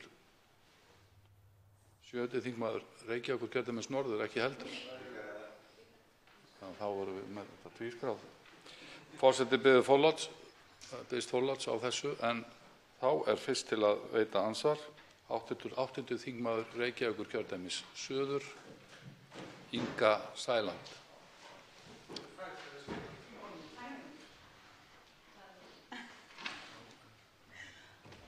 Virðulegi forseti, ég þakka hv. þingmanni Áslaugu Örnu Sigurbjörnsdóttur og formanni utanríkismálanefndar fyrir vasklega framsögu og skýra. Það nú ýmislegt sem að mig langaði til þess að bera undir hv. þingmann og þá sérstaklega þar sem ég sat nú þessa fundi og með þessum lögspekingum. Þá til dæmis verið að tala lagalega fyrirvara. Davíð Þór Björgvinsson kom til okkar og eins og hv. þingmaður nefndi hér áðan, sagði að hann teldi ekkert neitt framsal að ræða og hann teldi það að við varum ekki að ganga á svig við stjórnarskrá eitt eða neitt. En hann sagði þó engu að síður þegar kom að þessu í sambandi við þennan lagalega fyrirvara að hann væri nú meira til heimabrúks, hans óbreyttu orð, og í rauninni ekkert mark á takandi. Þannig að ég vil spyrja hv. þingmann fyrsta lagi að þessu. Hvað átti Davíð Þór Björgvinsson við og gátum við ekki trúa því? Nú, Stefán Már og Friðrik Árni Friðriksson Hirst, þeir komu líka til okkar og skiluðu sinni álitsgerð. Þar virðist meira vera svona lagalega óvissu og þeir komu með 2 tillögur til þess í rauninni að nálgast þetta viðfangsefni og fyrri tillagan var sú sem þeir töldu þá lögfræðilega réttu og sögðu nákvæmlega það líka fyrir fundi utanríkismálanefndar. Sú tillaga var ekki valin. Hún fól í sér að við myndum bera þetta upp fyrir sameiginlegu EES-nefndina. Sú tillaga var hins vegar ekki valin heldur þessi hugmynd að þessum svokallaða stjórnskipulega fyrirvara sem að Davíð Þór var nú ekki rosalega mikið að gera úr. Þannig að þetta er svona eitthvað sem ég er að velta fyrir mig svona í byrjun, þetta tvennt. Þá svarar andsvari hv. 5. þingmaður Reykjavíkurkjördæmis norður, Áslaug Arna Sigurbjörnsdóttir. Virðulegi forseti, ég þakka hv. þingmanni fyrir andsvarið og ég tel það öðruvísi farið þegar þú vísar í Davíð Þór Björgvinsson hvernig hann gerði úr lagalega fyrirvaranum, einfaldlega þegar hann taldi hann ekki þurfa. Og flestir fræðimenn hafa reynt komist að þeirri niðurstöðu að hann sé óþarfur. En út af þeim spurningum og álitamáli sem komu upp að þá var farið í dýpri skoðun og það er einn fræðimaður eða 2 eftir því með eina álitsgerð sem lýsa yfir þessum áhyggjum og því förum við þá leið sem þar kemur fram með þennan lagalega fyrirvara. Og hvaða gildi hefur sá lagalega fyrirvari? Jú, hann hefur ekki einungis fengið samþykki frá orkumálastjóra ESB sameiginlega skilning, heldur einnig núna EFTA-ríkjunum sem árétta þessa stöðu okkar sérstaklega. Og Bjarni Már Magnússon, dósent, til dæmis segir að þetta hafi mikinn þjóðréttarlegan skilning og vilja þessara yfirlýsingar og ég held að séu talsvert bindandi. Og ég held að hér sé brugðist við með algjörlega réttum hætti af því að það er ekki hægt annað en að horfa á minnihlutaálitið sem hér liggur fyrir sem byggist á nákvæmlega sömu orðræðu og var hér í 1. umræðu málið og nákvæmlega því að það sé vísað í að Stefán Már Stefánsson hafi ákveðna skoðun það hvað gildir fyrir stjórnarskránni. Og hann hefur haft þá skoðanir uppi áður eins og sömu vangaveltur í kringum fjármálareglugerðirnar en það sem sú leið er farin og það er aðalatriðið að sú leið sem er hér farin er líka að hans mati í samræmi við stjórnarskrá eins og allra annarra fræðimanna sem komu fyrir nefndina. Og ég held að sú leið sem þú nefnir síðan hér hin sem þú vilt kannski heldur fara hv. þingmaður hafi bersýnilega verið í ljós síðustu daga og vikur og í vinnunni í nefndinni að þar er enn meiri óvissa við lýði og það varðar EES-samninginn okkar. Forseti vill koma því á framfæri að þar sem svo háttar til að 3 hv. þingmenn hafa óskað eftir því að veita andsvar verður ræðutíminn styttur í síðari umferð í 1 mínútu. Þá veitir andsvar síðara sinni hv. 8. þingmaður Reykjavíkurkjördæmis suður, Inga Sæland. Virðulegi forseti, ég þakka hv. þingmanni fyrir andsvarið. Þannig að eins og ég skil hana þá er þessi tillaga Stefáns Más og Friðriks sem að þeir töldu hina lagalegu svona öruggustu leiðina að hv. þingmaður gefur lítið fyrir það. Og í annan stað langar mig að nefna hinn ágæta mann sem við fengum í heimsókn, Karl Baudenbacher, sem að í raun og veru, ég er ekki eiginlega alveg að átta mig á, í raun og veru sagði bara einfaldlega við okkur að Evrópusambandið tekur engum vetningatökum á aðildarríkjum, hvort sem þau eru lítil eða ekki, sem að undirgangast ekki þær þjóðréttarlegu skuldbindingar sem þær hafa gert með sínum samningum. Þannig að ég bara spyr, hvað mögulega gæti gerst? Og númer 2, Hvað erum við sérstaklega að fá út úr því að undirgangast allar þessar orkustefnur hér? Eru íslenskir neytendur í einhverjum vanda á sínum orkumarkaði? Svarar andsvari síðar sinni hv. 5. þingmaður Reykjavíkurkjördæmis norður, Áslaug Arna Sigurbjörnsdóttir. Virðulegi forseti, hv. þingmaður segir ég gefi lítið fyrir það að fara hina leiðina. Já, ég gef lítið fyrir hana því það er ekkert í 3. orkupakkanum sem gefur tilefni til þess. Og það að nýta þann öryggisventil í EES-samningnum að fara í þá óvissuferð, þá þurfa að liggja fyrir algjörir hagsmunir Íslands að þess sé þörf. Og þess vegna tel ég það algjörlega fráleitt að ætla í það vegna þessa 3. orkupakkans og hv. þingmaður hefur setið með mér í nefndinni og fengið svör við öllum þeim spurningum sem hafa vaknað og ég held að þau hafi verið ansi skýr. Varðandi seinna atriðið, felst eitthvað í 3. orkupakkanum fyrir neytendur? Er ekki bara allir í frekar góðum gír hér? Jú, til dæmis vegna 1. og 2. orkupakkans. Vegna þeirra neytendastefnu sem til dæmis kemur þar fram að það sé hægt að skipta orkukaupanda. Þú getur lækkað verð þitt að kaupa orku til dæmis einna fjölskyldu 30.000 á ári og ég veit að það skiptir bara fullt af fjölskyldum máli. Þannig að samkeppni á orkumarkaði skiptir fjölskyldur á Íslandi verulega máli.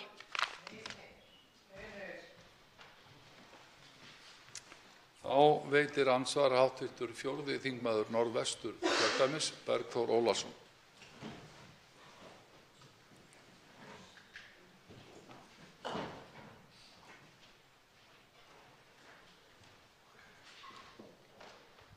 Virðulegur forseti, ég þakka hv.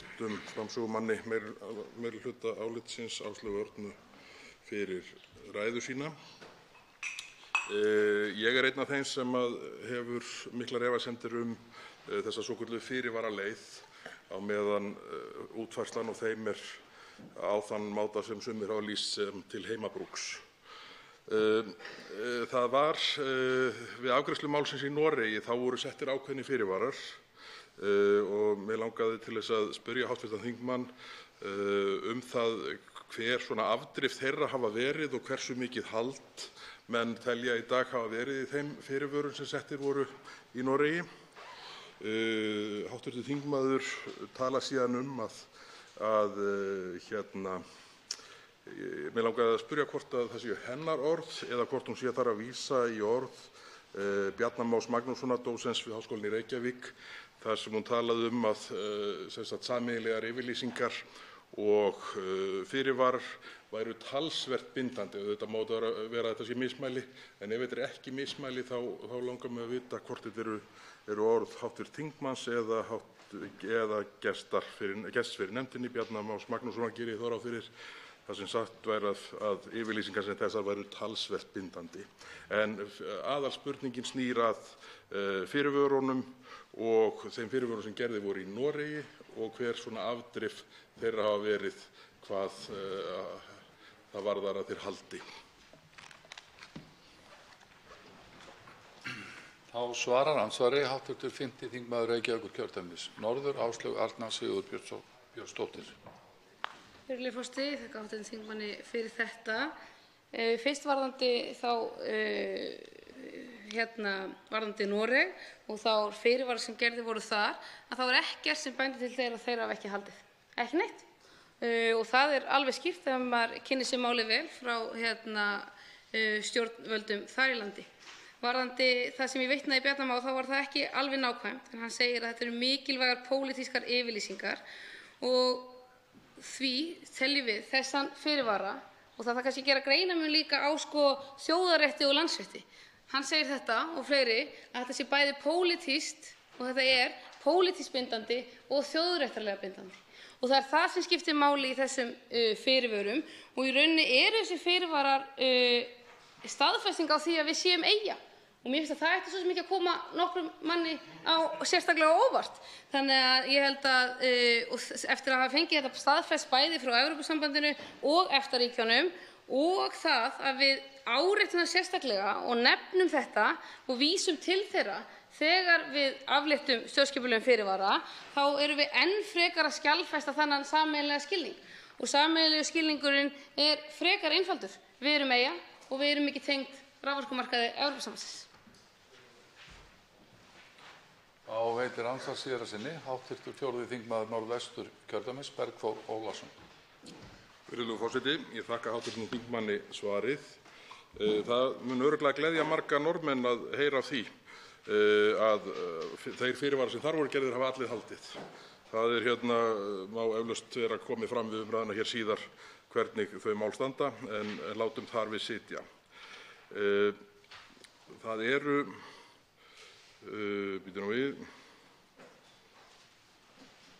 það sem nú fór þingmaðurinn yfir það að það hefði í rauninni allir meira og minna í allri meðferð málsins fallist á þá fyrirvara og þau sjónarmið sem við höfum sett fram.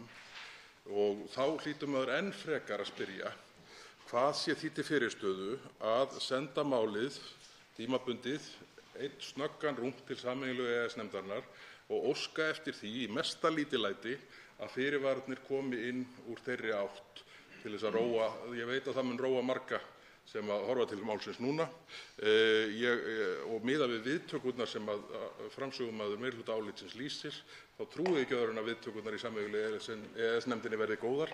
Hví skyldi sá eini hópur leggjast þver gegn öllum þessum góðu haldföstu sjónarmiðum okkar? Þá svarar andsvari síðara sinni hv. 5. þingmaður Reykjavíkurkjördæmis norður, Áslaug Arna Sigurbjörnsdóttir. Virðulegur forseti, fyrirvarar Noregs voru einhliða. Það eru þeir alls ekki hér. Við höfum fengið staðfestingu frá þeim frá ESB og EFTA. En það breytir því samt ekki að þrátt fyrir að þeir voru bara aðeins einhliða hafa þeir ekki skapað nein vandræði og ekki verið gerð engin athugasemd við þau. Og ég held að það sé annars sé einhver hræðsluáróður að halda öðru fram þessa fyrirvara. Varðandi hitt atriðið sem þú nefnir, þá held ég og við höfum fengið frá sameiginlegu EES-nefndinni og EFTA-ríkjunum staðfestingu á þessari yfirlýsingu okkar. Og ég held að það sé í fullu samræmi við þær vangaveltur sem hafa komið upp. Þannig að staðfestingin ekki aðeins komin frá Evrópusambandinu sjálfu, heldur einnig EFTA-ríkjunum í sameiginlegu EES-nefndinni og ég myndi telja það nægja.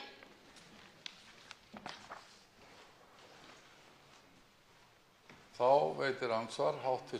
10. þingmaður Reykjavíkurkjördæmis norður, Ólafur Ísleifsson. Herra forseti, ég þakka hv. formanni utanríkismálanefndar sína ræðu. Ég verð að viðurkenna það að ég furða mig eilítið á þeim asa sem mér þykir gæta við meðferð þessa máls. Það er þannig að það er ljóst að megintillaga þeirra Friðriks Árna Friðrikssonar Hist og Stefáns Más Stefánssonar er sú að í krafti ákvæða í EES-sáttmálanum sjálfum verði leita eftir sáttameðferð á vettvangi sameiginlegu EES-nefndarinnar. Í bréfi til utanríkisráðherra hafa þeir ítrekað þessa tillögu sína. Þannig að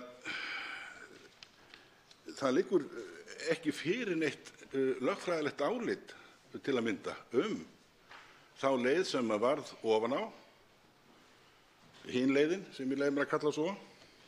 Það er ekkert lögfræðilegt álit hana, hún hefur ekki verið prófuð eða greind.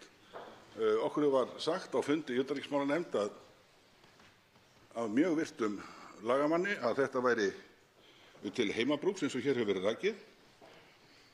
Og spurningin er þessi, af hverju ekki að fjalla nánar og ítarlegar mál sem af þeirri þýðingu eins og til að mynda segir á blaðsíðu 40 í áliti þeirra Friðriks Árna og Stefáns Más að það valdframsal sem er að ræða geti ekki talist minni háttar. Og þeir líkja þessu að vísu með nokkur einföldun við að ESA væri falið vald til að ákvarða leyfilegan hámarksafla á sviði sjávarútvegs.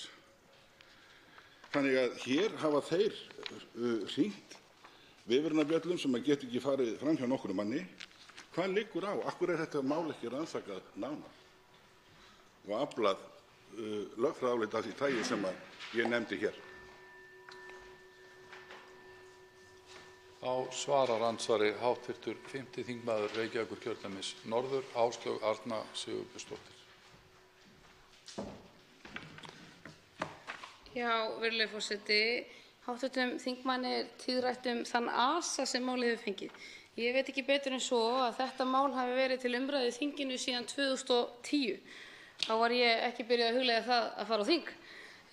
Málið hefur fengið gríðarlega mikla umræðu, bæði hér og í samfélaginu síðustu vikur, vissulega, og þess vegna tóku líka ráðherrar hæstvirtir því alvarlega að skoða málið vel, að ígrunda það vel, fá allar þessar álitsgerðir fram.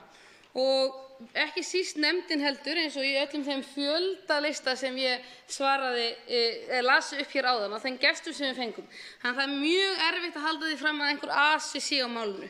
Hér komum við að ræða málið í öðru og hv. þingmaður sem var í nefndinni síðastliðinn föstudag, hann vissi það vel að úttekt málsins lægi fyrir og ekki komu sérstakar vangaveltur eða athugasemdir við það.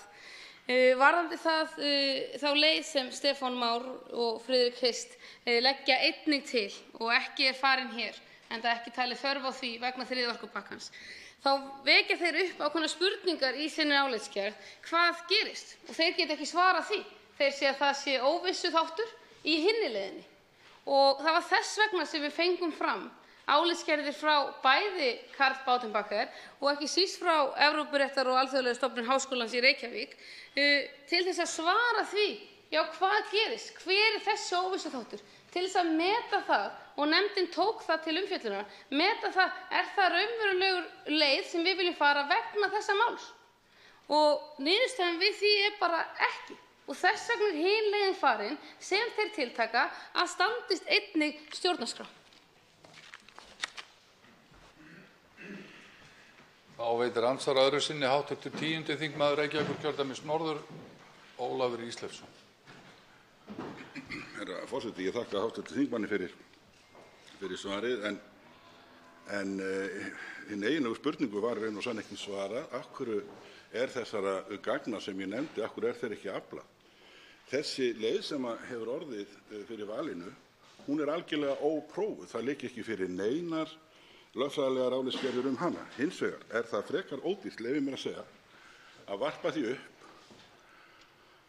að þeirri meginleið sem þeir lögðu til, að henni fylgi óvissa. Þeir segja sjálfir að henni fylgi engin lagaleg óvissa, en því er náttúrulega alls ekki hægt að halda fram með neinum rétti að þeirri leið sem hér er ætlunin að fylgi ekki óvissa.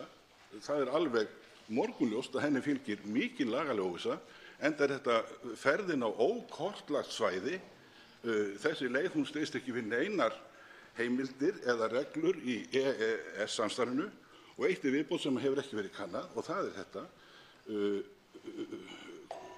hvaða líkur eru á því að í friðsamlegu samstarfi ríkja myndi Evrópusambandið kjósa það að beita okkur einhverjum refsiaðgerðum eða hefndaraðgerðum fyrir það eitt að leita eftir sáttameðferð á grundvelli ákvæða í samningnum sjálfum? Þá veitir andsvar síðara sinni hv. 5. þingmaður Reykjavíkurkjördæmis norður, framsögumaður meirihluta utanríkismálanefndar og formaður, Áslaug Arna Sigurbjörnsdóttir. Þakka þér fyrir þessa góðu kynningu, virðulegi forseti. Virðulegi forseti, já, það er nú bara samt svo að þeir gestir og þeir sérfræðingar og fræðimenn sem komu fyrir nefndina, Skúli Magnússon, Davíð Þór Friðriksson, Ólafur Jóhannes Einarsson, Birgir Tjörvi Pétursson, Kristín Haraldsdóttir, þau telja öll fyrirvarann ekki einu sinni þurfa. En hér erum við að mæta ákveðnu sjónarmiði sem birtist í einni greinargerð sem er skrifuð og gerum lagalegan fyrirvara, fáum hann staðfestan hjá ESB, hjá EFTA-ríkjunum í EES-nefndinni, og ég myndi segja að við værum ekki bara með belti og axlabönd, heldur líka bara hengt einhvers staðar upp. Af því þetta er svo, við erum að bregðast við þessu algjörlega frá einni álitsgerð. Allar hinar álitsgerðirnar telja fyrirvarana óþarfa. Og þeir lögfræðingar komu fyrir nefndina sem og hinir lögfræðingarnir sem höfðu við þessu athugasemdir og skýrðu frá þessu. Og ég veit ekki betur en svo að með þessu nefndaráliti hér og því góðu vinnu sem fram fór hafi engin asi verið á nefndinni, Allir gestir sem óskað var eftir í fyrstu 2 vikunum þar sem meðferð málsins var boðuð voru teknir fyrir nefndina og svörin eru algjörlega afgerandi og skýr. Andsvörum er lokið. Til máls tekur framsögumaður minnihluta utanríkismálanefndar, hv. 3. þingmaður Norðausturkjördæmis, Sigmundur Davíð Gunnlaugsson.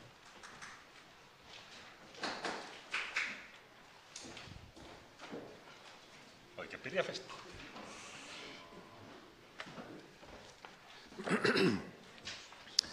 Virðulegur forseti, ég mæli hér fyrir minnihlutaáliti utanríkismálanefndar, en áður en að því kemur langar mig að segja nokkur orð stóru myndina, heildarmyndina sem við þurfum að ræða hérna. Vegna þess að svona nefndarálit getur, eðli máls samkvæmt, stundum verið svolítið tæknilegt á köflum, þó að sé það nú ekki að kannski öllu leyti.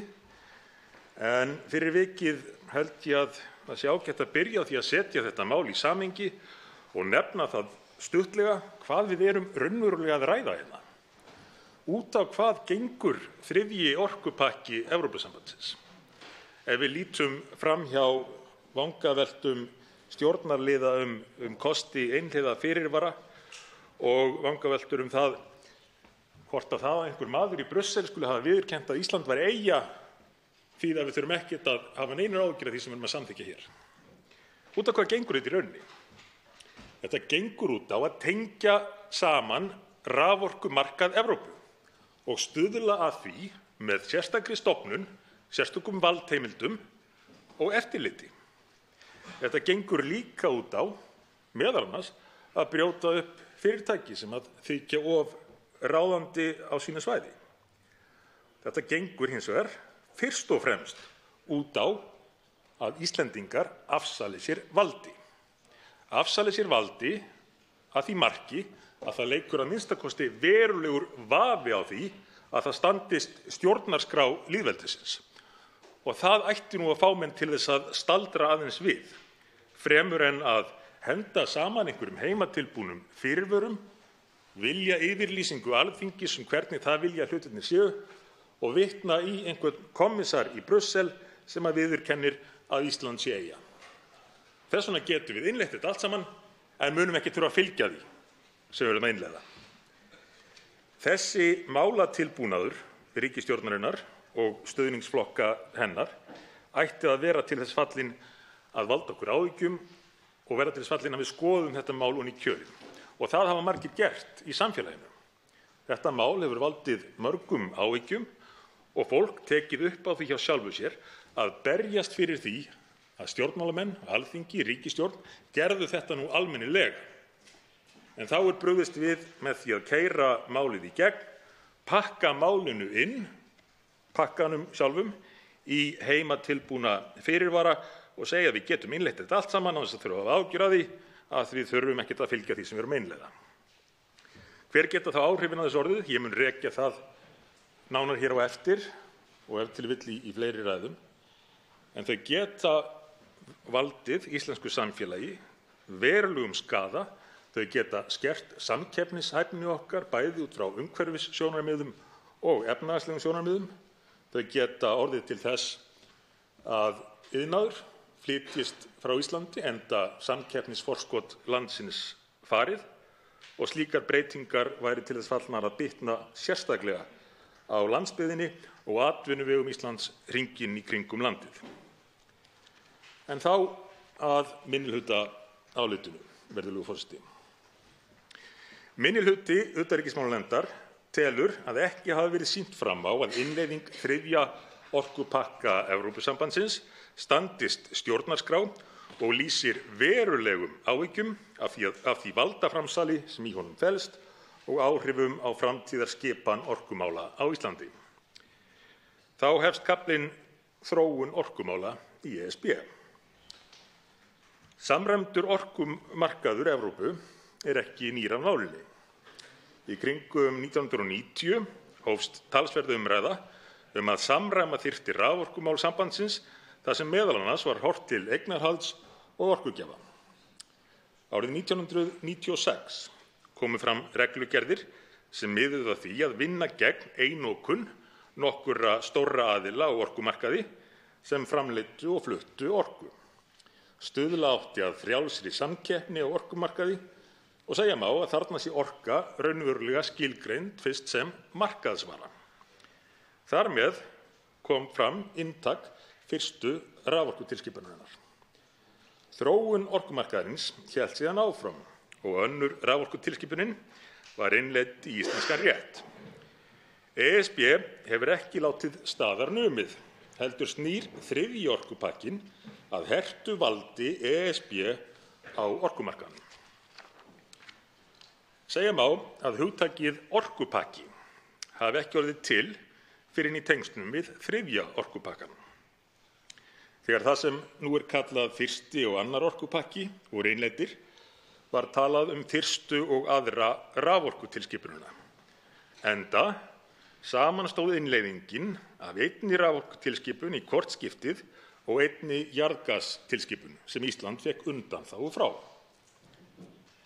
Hugmyndafræði ESB hefur aftur á móti þróast og markmiðið einn samtengdan innri raforkumarkað nú skýrt.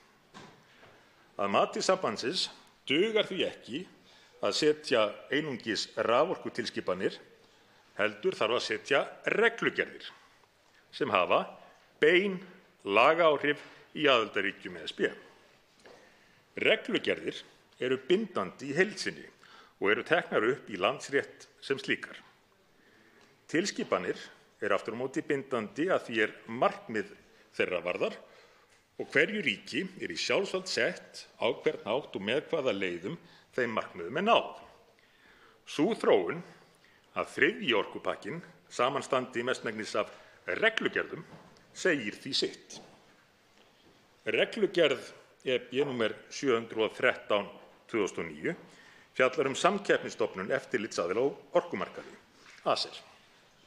Reglugerð EB nr. 714/2009 fjallar síðan samtengingu milli landa ESB og þar með EFTA-ríkjanna innan EES og að hún verði tekin upp í EES-samninginn.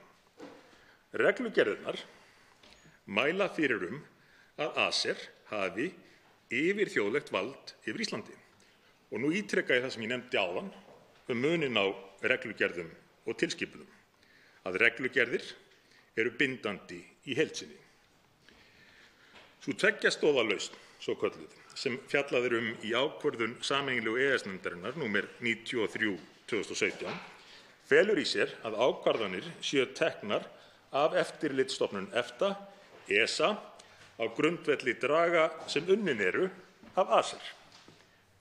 Tekin á grundvelli draga sem unnin eru af ACER. Augljóst má heita að þetta fyrirkomulag feli í raun í sér að hið raunverulega ákvörðunarvald sé eftir sem áður hjá ACER. Þetta yfirþjóðlega vald tekur nánar til ákvarðana sem teknar eru samkvæmt 7., 8. og 9. grein reglugerðar EB nr. 713/2013. Þau markmið sem lýst í þriðja orkupakka ESB og áform sem boðuð hafa verið til dæmis í orkupakka 4 eru liður í því forgangsverkefni ESB að tengja saman raforkukerfi Evrópulanda, auka aðgang að endurnýjanlegri orku og koma stjórn þeirra mála í auknum mæli undir forræði Evrópusambandsins og stofnana þess, einkum ACER. Ljóst að innan sambandsins mikil pólitísk áhersla lögð á þetta verkefni og að ryðja burt því sem það lítur á sem hindranir í þeim efnum, hvort sem þær eru tæknilegs eðlis, viðskiptalegs eðlis eða pólitísks. Nauðsynlegt að skoða orkupakkann og áhrif hans í því ljósi og líta til fyrri fordæma sem sýna að þegar þjóðarhagsmunir stangast á við heildarhagsmuni Evrópusambandsins hefur hið fyrrnefnda jafnan þurft að víkja. Þá að markaðsvæðingu orku. Eitt af því sem ekki hefur fengið næga athygli markaðsvæðing orkunnar. Allt frá 10. áratug síðustu aldar hefur Evrópusambandið unnið að því að auka samkeppni í vinnslu, sölu og dreifingu orku sem sambandið skilgreinir líkt og hverja aðra vöru. Sambandinu hefur gengið erfiðlega að láta þennan markað vinna eins og væntingar stóðu til. Því hefur Evrópusambandið smám saman breytt lögum og reglum sínum til þess að ná tökum á orkumarkaðnum. Þriðji orkupakkinn er liður í einmitt þeirri vegferð. Á sama tíma og Evrópusambandið vinnur hart að því að tryggja að varan orka lúti sömu lögmálum og hver önnur vara, er eðlilegt að spyrja hvort að rétt hafi verið að málum staðið að hvort við séum komin á óheillabraut. Spyrja má hvort við séum ef til vill komin á þann stað að viðurkenna að það hafi verið mistök að innleiða orkutilskipanir Evrópusambandsins og taka þannig þátt í að gera orkuna að hverri annarri verslunarvöru. Alþýðusamband Íslands vísar í umsögn til þess að ekki sé hægt að slíta umræðan þriðja orkupakkann frá því hvaða grunnstoðir eigi að vera í samfélagslegri eigu og undanskildar markaðslögmálum. Raforka sé grunnþjónusta sem ekki eigi að vera háð markaðsforsendum hverju sinni, enda hafi markaðsvæðing grunnstoða yfirleitt ekki bætt þjónustu, lækkað verð né bætt stöðu starfsfólks. Þá skrifar Ögmundur Jónasson í umsögn sinni við þingsályktunartillöguna: Þau okkar sem andvíg voru þessari þróun, það er markaðsvæðingunni, lögðumst gegn samþykkt fyrsta og annars orkupakka og þykir mér ekki síður rökrétt að leggjast gegn samþykkt þessa pakka svo þeirra sem fylgja í kjölfarið. Smám saman missum við sem samfélag forræði yfir orkunni, auðlindum og vinnslu og mun gangverk markaðarins stýra för. Enda talað fyrir málinu á þann veg af hálfu ráðherra og á vef stjórnarráðsins, segir Ögmundur Jónasson. Þá að kaflanum hvers vegna þetta er andstætt íslenskum hagsmunum, þá að það sé að sjálfsögðu ekki full upptalning. Að mati minnihlutans er ljóst að markmið þriðja orkupakkans samrýmist ekki hagsmunum Íslands. Á það bæði við tengingu raforkukerfa Evrópulanda á forsendum ESB, þar sem sambandið leggur meðal annars línurnar verð orkunnar og heimildir til að skipta upp raforkufyrirtækjum. Á Íslandi er framleidd umhverfisvæn endurnýjanleg orka sem seld er á umtalsvert lægra verði en í Evrópu. Hér á landi er orkan að mestu framleidd af einu fyrirtæki sem er í almannaeigu. Sjónarmið að brjóta þurfi upp stór fyrirtæki í orkuframleiðslu og auka með því samkeppni eiga því ekki við hér og snúast raunar upp í andhverfu sína með tilliti til markmiða neytendavernd. Orkuauðlindin er ein mikilvægasta, jafnvel almikilvægasta auðlind Íslands. Íslensk heimili og fyrirtæki njóta góðs af því að næg hrein orka sé í boði á lægra verði en annars staðar í Evrópu. Orkan veitir þjóðinni auk þess mikilvægt forskot hvað varðar fjárfestingu og uppbyggingu atvinnulífs hér á landi. Það forskot felst annars vegar í því hversu umhverfisvæn orkuvinnslan er, en einnig í því að hægt sé að bjóða upp á orku á hagstæðu verði. Með innleiðingu þriðja orkupakkans er vegið að þessu samkeppnisforskoti og það í raun eyðilagt með fullri innleiðingu og tengingu við sameiginlega raforkumarkaðinn, verði það á forsendum Evrópusambandsins. Ekki verður lengur hægt að halda því fram að fyrirtæki á Íslandi nýti alfarið hreina orku, enda munu þau þá kaupa orkuna úr samevrópskum orkupotti þar sem öllu ægir saman, kjarnorku, kola, olíu og gasbruna og öðrum framleiðsluaðferðum. Undirbúningur þessa er þegar hafinn með sölu svokallaðra aflátsbréfa, þar sem mengandi orkuframleiðendur í Evrópu kaupa upprunavottorð af íslenskum framleiðendum. Með tengingu landsins við orkumarkað Evrópu, eins og nú er unnið að innan Landsvirkjunar og verið það á forsendum ESB, væri slík upprunavottun orðin raunveruleg en ekki aðeins málamyndagjörningur. Þá munu vakna spurningar hvers vegna sé ástæða til að starfrækja orkufrekan iðnað á Íslandi, fremur en á meginlandi Evrópu, þar sem framleiðslan færi fram nær markaðnum. Slíkt dregur úr aðdráttarafli landsins sem fjárfestingarkosts og eykur líkurnar á að til að mynda álver færðu starfsemi sína nær álkaupendum í Þýskalandi svo dæmi sé nefnt. Einnig væru auknar líkur á að framleiðslan flyttist til landa á borð við Kína, þar sem framleiðslukostnaður lægri en mengunar- og loftslagsáhrif margfalt meiri. Geti íslenskir orkuframleiðendur ekki lengur selt orku á hagstæðari kjörum en bjóðast annars staðar í Evrópu, efnahagslegi hvatinn að því að stunda framleiðslu hér á landi farinn. Hér bætist við flutningskostnaður en orkukostnaður verður þá sá sami og í Evrópu. Ætla má að þetta myndi bitna sérstaklega illa á landsbyggðinni og setja störf þúsunda Íslendinga og fjárhag heilu byggðarlagana í verulega hættu. Það ætti ekki aðeins við stóriðju, heldur einnig landbúnað, sjávarútveg og aðrar greinar sem njóta góðs af því að geta keypt orku á betri kjörum en bjóðast á meginlandi Evrópu. Í þessu samhengi má benda á yfirlýsingar Harðar Arnarssonar, forstjóra Landsvirkjunar, að það að innleiða ekki þriðja orkupakkann myndi veikja samningsstöðu fyrirtækisins gagnvart álframleiðendum. Ekki hægt að túlka þessi orð öðruvísi en að forstjórinn líti á tengingu landsins við evrópska raforkukerfið með sæstreng sem eðlilega afleiðingu orkupakkans og að því muni leiða hærra orkuverð. Þá að samspili ACER og ESA. ACER hefur meðal annars það hlutverk að sjá til þess að aðildarlöndin fari eftir skyldum sínum í samræmi við ákvæði þriðja orkupakkans. Þá aðstoðar ACER eftirlitsaðila á orkumarkaði við beitingu valdheimilda innan ESB og samhæfir aðgerðir þeirra ef þörf á. Þau rök að ekki sé um óeðlilegt valdaframsal að ræða, þar sem ESA muni hafa milligöngu beitingu þess valds sem ACER hefur gagnvart ríkjum ESB, eru léttvæg, svo ekki sé dýpri í árinni tekið. Enda liggur fyrir að hlutverk ESA verði fyrst og fremst að framfylgja tilmælum frá ACER.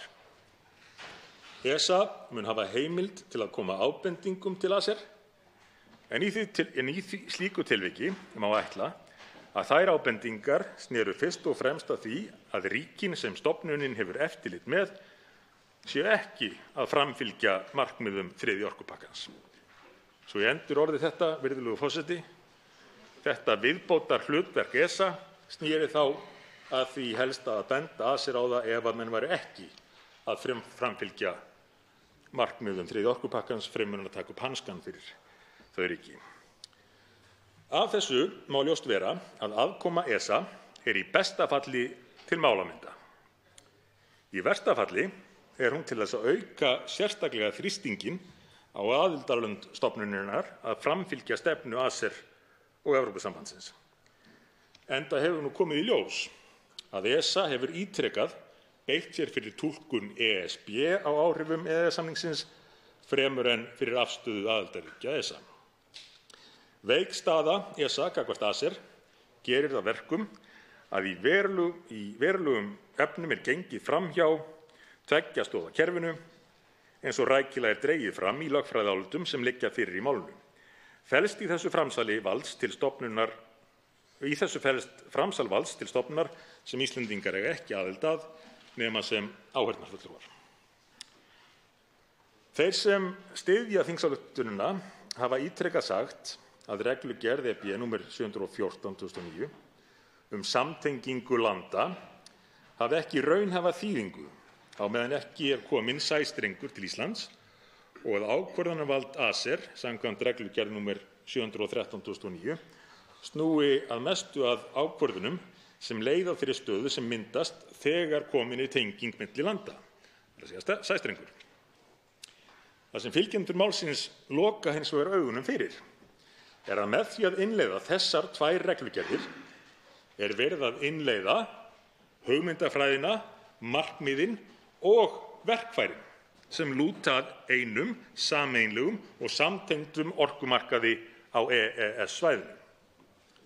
Hann, þar að segja markaðurinn, er þegar samtengdur í miklu meiri hluta EES-ríkja. Í þessari nálgun felst því ótrúleg værukærð og kæruleysi. Ástæða er til að hafa verulegar áhyggjur af þeirri stefnu íslenskra stjórnvalda að ætla sér ekki að svara þeim grundvallarspurningum sem vakna núna fyrir þátttöku og innleiðingu, heldur fresta þeim þangað til hendar einhvern tímann seinna.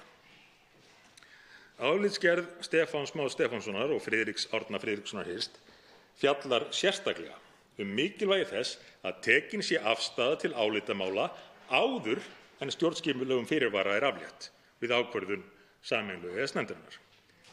Engu er hægt að breyta eftir það. Næst að hlutverki Íslands í raforkukerfi Evrópu.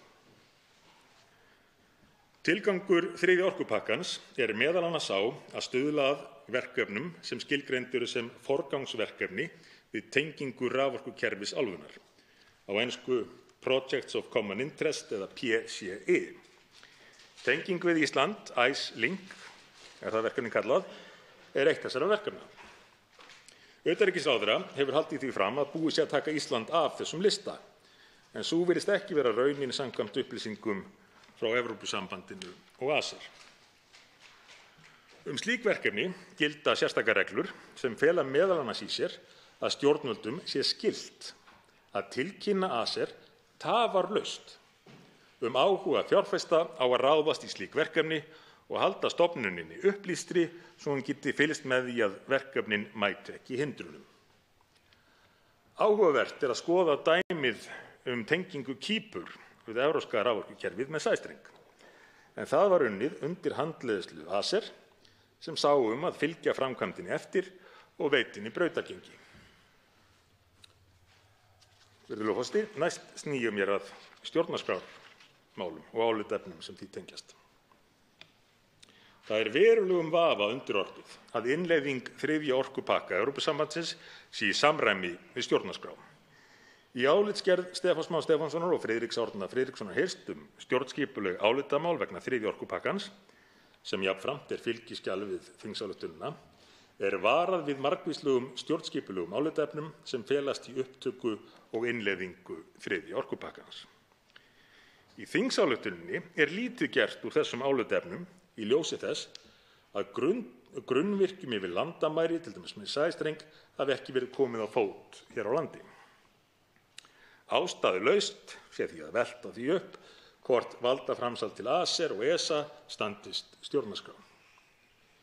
Mikilvægt er að gera sér grein fyrir því að þegar stjórnskipulegum fyrirvara er aflétt við þriðja orkupakkann á það jafnframt við reglugerð EB nr. 713/2009 sem felur í sér reglur starfsemi og valdheimildir ACER.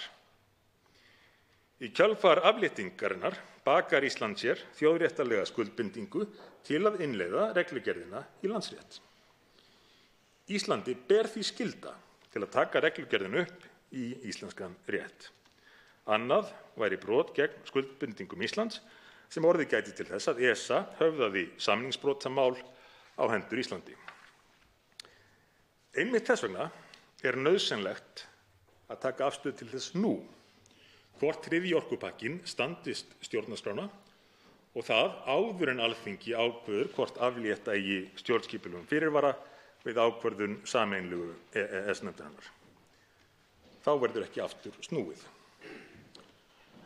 Álitsgerðin fjallar mestmegnis 8. grein áðurnefndrar reglugerðar EB nr. 713/2009 sem felur ACER vald til að taka vissar ákvarðanir sem varða flutningskerfi sem flytja raforku milli ríkja sem mynda sameiginlegan raforkumarkað ESB. Verði 8. grein reglugerðarinnar tekin upp í EES-samninginn og innleidd í íslenskan rétt í óbreyttri mynd mun ákvæðið fela í sér framsal framkvæmdavalds til ESA sem annars væri á hendi íslenskra stjórnvalda. Ég ætla að endurtaka þessa setningu, virðulegur forseti. verði 8. gr. reglugerðarinnar tekin upp í EES-samninginn og innleidd í íslenskan rétt í óbreyttri mynd mun ákvæðið fela í sér framsal framkvæmdarvalds til ESA sem annars væri á hendi íslenskra stjórnvalda. ESA verður þar með falið vald til að taka ákvarðanir sem binda íslensk stjórnvöld að landsrétti. Þessar ákvarðanir snúa að nýtingu takmarkaðrar auðlindar sem felst í raforkuflutningsgetu grunnvirki yfir landamæri. Í niðurlagi álitsgerðarinnar skýrt tekið fram að, með leyfi forseta, ekki eru fordæmi fyrir slíku valdaframsali til alþjóðlegra stofnana á grundvelli EES-samningsins. Og ég held að það sé þess vert að lesa þessa setningu aftur. Með leyfi forseta. Ekki eru fordæmi fyrir slíku valdaframsali til alþjóðlegra stofnana á grundvelli EES-samningsins. Hér með öðrum orðum fordæmalaust valdaframsal að ræða. Stefán Már og Friðrik Árni láta ekki þar við sitja, heldur telja þeir vafa leika á því hvort valdaframsalið gangi lengra en rúmast innan ákvæða stjórnarskrárinnar. Á þetta sérstaklega við þá staðreynd að drög að ákvörðunum ESA á grundvelli reglugerðar EB nr. 713/2009 eru í grunninn samin af ACER og áhrif ACER á efni ákvarðana ESA hljóta því að vera veruleg. Þá ber innlendum eftirlitsyfirvöldum lagaskylda til að fara að og framkvæma ákvarðanir ESA. Orkustofnun væri því skylt að framfylgja ákvörðun ESA að landsrétti gagnvart þeim sem í hlut eiga, til dæmis innlendum raforkufyrirtækjum og notendum raforkukerfisins. Raunverulegt efni og réttaráhrif ákvarðana ESA varða því einnig hagsmuni einstaklinga og lögaðila, ólíkt því sem fram kemur í áliti meirihlutans. Þá sæta ákvarðanir ESA ekki endurskoðun íslenskra dómstóla, heldur EFTA-dómstólsins, og telja Stefán Már og Friðrik Árni því að gera verði strangar kröfur til þess að valdaframsalið standist stjórnarskrá. Í því samhengi löng hefð fyrir því að litið sé til þess hvort framsalið sé vel afmarkað og skilgreint, að það varði ekki réttarstöðu einstaklinga og lögaðila. Þegar hafa verið reifuð þau sjónarmið Stefáns Más og Friðriks Árna að framsalið varði réttarstöðu einstaklinga og lögaðila. Í álitsgerðinni kemur fram að torvelt sé að líta svo á að framsalið sé vel afmarkað og skilgreint. Að torvelt sé að líta svo á að framsalið sé vel afmarkað og skilgreint. Valdheimildir ESA eru þvert á móti óljósar og ekki verður séð að afmörkun og skilgreining valdaframsalsins uppfylli þær ríku kröfur sem gera verður til valdaframsals af þessum toga. Það að fordæmalaust valdaframsal sé að ræða ætti eitt og sér að vera nægt tilefni til að stíga varlega til jarðar. Þegar fræðimenn setja á sama tíma varnagla við að framsalið standist stjórnarskrá nauðsynlegt að spyrna við fótum og skoða málið ofan í kjölinn. Í íslensku stjórnarskránni ekki að finna sérstaka heimild til að framselja ríkisvald til alþjóðlegra stofnana, svo meta þarf hvert vafatilfelli fyrir sig. Þegar fyrir hendi valkostur sem byggður á lausn á vettvangi pólitísks samtals ber okkur að taka þann kost. Innan EFTA sitja Ísland, Noregur og Liechtenstein jöfn þegar kemur að samstarfinu á grundvelli EES-samningsins. Við eigum ekki að veigra okkur við að taka málið aftur upp á vettvangi sameiginlegu EES-nefndarinnar sem einmitt ætlað að miðla málum og komast að ásættanlegri niðurstöðu fyrir alla. Við hvað erum við hrædd í því máli? Og þá að því sem töluvert hefur verið rætt, meðal annars í áliti meirihluta og í umræðu hér undanfarna daga, áhrif á EES-samninginn. Því hefur verið haldið fram að íslenskum stjórnvöldum sé ekki óhætt að nýta þær heimildir sem EES-samningurinn veitir okkur til að vísa málinu til sameiginlegu EES-nefndarinnar og fara fram á lögformlegar undanþágur á þeim vettvangi. Slík viðhorf eru til þess fallin að vekja verulegar áhyggjur af því hvernig íslensk stjórnvöld nálgast þennan samning. Sú staðreynd að Ísland hafi að mati ESB staðið sig vel við innleiðingu EES-reglugerða og einkum fyrri orkupakka hefur nú verið notað sem rök fyrir því að undanþágur vegna þriðja orkupakkans séu óþarfar. Virðulegur forseti, ég sé að nú tíminn sem ég hef til ráðstöfunar í þessari ræðu að klárast og ég hvergi nærri búinn að klára að flytja nefndarálitið. Ég ætla því að biðja hæstv. Forseta að setja mig aftur á mælendaskrá. Svo háttar til að 4 hv. þingmenn hafa óskað eftir því að veita andsvar og ræðutími því styttur í 1 mínútu. Og forseti biður hv. þingmenn að virða hin knöppu tímamörk vel. Fyrst til að veita andsvar hv. 5. þingmaður Reykjavíkurkjördæmis norður, Áslaug Arna Sigurbjörnsdóttir.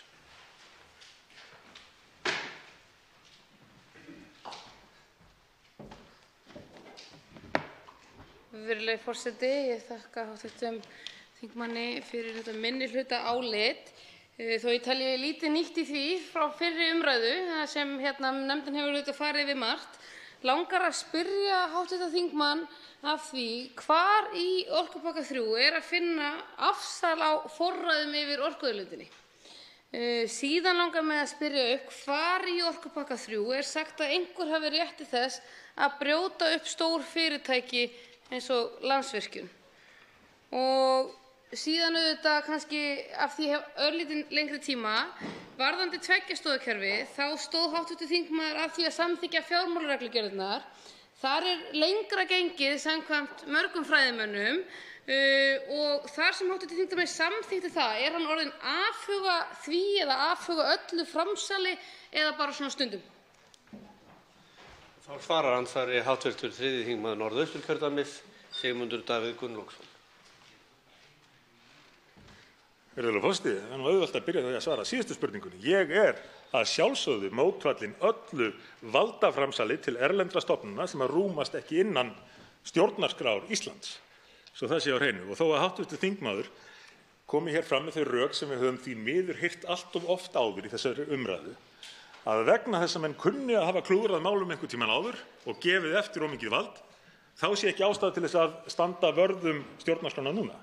Þetta eru líklega lökustu rökin sem hafa verið færð fram fyrir samþykkt þessa þriðja orkupakka. Og hvað varðar fyrri spurningar það hvar í orkupakkanum og þeim reglugerðum sem ræðir sé að finna valdheimildir, þá mun ég rekja það sérstaklega í næstu eða þarnæstu ræðu minni, fara yfir þessar reglugerðir lið fyrir lið og hvet hv. þingmann til að fylgjast með því að þetta allt saman mjög skýrt. Markmiðin eru skýr og reglurnar eru skýrar og því best að leita beint í orkupakkann sjálfan. Og þá veitir andsvar síðar að sinni hv. 5. þingmaður Reykjavíkurkjördæmis norður, Áslaug Arna Sigurbjörnsdóttir. Já, virðulegur forseti, takk fyrir þetta. Hv. þingmaður leggur mér nú orð í munn með því að segja að við höfum ekki áhyggjur af valdaframsali í heild sinni. Ég bara aðeins að velta fyrir mér af því að öll sú vinna sem hér lögð fram á grundvelli þeirra spurninga. Og þess vegna fengum við til okkar svo marga fræðimenn til þess einmitt að lýsa því og velta upp svari við því álitaefni. Og það ansi skýrt að langflestir fræðimenn komast á sömu niðurstöðu, meira segja fyrirvarinn sé óþarfur og einn kemur með tillögu sem hér lögð til. En af því að þingmaðurinn svaraði ekki hvar þetta þá það auðvitað alveg ljóst að Ísland hefur áfram fullt forræði á orkuauðlindinni og þriðji orkupakkinn varðar ekki yfirrétt einhvern yfir orkuauðlindum á Íslandi. Og okkur hv. þingmanni jafn annt stjórnarskrána hvað varðar valdframsal. En þar sem hv. þingmaður velur sér hér sjónarmið Stefáns Más upp úr því álitsgerð, en þar sem Stefán Már segir einnig að það engin lögfræðilegur vafi að sú leið sem farin hér sé í samræmi við stjórnarskrá.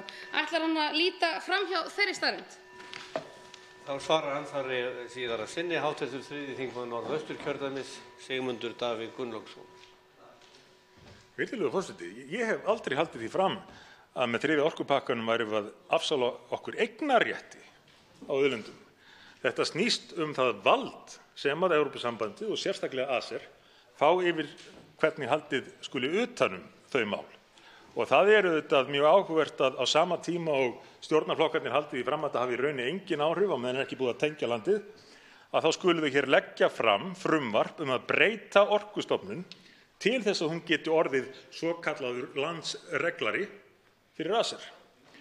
Og svo auðvitað afskaplega sérkennilegt að menn skuli leitast við að afsaka það að fara út í jafn áhættusamar aðgerðir eins og hér eru boðaðar með því að halda því fram að einhverjir menn hafi sagt að þetta kunni allt saman að sleppa. Lítum á raunveruleikann. Berum þetta til dæmis saman við afleiðingarnar já, það er sérstaklega spurt Stefán Már og ég skal svara því. Stefán Már varar, ég mun leitast við að klára að svara þessum spurningum í næstu ræðu minni. Þá veitir andsvar hv. 5. þingmaður Norðausturkjördæmis, Logi Einarsson.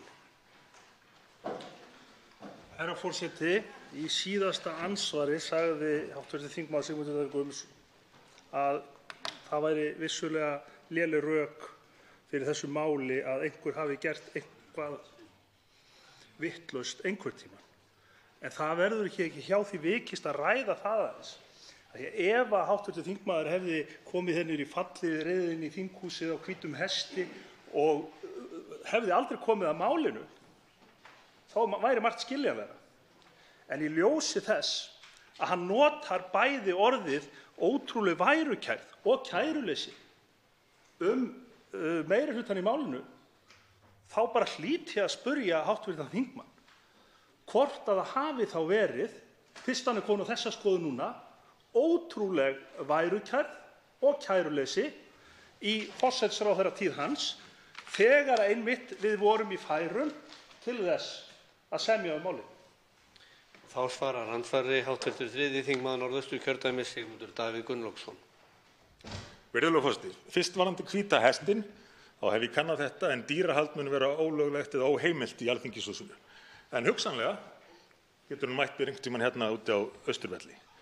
En varðandi spurninguna forsætisráðherratíð mína, sem að virðist vera byggð á einu af þessum fráleitu samsæriskenningum sem að ég heldur þetta í þessu tilviki að Björn Bjarnason hafi sett af stað, þá það auðvitað lýsandi að hv. þingmaður og aðrir sem að tefla fram slíkri rökleysu skuli ekki hafa sterkari rök fyrir máli sínu. Þetta mál hefur aldrei verið á mínu borði. Þetta mál kom meira að segja fyrst inn í sameiginlegu EES-nefndina 2017 og þá hefði að sjálfsögðu verið rétt að grípa inn í. En þótt það hafi ekki verið gert þá og þótt það hafi ekki verið gert 2013 eða 2003 eða 1999, þá geta það samt ekki talist rök fyrir því að gera þessi stórkostlegu mistök nú. Og þá veitir andsvar síðara sinni hv. 5. þingmaður Norðausturkjördæmis, Logi Einarsson. Herra forseti, ég get alveg fallist á það að það réttlætir það ekkert og það auðvitað öllum frjálst að skipta skoðun. Batnandi fólki best að lifa. En ég bið þá hv. þingmann að koma hérna aftur upp í þennan ræðustól og fullyrða það að máli hafi aldrei verið á borðum ríkisstjórnar hans á árunum 2013 til 2016. Það margt líka í greinargerðinni þar sem hann að tala mögulega afleiðingar sæstrengs og hér búið að girða fyrir það. Hér alveg klárt að það allir sammála því að hér aldrei lagður sæstrengur nema Alþingi kom að. Hv. þingmaður lítur þó allan að gangast við því að þó hann hafi haft viðrað áhyggjur af að sæstrengur gæti mögulega leitt til hás raforkuverðs og þau þyrftu að passa það, þá vildi hann engu að síður sitja á dagskrá og skoða með alvarlegum hætti þá félagslega og efnahagslega ávinninga sem gæti falist í slíkri framkvæmd. Hér hv. þingmaður einfaldlega bara að nota tækifærismennsku til þess að slá sér upp á máli sem hann var algjörlega ósammála sjálfum sér fyrir nokkrum árum. Þá svarar andsvari síðara sinni hv. 3. þingmaður Norðausturkjördæmis, Sigmundur Davíð Gunnlaugsson. Virðulegur forseti, ég vek athygli forseta á því að hv. þingmaður reyndi ekki dæmi að ég hefði verið ósammála sjálfum mér, enda getur hann ekki gert það. Hann hins vegar fór aftur í handbók Björns Bjarnasonar og nefndi fund minn með David Cameron sæstreng. Og aftur segi ég nú, það segir sína sögu málefnarýrð þegar meira að segja formaður Samfylkingarinnar þarf að lesa upp úr handbók frá Birni Bjarnasyni það hvernig Sjálfstæðisflokkurinn getur best varist því að innleiða hér mál sem að flokkurinn sjálfur á móti og hefur ályktað gegn. En jæja, hv. þingmaður búinn að lofa að hjálpa ríkisstjórninni við að koma þessu máli í gegn og þá kannski ekki svo langsótt að hann þiggi leiðsögn frá Sjálfstæðisflokknum í þeim efnum. En hvað varðar sæstrenginn? Þá ætti hv. þingmaður að kynna sér það mál áður en hann tala með þeim hætti sem hann gerði. Vegna þess að áður en að ákveðið var að skoða þetta og eftir tók ég skýrt fram opinberlega að þetta væri gert ekki hvað síst til þess að leiða það í ljós að það hentaði ekki að leggja sæstreng. Þá veitir andsvar hv. 3. þingmaður Reykjavíkurkjördæmis norður, Helgi Hrafn Gunnarsson. Virðulegi forseti, ég tók eftir því í nefndaráliti hv. þingmanns að hann passar mjög vel að fullyrða hvergi í nefndarálitinu sjálfu að innleiðing þessa þriðja orkupakka leiði af sér sæstreng. Hann nefnir það að einhver annar metur það að einhver annar hafi hljótið að vera að komast að þeirri niðurstöðu. Það reyndar ekki sami skilningur og ég legg í það sem hv. þingmaður fjallar í nefndarálitinu. Burtséð frá því, þá langar mig að stinga upp á einu við hv. þingmann og fá skoðun hans á því. Akkúrat núna í dag er ekkert stjórnarskrárlega flókið við það að leggja sæstreng. Alþingi þyrfti að samþykkja einhver lög, hægt að setja einhverjar reglur, geri ég ráð fyrir. Reyndar mér líka sagt að regluverkið sé þegar til. Allavega, það er ekkert stjórnarskrárlegt vafamál núna að leggja sæstreng. Í þessu máli er hið meinta stjórnarskrárlega vafamál fært til þess tíma þegar og ef sæstrengurinn er lagður. Myndi það ekki gera það erfiðara að leggja sæstreng í kjölfar samþykktar þessa máls frekar en einfaldarar? Þar sem það er núna ekki stjórnarskrárlegur vafi, enginn slíkur, en eftir þriðja orkupakkann í lögum á Íslandi, þá er allt í einu lagning sæstrengs orðin spurning stjórnarskrárlegan vafa. Þennan sama og hv. þingmaður fjallar hér. Er ekki svo? Þá svarar andsvari hv. 3. þingmaður Norðausturkjördæmis Sigmundur Davíð Gunnlaugsson. Virðulegur forseti, þetta var ágætis fyrirspurn vegna þess að hún dró fram það sem ég reyndi að benda á sjálfur, að ef að eitthvað hald væri í fyrirvörunum og við teldum að þessar ráðstafanir sem ríkisstjórnin að grípa til yrðu raunverulega til þess að draga úr líkunum á að sæstrengur yrði lagður, skyldi maður þá ekki ætla að helstu talsmenn slíkrar framkvæmdar væru mótfallnir því að orkupakkinn yrði innleiddur með þessum hætti. En sú er ekki raunin. Þeir eru þvert á móti mjög áfram það og berjast fyrir því, meðal annars með hjálp almannatengsla-fulltrúa, að þetta mál komist í gegn. Og hvers vegna skyldi það þá vera? Vegna þess að þeir vita sem er og þeir vita sem við allir þingmenn ættum að gera okkur grein fyrir, að þetta er allt liður í sama gangverkinu. Liður í því að undirbúa markaðinn fyrir þessa opnun og að geta selt íslenska raforku á miklu hærra verði en nú er raunin. Þá veitir andsvar síðar að sinni hv. 3. þingmaður Reykjavíkurkjördæmis norður, Helgi Hrafn Gunnarsson. Virðulegi forseti, ég reyni að venja mig á það að draga ekki ályktanir alfarið út frá því hver skrifar það sem ég les, heldur því sem ég les. Það sem stendur í orkupakkanum óháð því hver skrifaði það. Meira að segja óháð því hvers vegna það skrifaði það. Það bara stendur það sem þar stendur. Og í 8. grein, reglugerð 713 frá 2009, þar er ekkert sem getur mögulega haft eitthvað að segja á Íslandi fyrir en það kom sæstrengur, vegna þess að það varðar bara sæstreng. Það er eina sem það varðar. Það er ekkert í þessari grein sem kemur einu við á Íslandi nema sé sæstrengur. Það er eins og að setja ykkur lögum, já, ekki með mála eitthvað hús sem er ekki til. En hins vegar er fyrirvaran til þess að fresta 8. greininni, virkni hennar, þar til að yrði byggður sæstrengur.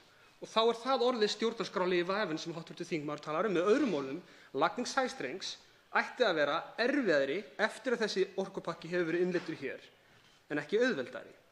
Og það skiptir máli vegna þess að svo stór og veigamikill hluti af rökstuðningi hv. þingmanns í málinu veltur greinilega á því að þessi gefið að það yrði þá lagður sæstreng, hækkun verðsins og allt þetta. Þá svarar andsvari síðara sinni hv. 3. þingmaður Norðausturkjördæmis Sigmundur Davíð Gunnlaugsson. Virðulegur forseti, í raun er ég sammála hv. þingmanni megnið af því sem hann sagði. Ég er einfaldlega að benda á það hversu fráleitt það er að vera hér að innleiða regluverk sem að menn á sama tíma ætla að reyna að koma í veg fyrir að öðlist gildi. Hvers vegna er þá farið í þetta allt saman? Til hvers er ríkisstjórnin að reyna að þvinga í gegn þriðja orkupakkann ef þetta skiptir í rauninni engu máli? Við ættum að geta, hver sagði neytendavernd? Það er einmitt eitt af því kostulegasta í þessu öllu, en ég kem inn á það í síðari ræðunni. Við hljótum hins vegar öll að gera okkur grein fyrir því, þingmenn, að þetta er liður af hálfu Evrópusambandsins í að ná þeim markmiðum sem lýst er með orkupakkanum. Og við höfum séð hvað Evrópusambandið er tilbúið til þess að ganga langt til að ná markmiðum sínum, jafnvel þegar við höfum talað okkur hafa einhverja fyrirvara, býður ekki hér mál að heimila innflutning á hráu kjöti, ófrosnu og ógerilsneyddum matvælum, niðurstaða sem að Stefán Már Stefánsson fyrrnefndur sagði að væri röng. En það er stefna Evrópusambandsins. Þá veitir andsvar hv. 10. þingmaður Suðvesturkjördæmis Óli Björn Kárason.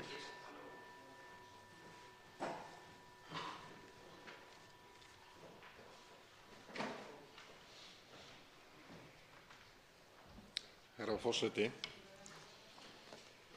það er kannski viðbúið að við stöldrum dálítið við sæstreng og í nefndaráliti minnihlutans þá er fjallað aðeins það að tilgangur þriðja orkupakkans sé að stuðla að verkefnum sem skilgreind eru sem forgangsverkefni við tengingu raforkukerfa álfunnar, tenging við Ísland, það er að segja Æsling. Nú er það svo að við erum ekki á þessum lista nema vegna þess að við höfðum frumkvæði að því.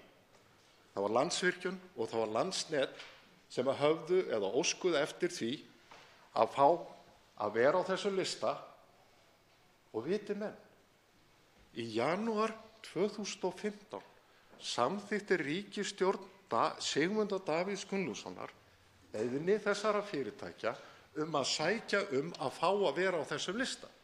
Þetta var gert með samþykkt minnisblaðs frá iðnaðarráðherra hæstvirtum þáverandi og var samþykkt í ríkisstjórninni en þó með þeim fyrirvara að í því að óska eftir skráningu að komast á þennan lista sem að háttvirtur flutningsmaður gerir nú tortryggilegan fælist engin frekari skuldbindinga hálfu Íslands. Þannig að háttvirtur þingmaður Sigmundur Davíðs Gunnlaugsson hefur komið með beinum og skýrum hætti að sæstrengnum. Forseti biður hv. þingmenn að virða tímamörk. Þá tekur til máls og svarar andsvari hv. 3. þingmaður Norðausturkjördæmis Sigmundur Davíð Gunnlaugsson. Virðulegur forseti, hér spurðu 2 þingmenn mig spurninga og ég veit ekki hvorum ég á að svara. Annars vegar þingmaðurinn sem tók fram að það var ekkert, hefði engin áhrif að vera á þessum lista enda hefði það komið skýrt fram að í því var engin skuldbinding. Og hins vegar þingmaðurinn sem reyndi að nota þetta sem ástæðu til þess að halda því fram að ég hafi komið beint að lagningu sæstrengs. Þetta er auðvitað mjög kostuleg framsetning eins og svo margt í þessu máli, virðulegur forseti. Ég vil þó hrósa hv. þingmanni fyrir að nefna það að það hafi verið iðnaðarráðherra, hann gleymdi reyndar að geta hvers flokks, en að það hafi verið iðnaðarráðherra Sjálfstæðisflokksins sem kom að þessu verkefni vegna þess að ég taldi að Sjálfstæðisflokkurinn væri farin að gleyma algjörlega þátttöku sinni í fyrri ríkisstjórnum eins og hann sakaði nú Samfylkinguna oft að vera minnislausa.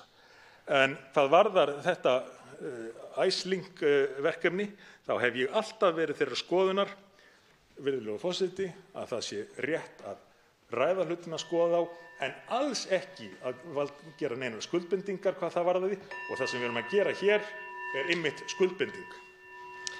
Þá veitir andsvar síðara sinni hv. 10. þingmaður Suðvesturkjördæmis Óli Björn Kárason. Herra forseti, við Sjálfstæðismenn gleymum ekkert þátttöku okkar í ríkisstjórn hv. þingmanns Sigmundar Davíðs Gunnlaugssonar og við gerðum margt alveg sérstaklega vel og erum hreykin að því. En það er bara allt í lagi að þegar að í nefndaráliti er gert tortryggilegt að við skulum vera á lista með æsli að kannast á við það að það er með samþykkt ríkisstjórnar hv. þingmanns undir forsæti hans sem þetta er ákveðið. Og annað í viðbót, sama ár er eitt stærsta skref stigið í þá átt að innleiða þriðja orkupakkann í íslenska rétt þegar að frumkvæði ríkisstjórnar Sigmundar Davíðs Gunnlaugssonar var samþykkt að innleiða áður en að sameiginlega EES-nefndin hafði innleitt orkutilskipunina kerfisáætlun í íslensk lög. Það er stærsta skrefið, eitt stærsta skrefið sem við höfum tekið hér á Íslandi að innleiða þriðja orkupakkann í íslensk lög og það var ríkisstjórn Sigmundar Davíðs Gunnlaugssonar sem gerði það. Og þá svarar andsvari síðar að sinni hv. 3. þingmaður Norðausturkjördæmis Sigmundur Davíð Gunnlaugsson. Virðulegur forseti, nú er þetta orðið helst til langsótt hjá hv. þingmanni. Þegar hann er farin að tína til hluti sem að eru málinu, ég segi ekki ótengdir, en hafa ekkert samt með þá innleiðingu sem hér er verið að ræða að gera. Enda, eins og ég gat áðan, kom málið fyrst inn í sameiginlegu EES-nefndina árið 2017. En ég get hins vegar ekki annað í ljósi þessarar nálgunar hv. þingmanns en dregi það fram eina ferðina enn hversu aumur málflutningur þetta er ef að hann þarf að byggjast á því að reyna að leita að einhverjum atburðum í fortíðinni til þess að réttlæta það sem að menn eru að gera núna. Og þá skal ég bara lýsa þessu yfir, virðulegur forseti. Hafi ég einhvern tímann ekki gert eitthvað sem ég hefði getað gert til þess að koma í veg fyrir að ríkisstjórnin gæti komið með þennan þriðja orkupakka núna, þá biðst ég afsökunar á því. Andsvörum er lokið. Til máls tekur hv. 5. þingmaður Norðausturkjördæmis Logi Einarsson.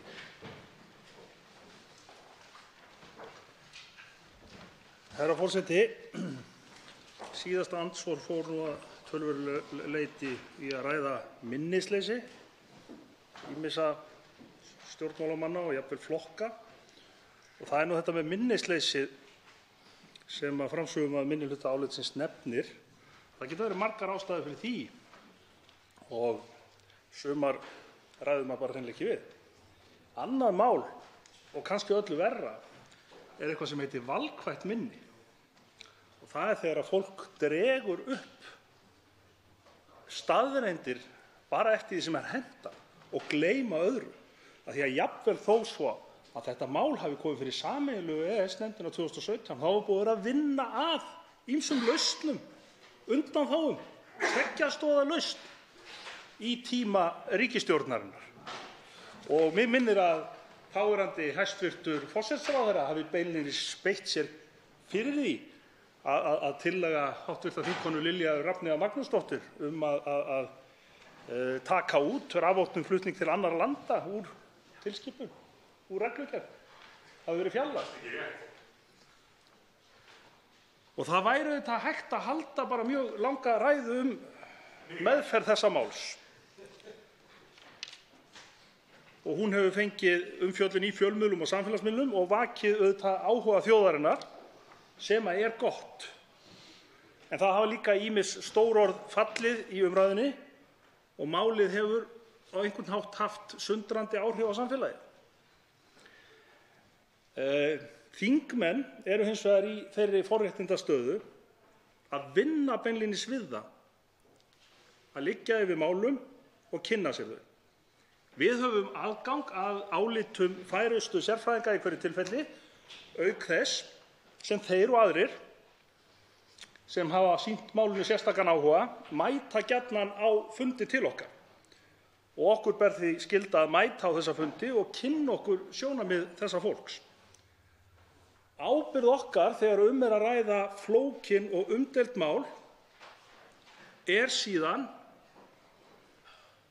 að halda fram staðreyndum eftir því sem við best getum og eyða staðleysu. Það sem er kannski sérstakt við þetta mál er að einna mest hefur verið rætt hluti sem eru alls ekkert í innleiðingarpakkanum. og áberandi að jafnvel hafa stjórnmálamenn haldið slíkum hlutum á lofti og þannig, meðvitað eða ómeðvitað, kynt undir óöryggi og hræðslu. Og það er alls ekki léttvægur hlutur, herra forseti. Það er auðvitað ekkert nýtt að flokkar skipi sér í fylkingar og takist á mál, en kannski auðvitað sérstakt við þetta mál að þeir sem eru fylgjandi og andstæðir eru að mér verið sammála grundvallaratriði, jafnvel þó að innleiðingin snúist ekkert þau. En við skulum samt fara aðeins yfir þau. Í fyrsta lagi, þannig virðast allir hér sem tjá sig vera sammála því að það sé grundvallaratriði að auðlindir okkar séu í þjóðareign. Númer 2, að það eigi að vernda íslenskar orkuauðlindir sem og aðrar auðlindir. Í 3. lagi að ágóðinn renni til þjóðarinnar í sem mestu mæli. Í 4. lagi nýting auðlindanna eigi að nýta á sjálfbæra hátt, þar sem jafnvægi er milli efnahagslegra, félagslegra og umhverfislegrar stoðar. Og loks segjast nú flestir sem tjá sig að það sé eðlilegt að þau fái fyrirtæki, stóru fyrirtæki í opinberri eigu sem að nýta orkuauðlindirnar að langmestu leyti, verði það áfram. Og þessi samhljómur er í sjálfu sér fagnaðarefni og ekkert síst fyrir okkur í Samfylkingunni sem að höfum haldið þessu fram frá því að flokkurinn var stofnaður. Og þetta leiðir bara þá hugann að því að það er nauðsynlegt að tryggja þannig að hafi séu við vafa, allan vafa, hver á auðlindirnar. Og þess vegna verðum við að setja okkur auðlindaákvæði í stjórnarskrá.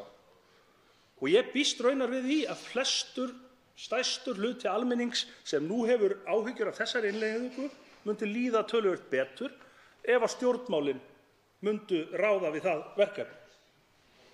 Við gætum raunar líka sparað okkur stærstu stjórnskipunarfræðingu, ótal vinnustundir og mörg spor upp á nefndasvið Alþingis ef að við settum okkur líka framsalsákvæði sem að útlistaði bara skýrt með hvaða hætti Alþingi væri heimilt að taka þátt í fjölþjóðlegu samstarfi.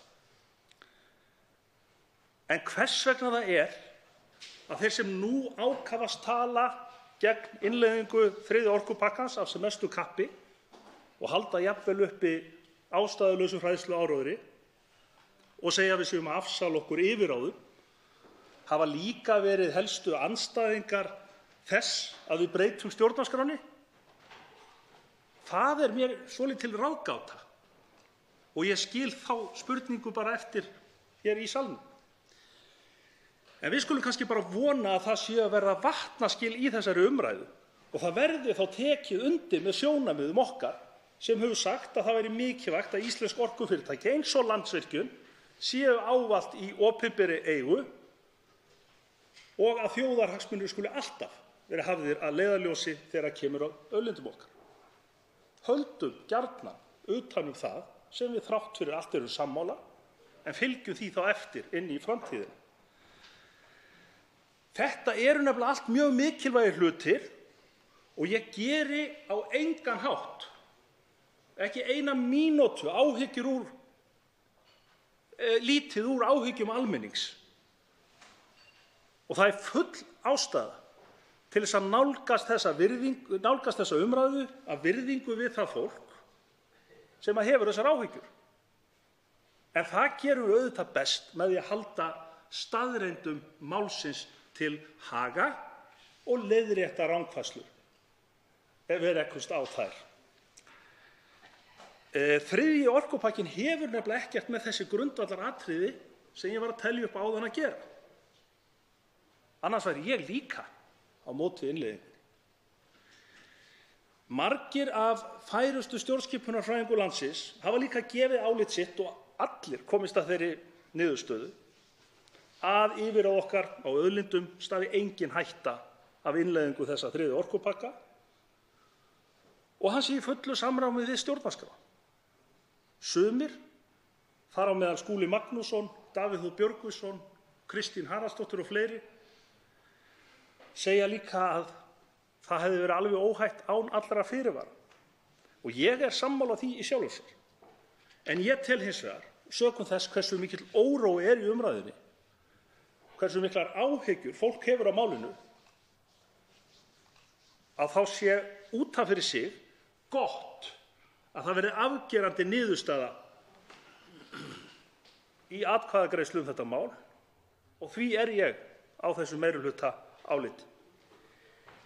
En ég ætlast auðvitað líka til þess að þingmenn stjórnarinnar sem bera þetta mál uppi styðji það öll en noti ekki þingmenn stjórnarandstöðunnar sem skálkaskjól til að búa stjórnarflokkunum til flóttaleið.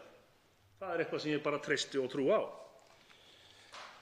Sumt af því sem hér er til umræðu mun ekki hafa nokkur áhrif á Ísland enda erum við ekki beintengt evrópskum raforkumarkaði með fýsískum hætti eins og hér hefur margt oft verið bent á.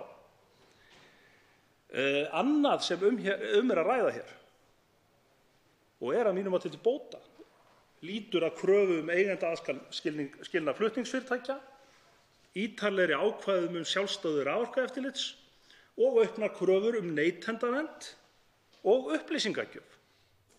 Það er stigið lengra heldur en í síðustu pökkum í upplýsingagjöf og neytendavernd og ég held að það hljóti nú allir að vera sammála það er til bóta.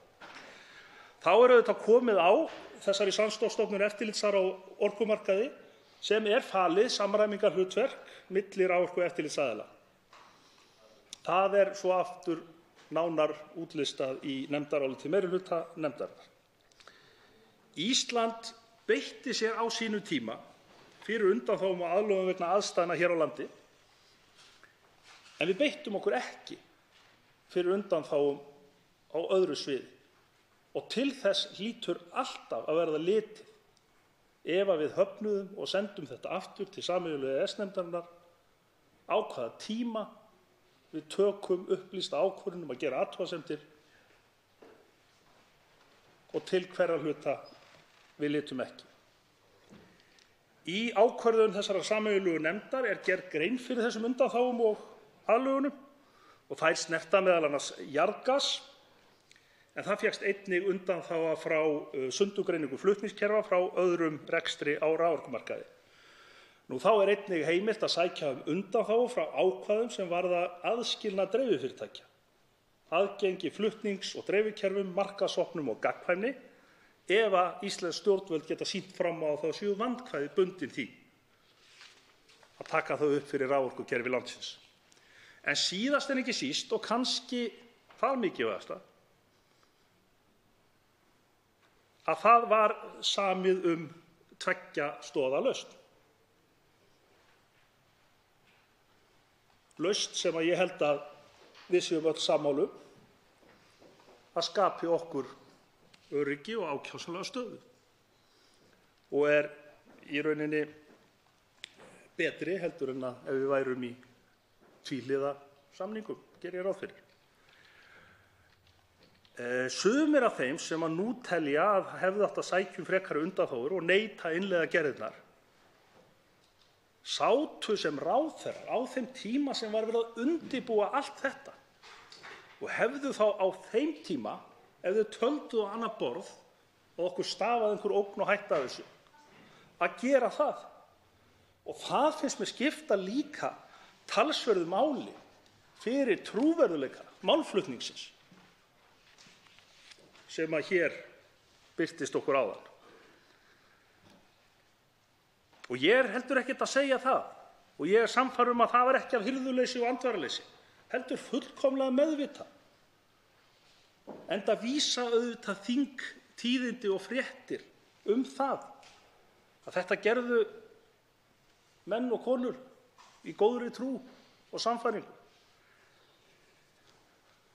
Í mínum huga þá snýst þessi andstaða sem að hér á sér stað fyrst og fremst pólitík, að skapa sér pólitíska stöðu og jafnvel til þess að grafa undan fjölþjóðasamstarfi, meðal annars EES-samningnum. Og mér fyndist miklu heiðarlegra að segja það þá bara hreint út. Því að ég óttast ekki umræðu þann samning. Vissulega hefur hann breyst og við þurfum að vera öflug og jafnvel öflugur í hagsmunagæslu. En hann er líka 25 ára gamall og það væri frekar ógnvekjandi á þessum síkvika heimi sem við lifum í ef að samningurinn hefði ekkert breyst og við værum að vinna enn eftir samningi sem miðaði við veröld eins og hún var þá. Því að staðreyndin er auðvitað sú að mikið af þeirri vitneskju sem við höfum, margar af þeirri ógnum sem við stöndum frammi fyrir og mörg þau mál sem eru nú á dagskrá, þau voru einfaldlega ekki til staðar þegar samningur var samþykktur á sínum tíma. En allt fram á þennan dag, engu að síður, með breytingu Evrópu, með breytingu heimsins og breytingu samningsins, þá hefur hann samt sem áður og er enn eitt stærsta heillaskref sem að þessi þjóð hefur tekið. Það þarf auðvitað ekki, eða ætti ekki að þurfa, að fjölyrða það að hann breytti Íslandi úr 300.000 manna markaði í 500 milljón manna markað. Hann hefur búið til vöxt, störf, varið réttindi og hagsmuni, aukið öryggi okkar, verndað umhverfi og gerir okkur kleift að fjárfesta í framtíðinni. Með þessum samningi þá fengum við Íslendingar frelsi til þess að nema, til þess að ferðast, búa og læra hvar sem er í Evrópu. Líf okkar hefur einfaldlega verið bara auðgað mjög með þessum samningi og sjóndeildarhringurinn hefur stækkað og samfélagsgerð Íslands hefur styrkst. Þessi frjálsa för hefur líka leitt til mikið sveigjanleika á vinnumarkaði og við þurfum ekkert annað en að sjá tölur sem tengjast hagvexti Íslands á síðustu árum til að átta okkur á því hver þessa frjálsa för verkafólks hingað til dæmis hefur átt mikinn hlut í hagvexti landsins. Og núna þegar við stöndum frammi fyrir þessum risa áskorunum, fátækt, styrjöldum, loftslagsógnum og vitum að það er engin leið að ráðast gegn þeim nema með aukinni alþjóðlegri samvinnu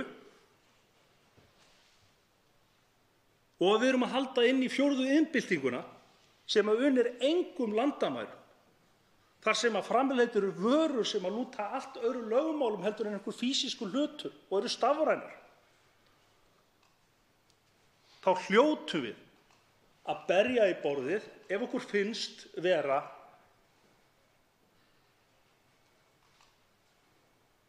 minnsta vísbendingum að hér sér að vera að mola undan möguleikum okkar á því að vaxa, dafna og taka þátt í umheimnum.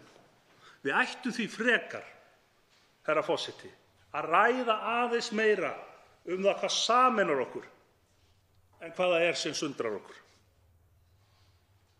Við eigum ekki að leyfa pólitískum öflum nota hræðsluáróður til þess að slá ryki í augum fólks.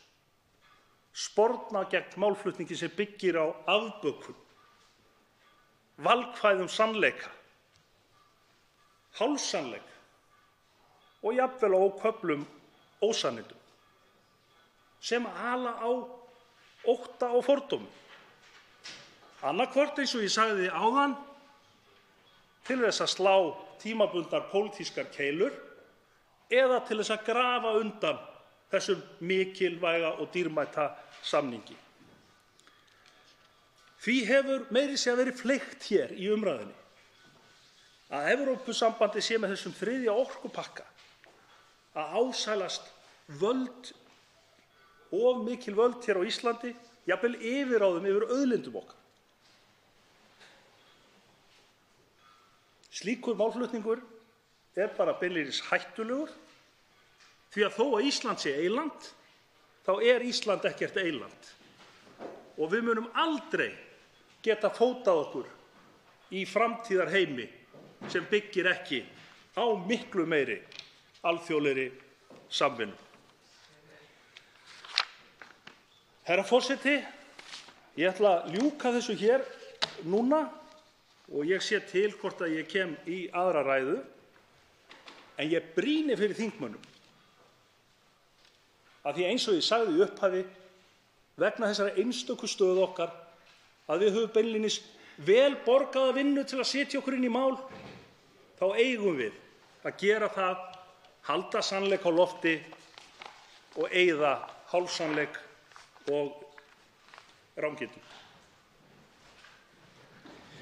Svo háttar til að 4 hv. þingmenn hafa óskað eftir því að veita andsvar og ræðutími því styttur í 1 mínútu, bæði í fyrri og seinni umferð. Fyrstur til að veita andsvar hv. 10. þingmaður Reykjavíkurkjördæmis norður, Ólafur Ísleifsson. Herra forseti, ég þakka hv. þingmanni hans ræðu. Ég geri mig grein fyrir að þegar maður á orðastað við hv. þingmann maður að tala við formann í norrænum jafnaðarmannaflokki og þeir hafa nú mörgu leyti verið ákaflega farsælir í sögunni og rækt sín stjórnmálastörf af mikilli trúmennsku og miklum árangri. En ég velti fyrir mér hver skilningur hv. þingmanns á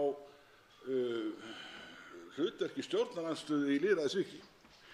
Og ég lít þannig á að stjórnarandstaðan hlýtur auðvitað að styðja ríkisstjórn á hverjum tíma til góðra verka, en hún hlýtur jafnframt að veita stjórnvöldum aðhald. Þess vegna velti ég fyrir mér því gagnrýnisleysi sem mér þykir vera áberandi í máli hv. þingmanns, þar sem hann eyðir öllu sínu púðri í það að gagnrýna aðra stjórnarandstæðinga sem eru að rækja sitt lýðræðislega hlutverk, að sýna aðhald. Og þess vegna spyr ég hann, af hverju öllu heldur, hvernig stendur á þessu? Það bara vegna þess að hv. þingmaður lítur svo á að hér sé verið að stíga skref inn í Evrópusambandið sem að hann gengur fram með þeim hætti sem að raun ber vitni? Þá svarar andsvari hv. 5. þingmaður Norðausturkjördæmis, Logi Einarsson.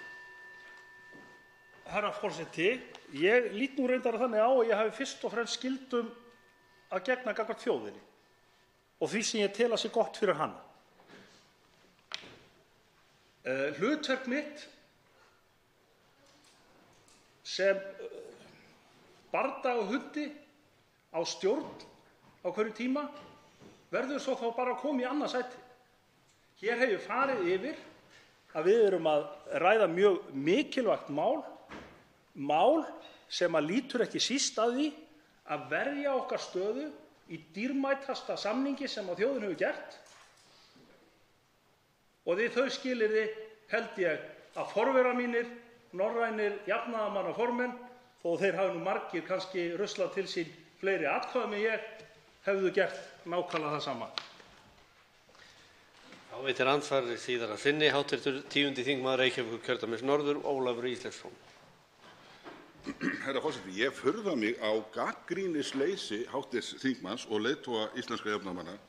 Það stendur hér í álitsgerð Friðriks Árna Friðrikssonar Hirst og Stefáns Más Stefánssonar að það valdframsal sem um er að ræða þetta geti ekki talist minni háttar og þeir segja að þessu má með einhver einföldun líkja við að ESA, Eftirlitsstofnun Evrópu, væri falið vald til að ákveða leyfilegan hámarksafla ríkja á sviði sjávarútvegs. Er hægt að hringja viðvörunarbjöllum hærra heldur en þeir gera hér? Þeir segja að framangreindum ástæðum, með leyfi forseta, og það sem umrætt valdframsal til ESA lýtur að nýtingu og ráðstöfun orkuauðlinda verður valdheimildum ESA ekki jafnað til áþekkra valdheimilda sem ESA hefur fengið, svo sem á grundvelli reglna fjármálamarkaði, flugöryggi og losunarheimildir. Ég spyr, hvað er það sem skýrir þetta algjöra gagnrýnisleysi hv. þingmanns og leiðtoga jafnaðarmanna á þessa gjörð sem hér er áformuð af hálfu stjórnvalda og ég hlakka til að heyra hans svar við því. Og þá svarar andsvari hv. 5. þingmaður Norðausturkjördæmis, Logi Einarsson. Herra forseti, fyrst er nú ágætt að nefna það að norskir jafnaðarmenn greiddu fyrir þessu máli gegnum norska þingið. En þegar kemur að gagnrýnisleysi, þá spyr ég, hvað útskýrir gagnrýnileysi Miðflokksins á orð formannsins.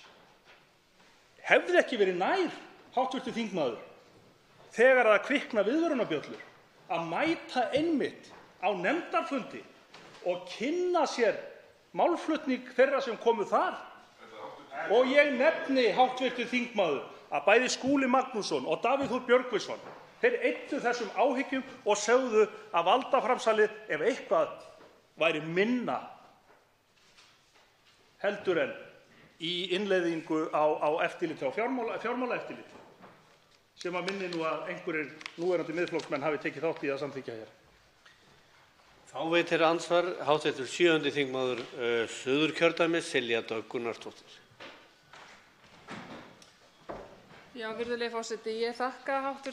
þingmanni Loga Einarssyni fyrir hans ræðu og yfirferð og sömuleiðis gott samstarf í nefndinni, og það var ánægjulegt að sjá þegar nefndin lauk störfum sínum að fulltrúar allra flokka á Alþingi voru þar sammála niðurstöðu málsins utan eins flokks, Miðflokksins, sem skilaði séráliti. Þetta var afrek, við fórum vel yfir málið og ég held að ég og hv. þingmaður getum verið sammála það.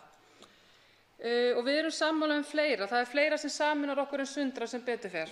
Og hv. þingmaður nefndi stjórnarskrána, að Landsvirkjun yrði áfram í opinberri eigu og að EES-samningurinn væri mikilvægur. Mig langar til að spyrja hv. þingmann, var eitthvað sem kom fram á fundum nefndarinnar sem gaf það til kynna að íslenska ríkið yrði skaðabótaskylt á grundvelli fjórfrelsisins ef einhverjum aðila yrði einhvern tíma neitað að leggja hér sæstreng þrátt fyrir þá fyrirvara sem hafa verið lagðir fram með þessu máli? Og hv. 5. þingmaður Norðausturkjördæmis, Logi Einarsson, svarar andsvari fyrra sinni. Herra forseti, fyrst ætla ég að segja, já, við erum sammála mörg grundvallaratriði, flest ef ekki öll hér í þessu sal. Og kannski hefur það einmitt kristallast í umræðunni að við getum farið að vinda okkur í breytingar á auðlindaákvæði stjórnarskrá og framsalsákvæðin og fleiru sem að skýrir öll þessi mál, og svo getum við tryggt okkar yfirráð yfir auðlindunum. Ágætt þætti. En nei, hv. þingmaður, þvert á móti, það kom auðvitað fjöldi fræðimanna og fjölluðu einmitt og svöruðu aftur og aftur þessari sömu spurningu og sögðu að þetta væri auðvitað fráleitar vangaveltur. Það væri svo margt, kerfisáætlun, skipulagslög, ýmislegt sem bara kæmi hreinlega í veg fyrir það að það væri hægt að taka af okkur þann rétt að ákvarða innviði. Þannig að nei, ég held að fáum spurningum hafi nú verið skýrað og ofta svara heldur en þeirri. Og þá veitir andsvar síðara sinni hv. 7. þingmaður Suðurkjördæmis, Silja Dögg Gunnarsdóttir. Já, virðulegi hv. forseti, ég og hv. þingmaður hefum greinilega sameiginlegan skilning á því sem fram kom á nefndarfundum hvað þetta varðar. Þá langar mig til að spyrja hv. þingmann varðandi þessa svokölluðu leið sem að Miðflokkurinn hefur lagt til að farin verði, þar að segja höfnun, og að þetta verði tekið upp núna eftir á í sameiginlegu nefndinni. Við fengum góða gesti fyrir nefndina til að ræða þetta sérstaklega, þar sem að Stefán Már Stefánsson og Friðrik Hist skildu þessa spurningu skildu eftir ósvaraðri í rauninni og í höndum nefndarinnar, og þetta ræddum við í nefndinni og fengum leiðbeiningar og upplýsingar. Telur þingmaðurinn það vera góða leið og rétta leið á grunni þess sem að samstarfið okkar í EES byggir á? Telur þingmaðurinn að þannig yrði hagsmunum Íslendinga betur borgið og eða telur hann að sú leið gæti skaðað hagsmuni Íslendinga? Og hv. 5. þingmaður Norðausturkjördæmis, Logi Einarsson, svarar andsvari síðara sinni. Herra forseti, já, það er rétt að það kom fram hjá fræðifólki að hér var svona ákveðin neyðarventil að ræða og þá verið að virkja hann þegar hann skipti þannig máli. Það var auðvitað viðurkennt að það er lagalega fær leið að fara með máli svona, en hins vegar lögðu þau líka mat á það hvernig yrði lagalega litið á það. Og þá var náttúrulega sagt að það verður horft til fjölmargra hluta, ekki síst til tímalínunum í málinu og með hvaða hætti við brugðumst við á þeim tíma sem var eiginlega ætlast til þess að við kæmum með þessar ábendingar og hvenær ekki. Fjölmörg önnur atriði voru dregin upp sem að gerðu það að verkum. Ég sannfærðist að það væri háskálegt að fara þessa leið. Þar fyrir utan komu náttúrulega fleiri en einn og fleiri en tveir inn á það að þetta mál er aldrei bara lagalegt, það er líka pólitískt og mun hafa afleiðingar sem slíkt. Og þriðji andsvarandi er hv. 4. þingmaður Norðvesturkjördæmis, Bergþór Ólason. Virðulegur forseti, ég þakka hv. þingmanni fyrir ræðuna. Hún var nú hálfmakalaus á köflum. Hér sveif hann uppfullur af því að hann væri að verja hagsmuni þjóðarinnar og fólksins í landinu, en við hin sem höfum efasemdir þetta mál, við erum bara í pólitík og því að grafa undan EES-samningnum. Þetta er auðvitað ekki boðlegt hjá formanni Samfylkingarinnar, hæstv. Mér langar til þess að spyrja formann Samfylkingarinnar það hvort að hann hafi haft einhverjar efasemdir málið að áður en að meirihlutaálitið er útbúið, sem sagt málið eins og það lá fyrir þegar það kemur frá ráðherra, voru einhverjar efasemdir það í huga hv. þingmanns og nefndarmanns í utanríkismálanefnd og hverjar voru þær þá? Þá svarar andsvari fyrir að sinni hv. 5. þingmaður Norðausturkjördæmis, Logi Einarsson. Herra forseti, það er nú ekki eins og þessi tilskipun hafi fallið bara beint á borðið hjá manni án aðdraganda. Það er náttúrulega búið að vinna að þessu máli í fjölda ár, skoða hvaða fyrirvara, hvaða undanþágu ætti að sækja og annað slíkt. Þannig að þegar málið kemur fyrst inn, þá skoðum við það eins og öll önnur mál með gagnrýnum hætti. En fljótlega þá áttum við okkur á því að þetta mál væri að mörgu leyti gott mál. Felst í því ýmislegt sem horfi til bóta, svo sem neytendavernd og upplýsingavernd og annað. Og fyrst að ég verið að spyrja mig svona líðan mína síðustu vikur og mánuði, að þá jókst nú bara sannfæring mín við hvern fund sem ég sótti, þar sem við fengum inn til okkar sérfræðinga og fullvissa fyrir því að við værum að stíga framfaraspor og ég vildi óska þess að allir hefðu mætt á fundir. Þá veitir andsvar síðar að sinni hv. 4. þingmaður Norðvesturkjördæmis, Bergþór Ólason. Virðulegur forseti, ég þakka hv. þingmanni svarið. Þá kemur það í hinu atriðum sem ég langaði að koma inn á gagnvart hv. þingmanni Loga Einarssyni. Í ræðu sinni fjallaði það að mál samfélagið og umhverfið allt þróist með árunum. Þetta mál þróaðist, það var skoðað á ýmsu tímapunktum, en samt virðist vera algjörlega bannað að líta til annarrar áttar en þeirra sem var mörkuð í upphafi. Hvað skýrir það í huga hv. þingmanns Loga Einarssonar að samfélagið og allir hlutir megi þróast? Samningurinn er 25 ára, hann er nú samt ekki eldri en það. Hann taldi ýmsa hluti sem hefðu breyst sneru að honum í ræðu sinni hér áðan. Hvers vegna hefur þingmaðurinn svona miklar efasemdir það að mögulega sé sú staða uppi að einhverjir hafi skipt skoðun á leiðinni, og er ég þá ekkert sérstaklega að tala ráðherra í ríkisstjórn á tímabilinu 2013–2016, heldur það bara býsna margir. Maður sér til dæmis núna að þingmenn Framsóknarflokksins hafa meira og minna allir skipt skoðun á málinu, þannig að þetta er bara víðtækt, það fer í báðar áttir. Hv. 5. þingmaður Norðvesturkjördæmis, Logi Einarsson, svarar andsvari síðar að sinni. Herra forseti, ég hef bara ekkert á móti því og sé ekkert athugavert við að fólk skipti skoðun. Mér finnst það nú bara meðal svona bestu kosta hvers einstaklings að geta litið í eigin barm og skipt skoðun. En að viðkomandi þarf þá að líta í eigin barm og skipta skoðun, en ekki fullyrða að sagan hafi verið einhvern veginn allt öðru sem hún var. Það er nú svona eitt af því fyrsta sem fólk gerir þegar að það kemst að því að það sagði eitthvað, gerði eitthvað eða hugsaði eitthvað sem að það hefði ekki viljað gera. Það er auðvitað bara gangast við því, og ég bara skil ekki í rauninni að formaður Miðflokksins, hv. þingmaður Sigmundur Davíð Gunnlaugsson, leyfi sér að koma hérna upp og fullyrða að hlutir sem gerðust bara fyrir nokkrum árum hafa aldrei gerst. Það er það en ekki að menn skipta um skoðun. Ég meina, skipta um skoðun, það er flott. Það geri ég mörgum sinnum á dag. Og þá veitir að lokum andsvar hv. 8. þingmaður Reykjavíkurkjördæmis suður, Inga Sæland.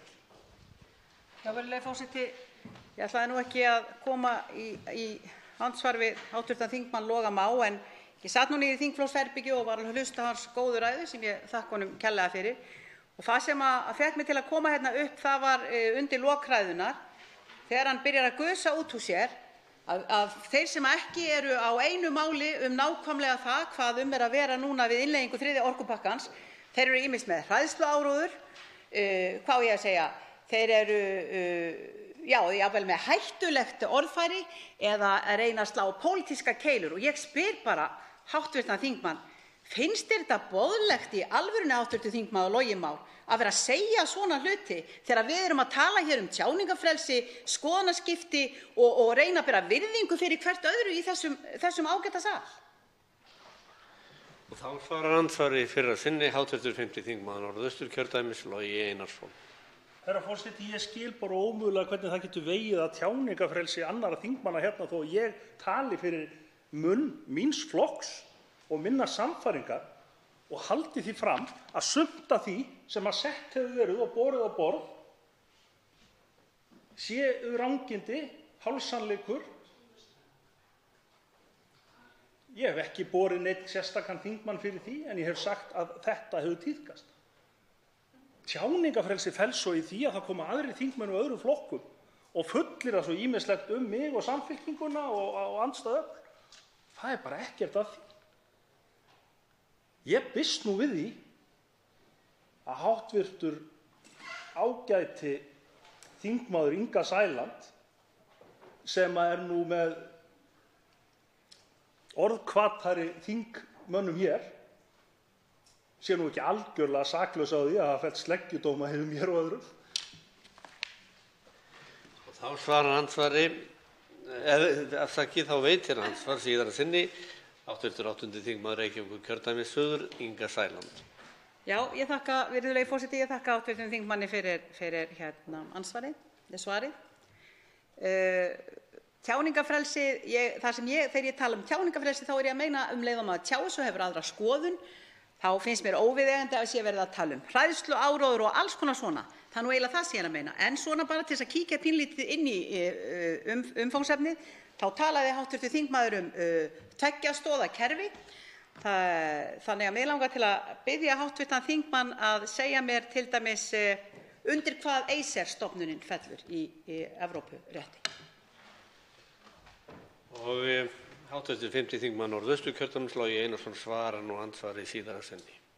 Herra forseti, ef hv. þingmaður hefur hlustað á ræðu mína áðan, þá talaði ég einmitt um skyldur og ábyrgð þingmanna sem eru á svimandi háum launum við að kynna sér mál og bera þessna ábyrgð á því að halda ekki allavega vísvindandi fram rangindum. Hvað var að tryggja stóra lausnina, þá nægir það mér í rauninni, get ekki sagt það á 30 sekúndum, að okkar færustu stjórnskipunarsérfræðingar hafa sagt að hún sé fullnægjandi. Og nú er ég bara þannig gerður, ef ég ákveð að keyra austur á land, þá treysti ég bílaframleiðendunum og sestu bílinn og keyri, en ég fer ekki hún í vélarhrútið. Þeir eru búnir að fara yfir þetta með okkur og þeir eru búnir að lýsa því að þetta fullnægi þeim kröfum sem við þurfum að gera til tveggja stoða lausna. Sumir af þeim, Skúli Magnússon og Davíð Þór Björgvinsson, hafa meira að segja sagt að þetta gangi skemur heldur við innleiðingu á tilskipun um fjármálaeftirlit. ACER fellur beint undir 3. stoðina Evrópusambandsins. Já, beinustu við þangað. Gestir okkar hafa nú bara alls ekki verið sammálaðir um það, hv. þingmaður Inga Sæland. Andsvörum er lokið. Til máls tekur hv. 5. þingmaður Suðurkjördæmis, Ari Trausti Guðmundsson. Herra forseti, samþykkt eða innleiðing 3. orkupakka sem snýst hvorki um yfirráð yfir orkulindum eða auðlindum landsins né árás á fullveldi Íslands. Þetta eru mínar fullyrðingar og fyrir þeim hef ég fært ýmis rök. Andstaðan, hún byggir sinn málflutning á fullyrðingum sem ég tel ýmist röklitlar eða rakalausar valdheimildir ACER-stofnunarinnar sem ekki standast, orkumarkmið Evrópu sem ekki standast, frjálst flæði vöru sem ekki standast og hættulegt tap á fullveldi Íslands sem ekki standast. Ég ætla að eyða mínum tíma í að fjalla aðeins þessi atriði og byrja aðeins á þessari ACER-stofnun sem okkur sagt að muni þróast í alhliða valdastofnun í orkumálum, eins konar orkustofnun Evrópu. Og hún muni gera það. Og hún muni þvinga fram sæstreng til Íslands. Og rökin eru oftast orðuð þannig að eitt og annað getur gerst. Já, gott og vel. Hún hefði þá lagaheimildir svo sem til að gefa út rannsóknarleyfi vegna virkjana, við framleiðsluáætlanir innlendra aðila, yfirfara innlendar kerfisáætlanir raforkuflutnings með endanlegum úrskurði magnsölu til annarra landa og til dæmis sölu í sæstreng þá og fleira skylt. Fyrir mér eru þetta vangaveltur, spekúlasjónir. En hvert þá valdsvið ACER í raun, þessar samhæfingar stofnunar innlendra eftirlitsaðila? Og ACER hefur samkvæmt reglugerð eftirlit með raforkusölu milli landa og með virkri samkeppni og gegnsæjum neytendamarkaði innan lands í EB eða ESB-löndunum og milli þeirra. Og þá langar mig að benda á að í öllum tilvikum sölu og neytendamarkað að ræða með hefðbundnum viðskiptum. Þetta eru samningar, tvíhliða eða fleirhliða, þetta eru útboð eða uppboð og þetta gert samkvæmt gildandi lögum hvers lands, ekki einhverju sameiginlegu regluverki Evrópusambandsins og ekki með valdboðum ACER. Og ég spyr, stendur eitthvað annað í reglugerðinni? Vilja þá ekki háttvirtir andstæðingar koma og sýna okkur fram á það að það stendi eitthvað annað í reglugerðinni en ég hef hér farið fram í grófum dráttum. Og svo skal þetta skýrt frekar. Hlutverk ACER helgast af því meðal annars að komi þá til óleystra deilna milli viðskiptaaðila, frjálsra viðskiptaaðila, svo sem fyrirtækja eða fyrirtækja á ESB-ríkis eða tveggja ríkja, því að við vitum það jú að í mörgum ríkjum eru orkufyrirtæki og flutningskerfi í ríkiseigu. Þá skiptir ACER af því, reynir málamiðlun, fellir úrskurði, gerist þörf. Og það vissulega á endanum einhvers konar yfirþjóðleg niðurstaða. Þetta skelfilegt orð, yfirþjóðlegt. Hugsið ykkur. Við erum meira að segja aðilar að slíku. Fjölmörgum deilum þar sem vísaði til alþjóðlegra stofnana í ljósi alþjóðlegra regla eða samninga. Við lútum yfirþjóðlegum niðurstöðum. Deilur samkeppnisreglur, deilur fjármálaeftirlit, deilur mannréttindamál, deilur einhvers konar matvælaeftirlit og fleira og fleira og fleira. Og í hvert sinn sem við tökum upp eða fullgildum einhvers konar innleiðingar eða samninga í krafti fullveldi sem leyfa slíkt, þá erum við að afsala okkur hluta fullveldisins, fyrirgefið hluta ríkisvaldsins, og ég segi þetta nú rétt, en ekki hluta fullveldisins nema verulegt afsal ríkisvalds sé að ræða. Og það reyndar deilt í tilviki þriðja orkupakkans, þó þannig að mikill meirihluti sérfræðinga að baki því mati að afsal ríkisvaldsins í þessu tilviki sé ásættanlegt og teljist ekki brot á stjórnarskrá. Menn leyfa sér hins vegar að velja sér sérfræðinga eftir því sem hentar. Og það eru tveir sérfræðingar sem eru mjög virtir og hafa mestar efasemdir. Allir aðrir hafa ekki þessar efasemdir og ganga lengra og segja við þurfum enga fyrirvara. Sá sem hefur vélað þetta í 25 ár, Davíð Þór Björgvinsson, jafn virtur og Stefán Már Stefánsson. Hann segir það. Og svo bara velja menn sér þetta eftir hentuleikum. Og svoleiðis vísindamennsku stunda ég ekki. Ég leikmaður í lögfræði og ég halla mér þá frekar að meirihlutanum heldur en þeim sem lengst gengur, einfaldlega vegna þess að hann gæti haft dálítið rangt fyrir sér. Hann ekki hæstiréttur í þessum málum.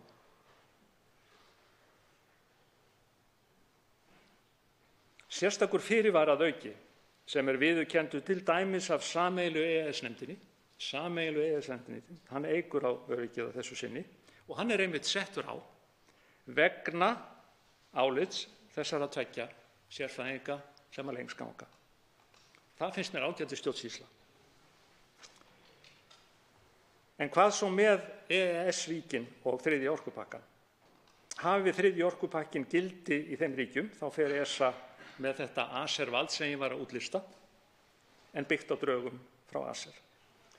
Og svo ég árétti þá skiptir öllu máli að það verði að ræða mál sem varða viðskipti byggð á þeim orkuflutningi sem í gildi hverju sinni, en ekki úrskurðar deilumál þar sem einn aðili neitar að selja meiri orku en á lausu og neitar að bæta við flutningskerfi sitt yfir landamæri.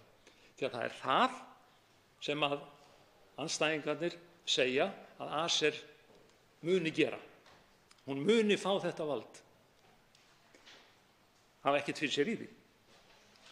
Auðvitað er undantekning sem felst í því að ef að viðkomandi aðili beinlínis uppfyllir ekki eða brjóti frá genginn frjálsan samning, þá kemur ACER til skjalanna.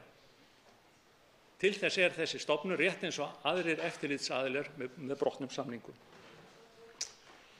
Þvingunaraðgerðir ACER gagnvart þeim sem stunda orkuframleiðslu í samræmi við lög og reglur fullvalda ríkja eða selja raforku úr landi hef ég ekki fundið dæmi.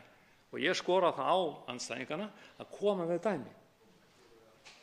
Hv. þingmaður Sigmundur Davíð Gunnlaugsson reyndi það og benti á Kýpur, en hann sagði ekki rétt frá.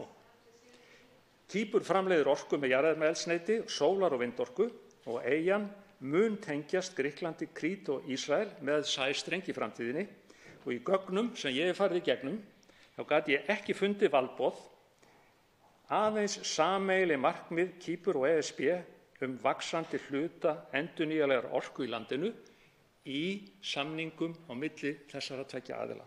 Ég fann orðum samninga, orðum sjálfstæðar ákvarðanir Kýpverja eftir því sem best verður séð. Þannig að þvert ofan í orð Sigmundar Davíðs Gunnlaugssonar þá var ACER ekki einhvers konar eftirrekstrar aðili og úrskurðar aðili framleiðslu til þessa strengs eða hvað eina, heldur sá aðili sem mun koma að viðskiptunum með raforku gegnum þennan sæstreng þegar þar að kemur. Aðeins þá þennan svokallaða sameiginlega orkumarkað. Það er hamrað á því að það sé að verða til þetta umrædda orkubandalag Evrópu, stundum orðað einhvern veginn öðruvísi, en það er þessi miðstýrði og ákvarðandi aðili sem tekur ákvarðanir þvert á landamæri og þvert á fullýfir á landa yfir orkuauðlindum. Og svona orðfæri getur heppnast vegna þess að það er verið að tengja þetta innri orkumarkaði Evrópu. Hann er til, en það er ekki neitt orkubandalag. Það er markaður sem gengur út á það, eins og ég er búinn að útskýra, að viðskipti frá einu landi við annað eða milli fleiri landa gangi fyrir sig á þessum hefðbundnu, ég kalla það kapítalísku ef að menn vilja, markaðsforsendum. Ekki á neinu valdboði. Menn sjá fyrir sér stofnun eða starfsemi miðlægrar stofnunar sem fullvalda ríkjum er fyrirskipað að framleiða tiltekið orkumagn með tilteknum aðferðum og ennfremur sameiginlega verðmyndun og loks fyrirskipan að selja ákveðið magn raforku úr landi samkvæmt einhvers konar sovéskri áætlun. Þetta er framtíðarmyndin sem andstæðingar þriðja orkupakkans veifa framan í alþjóð. Jafn líkleg og hún er. Allt á þetta að vera byggt á því að stjórnvöld lúti miðstýringu Evrópuþingsins og ráðamanna í Brussel. Ég tel þessa sviðsmynd eintóman tilbúning og það má kannski segja sem svo að einhver tíman í fjarlægri framtíð, eftir einhverjar náttúruhamfarir eða stríð eða hvað eina, að eitthvað svona gæti komið til. En í þeim gögnum sem ég hef fundið orkustefnu Evrópu þetta ekki að finna. Og ég vil taka það fram að líkt og til dæmis verkalýðshreyfingin, alþýðamanna víða um heim og félagsleg öfl hafa haldið fast fram að grunnnetin eiga að vera í opinberri eigu og þau eru það hér á landi og þau eru það víða annars staðar. Og ég hef ekki séð neina sérstaka breytingu á því, minnsta kosti á Íslandi, hvað sem annað kann að vera í öðrum löndum. Og hver er þá þessi umræddi innri markaður ESB með nánari orðum? Hann byggir á tvenns konar markmiðum, samvinnu þá mögulegu raforkusölu sem ríki geta eða vilja stunda yfir landamæri á forsendum opins markaðar, þessa kapítalíska sem ég sagði, hefðbundinn markaður og á aukinni hlutdeild endurnýjanlegra orkugjafa í heildar orkuframleiðslu álfunnar og á forsendum samninga sams konar markaðar. Þetta er sem sagt annars vegar viðskipti með það sem er til aflögu fyrir aðra og í þágu loftslagsmarkmiða allrar álfunnar. Og ég get ekki verið á móti því sem sósíalisti. Það er ekkert í þriðja orkupakkanum sem ber vott einhvers konar miðstýrt orkubandalag, svo ég endurtaki það nú einu sinni enn. En það má hins vegar vel vera að ESB semji í náinni framtíð við ríki sjálfstæða áætlun þeirra hvers sig orkuskipti í framleiðslu og dreifingargeiranum, eins og ég ámálgaði varðandi Kýpur. Og þá eftirlit að sá samningur sé haldinn. Það er engin góðgáð. Það væri væntanlega í þágu andófsins hlýnun jarðar og ekki sjálfkrafa að finna illa, enda væru yfir á ríkja yfir eigin auðlindum í landi og skert. Og verði þriðji orkupakkinn innleiddur hér og hinum EES-ríkjunum, þá verður Noregur hluti af innri markaðnum, hvað eftirlit með viðskiptum frjálsum varðar. Og hann er enda löngu þræltengdur við meginlandi yfir sjó. En Ísland verður það ekki. Verður ekki hluti af innri markaðnum nema sæstrengur sé samþykktur og lagður. Það er rangt að líta svo á að með innleiðingu þriðja orkupakkans án samstrengs að þá sé Ísland orðið aðili að innri markaðnum. Vegna þess að innri markaðurinn byggir á samtengingu landa. Menn hljóta að skilja íslensku. Aðeins frjálst flæði vöru. Noregur hefur ekki glatað yfirráðum yfir neinum orkulindum áður en hann gerðist aðili að þriðja orkupakkanum, reiknum við að hann verði það. Það var engin fyrirskipað Noregi að selja svo og svo mörg megavött til Evrópu. Það byggir á frjálsum samningum við bæði Statnett og Statkraft, aðra aðila og norska ríkið. Og þannig verður það áfram. Það finnast ekki önnur heldur dæmi að EES-ríki eða ESB-ríki hafi mist ákvörðunarvald yfir því hve mikið raforka er framleidd innanlands, hvar og með hvaða hætti. Dæmi, komið með þau. Og ekki heldur að ACER eða aðrir aðilar innan ESB hlutist til að tengingu sé þröngvað upp á lönd innan eða utan ESB. Svíar selja Finnum rafmagn og sæstreng. Finniði einhverjar þvingunaraðgerðir í þeim viðskiptum.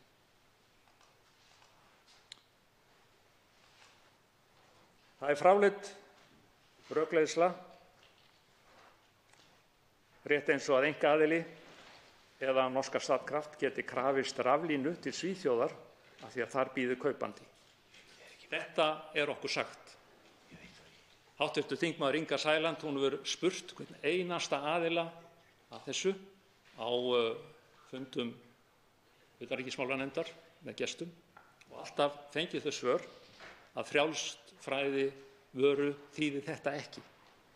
Það gildi allt annað þar Því að frjálst flæði vöru er auðvitað ekki alfrjálst og af hverju ekki?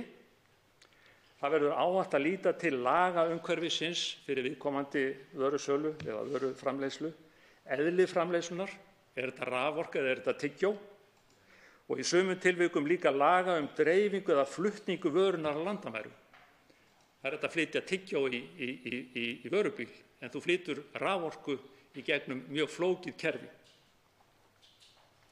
Raforku er í gildi viðeigandi lög í hverju landi. Það er orkustefna, framleiðsluáætlanir, það eru yfirleitt opinberar og bundnar umhverfismati, opinberum leyfum, einhverjar orkustofnunar, sveitarfélaga, ríkisstofnunar, jafnvel þings. Það eru kerfisáætlanir flutnings, það er lagningarleyfi lína einkalönd og þjóðlendur. Og hvað sæstrengi varðar, þá bætast við leyfi til lagna landgrunn og efnahagslögum. Það eru kostulegar staðhæfingur að halda því fram að EES-samningurinn með sínu fjórfællessi og fullt ákvæði sem sagt full yfirráð auðlindum opni á einhvers konar skyldur sem neyða tengingu raflína við önnur Evrópuríki upp á EES-ríkin af því að raforka er vara. Sú vara lýtur einfaldlega ekki þeim skilyrðum sem að við vitum að eru til í sumum tilvikum. Það er opnað fyrir frjálst flæði vöru milli landanna sem búa í fjórfrelsi með samningum og markaðslausnum og það er einhver opinber yfirvöld sem var liðka fyrir viðskiptunum, fríverslunarsamningi eða öðrum konar samningum, en það er engin framkvæmdarskylda einhvers konar afarsamninga eða fyrirskipanir að utan að það eigi að byggja flugvöll, byggja stórskipahöfn eða taka á móti rafstreng eða leggja hann. Þetta er tilhæfulaust með öllu, ég ætla ekki að nota sterkari orð. Þannig að allar pælingar að frjálst flæði vöru gildi raforku eins og hvert annað og neyði okkur til þess að leggja sæstreng af því að ACER segi það eða Brussel segi það, það eru rangar.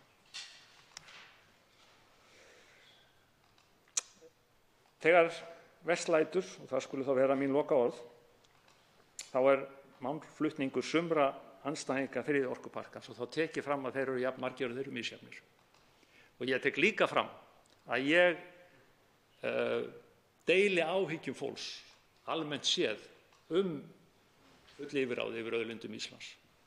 Deili áhyggjum að við glötum ekki meiru af ríkisvaldi eða meiru af fullveldi Íslands ef við orðum það svo, en við getum mögulega þolað í nafni alþjóðlegrar samvinnu. En þegar verst lætur, þá lít ég svo á að málflutningurinn sé alvarleg aðförð að staðreyndum orkumál á Íslandi, afflutningur. Ég lít svo á að viðkomandi aðilar breiði mjög ruglandi upplýsingar út meðferð ríkisvalds og fullveldis og það er mjög alvarlegt. Og ég lít svo á að þessi tilraun til að skapa ruglingslegt andrúmsloft í kringum EES-samninginn. Alls ekki allir en sumir. Og þess vegna er rétt að halda fast í þær röksemdir sem að nefndarálit meirihlutans byggir á og hægt er að lesa í því plaggi. Þannig að lokum, herra forseti, við vinnum hér til nokkur ára í senn og við erum búin að leiða inn þessa 3 orkupakka, nánast, við skulum segja með samþykkt hans þessa 3. hér og svo bíða fleiri. Við höfum fengið smá ádrátt á hvað sá 4. mun innihalda sem lýtur að sparnaði, umhverfismálum og öðru slíku. Kannski eigum við eitthvað sem að okkur er andsnúið, sem að gætu þýtt einhver minni yfirráð yfir, eins og segja, orkuauðlindum. Þá eru menn á varðbergi, væntanlega á sínum stað í Brussel, og við gerum þá fyrirvarana og sækjum undanþágur í tæka tíð. Og þurfum ekki að standa hér og deilum það hvort að einhver hafi sofnað á vaktinni eða verið grænn í framan og saklaus og svo framvegis og framvegis. Þannig að ég mæli til þess að hv. þingheimur samþykki þennan innleiðingu þessara 2 þingsályktana og samþykki þessi 2 frumvörp sem við erum að ræða. 2 hv. þingmenn hafa óskað eftir að veita andsvar. Fyrstur til að veita andsvar er hv. 7. þingmaður Suðurkjördæmis, það er Silja Dögg Gunnarsdóttir. Já, virðulegi forseti.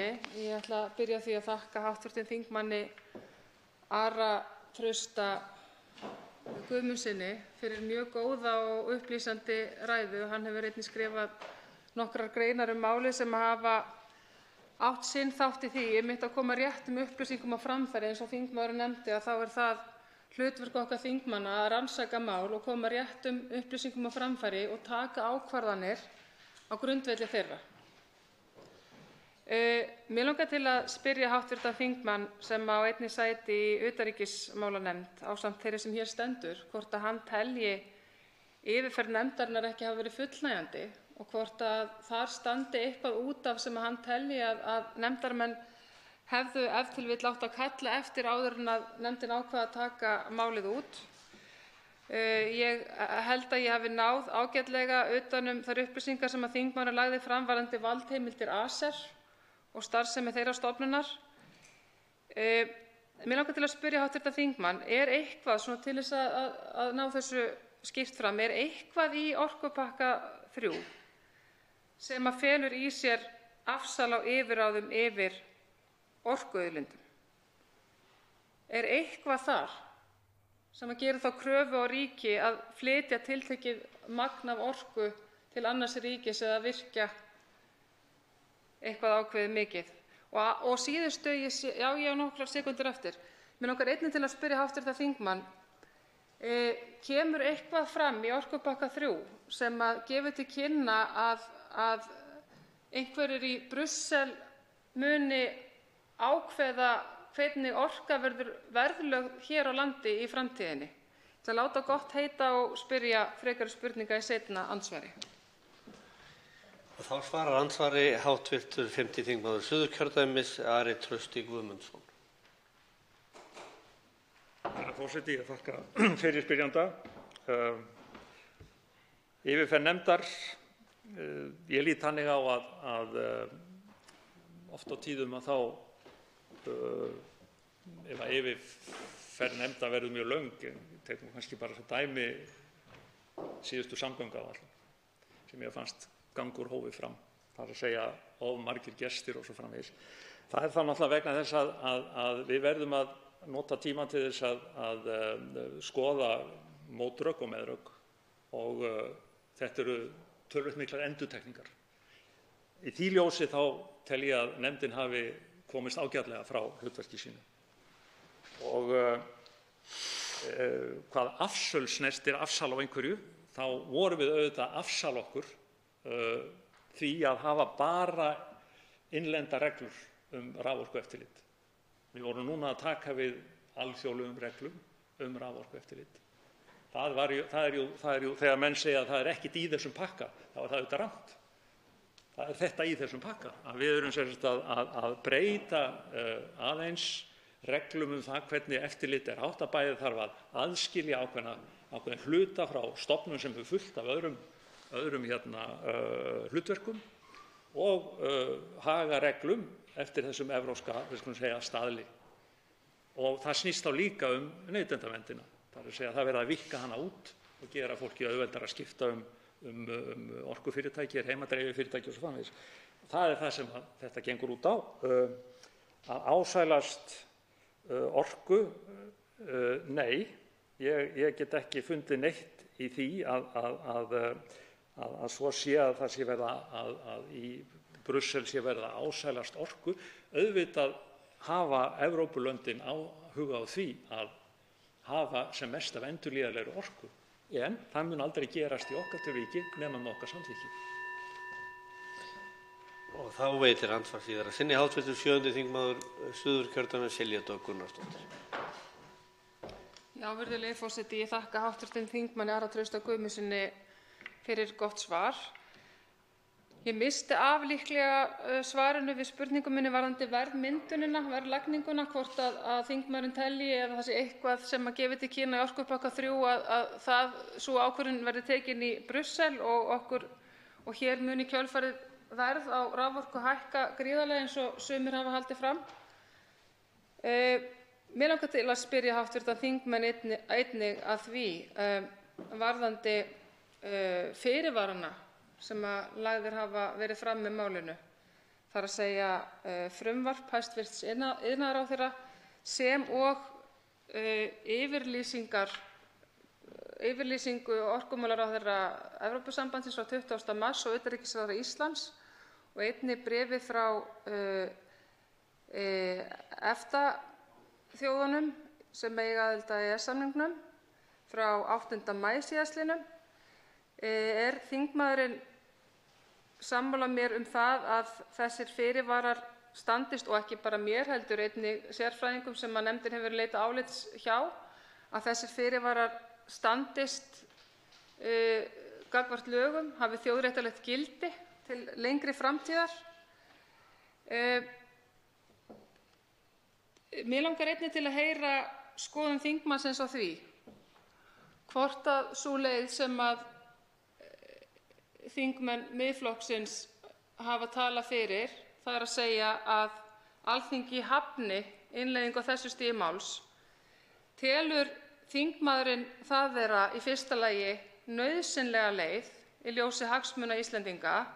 Í öðru lagi, telur þingmaðurinn þá leið vera færa í ljósi þess að við viljum halda áfram samstarfi við EFTA-þjóðirnar, það liggur allavega ekkert annað fyrir hvað það snertir, og að vera áfram aðilar að EES-samningnum? Og þá svarar andsvari síðara sinni hv. 5. þingmaður Suðurkjördæmis, Ari Trausti Guðmundsson. Herra forseti, aftur þakk fyrir spurningarnar og ekki fækkaði þeim. Með verðlagið, það er á engan máta hægt að sjá að eftirlitsstofnunin ACER eða eitthvert miðlægt vald í Brussel geti vélað raforkuverð á Íslandi. Það eru þau fyrirtæki sem hér eru sem það gera. Ég held að það væri líka þannig að til framtíðar þá gengi það heldur ekki upp með ólík lönd í Evrópu ef að svo væri. Það er ekki hægt að hugsa sér einhvers konar sameiginlega verðmyndun í löndum. Það er svo ólíkar aðstæður. Þessa fyrirvara, ég verð að treysta á sérfræðingana. Ég er ekki nægjanlega lögfróður og allra síst í stjórnskipunarrétti og alþjóðarétti til þess að gera annað en að segja já, ég treysti þessum fyrirvörum. Það eru nægilega margir sem að segja mér að þetta gangi upp, hvort sem er fyrirvari sem orkumálaráðherrann kom með eða bréfið sem þú vísar til frá 8. maí. Nú má ekki gleyma fyrirvara þingsins sjálfs. Það er að segja við höfum ennþá lýðræðislegt þjóðþing og getum ákveðið eitt og annað. Það að vísa þessu aftur til sameiginlegu EES-nefndarinnar eins og Miðflokkurinn leggur til, þá verð ég líka að vísa til sérfræðinga og ekki síst Baudenbachers sem að ég held að tali nú af töluverðri reynslu og við verum að líta á sem jafngildan bestu sérfræðingum í þessu. Og hvort þetta hafi verið nauðsynleg leið eða hvort þetta eigi að vera nauðsynleg leið, ég tel ekki svo vera. Og ég meina, það eru aðrir lögspekingar sem ganga langt lengra í hina áttun og segja að það sé fullkomlega óþarfi að vera með fyrirvara og fullkomlega óþarfi að hafa nokkra áhyggjur af framvindunni áfram. Það eru mín svör. Þá veitir andsvar hv. 4. þingmaður Norðvesturkjördæmis, Bergþór Ólason.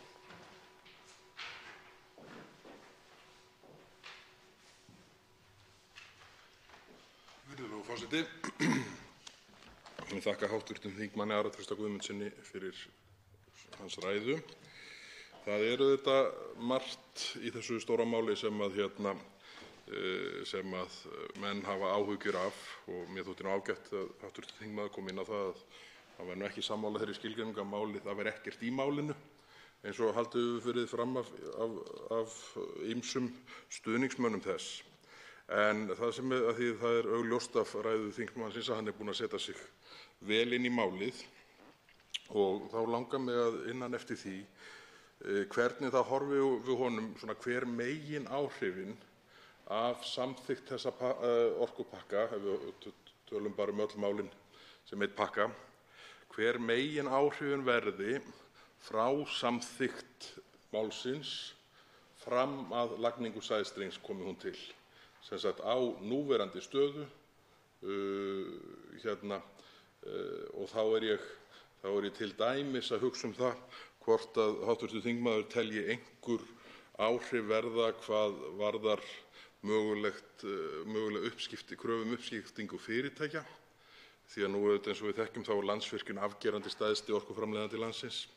Er eitthvað þarna að mati þingmannsins sem að opnar á slíka nálgun, hvaðan sem það kynni nú að koma? Þannig að ég held að það væri áhugavert að heyra hver eru megináhrifin frá samþykkt til lagningar sæstrengs. Þetta er svona sá hluti tímalínunnar sem mjög lítið hefur verið rætt og í ljósi þess hversu vel hv. þingmaður hefur sett sig inn í málið þá væri áhugavert að heyra þetta. Þá svarar andsvari hv. 5. þingmaður Suðurkjördæmis, Ari Trausti Guðmundsson. Herra forseti, ég þakka hv. þingmanni fyrir spurningarnar. Megináhrifin á orkupakkanum fram að sæstreng. Nú vitum við ekki hvort að sæstrengur verði hér á dagskrá eftir 3 ár eða 30, en gott og vel.